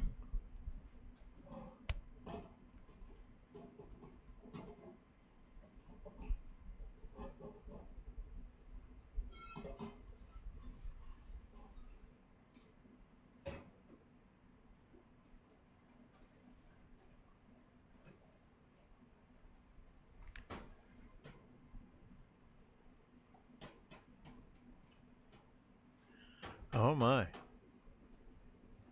He's replicating the fish in its original form. It looks, oh, what, maybe, yes, the two heads, and then the first cut, the second cut, and the third cut. Again, replicating how the fish traditionally is served in the sense that it usually comes to you whole.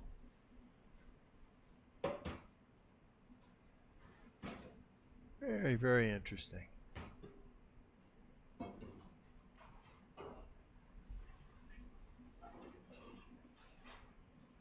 Now he's trying to get. Now this is the Scotch bonnet dressing that they use with the vegetables, and they simmer or not simmer. Yeah, they poach the Scotch bonnet so it releases the aromatic, almost a sweet, savory, aromatic into the stock, but without the robust heat that that particular pepper normally releases.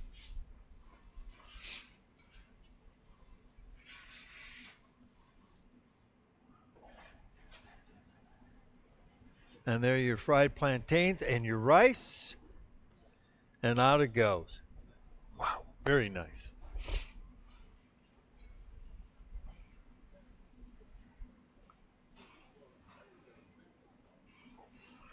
It is family style, and that's normally how, or a lot of times that particular fish comes just a little bit smaller, but as an individual serving to you, complete like that, whole fish. I like the idea. Again, I was not aware of. I'm not quite sure how the judges relayed that to the candidates as to how they. I thought it was individual service for individual plates, but if you have the plates there, it's individual because you just help yourself. So it might be, it's just the interpretation now. That could be a unique venture there.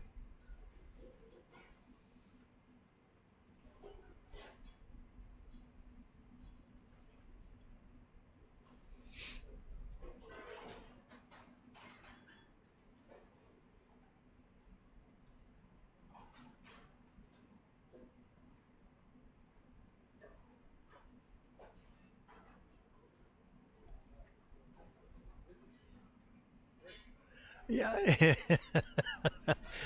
Yeah, it does look like he's doing this one individually, doesn't he? Okay.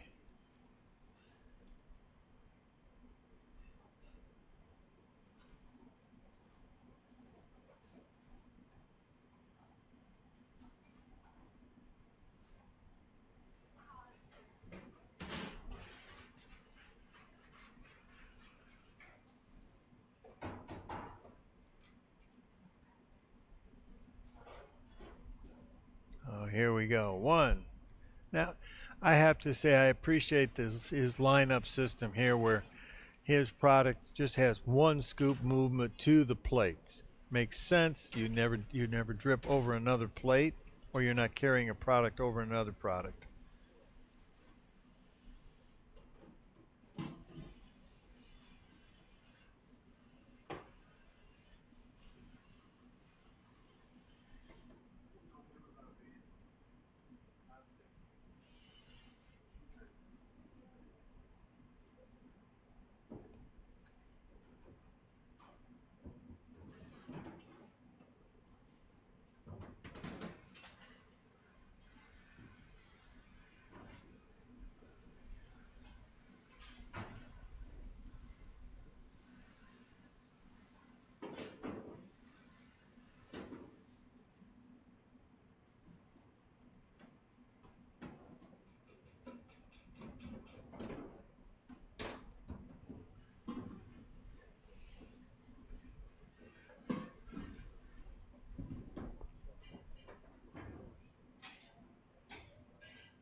One question is, what's your portion control on this goulash? That's difficult in this particular situation because you're only serving two items for that particular course, and you got to look at them as single courses going out. So you might lean to be a little heavier because it's only the two items on there. But the fact that these three are serving, well, again, treat them as individuals, and that's how you go at it, and you're safe that way. Okay, here we go. Let's see what we got. Okay, yes, looks nice and moist.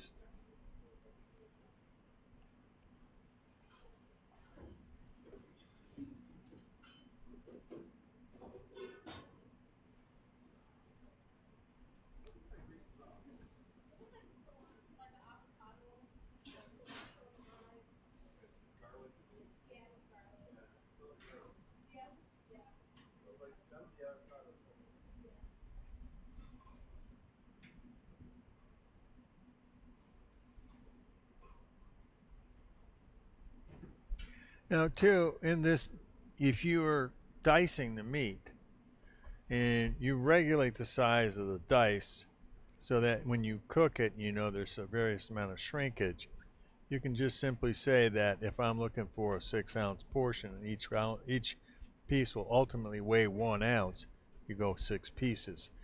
That'll help you to facilitate a quicker form of service. It's just merely a count then.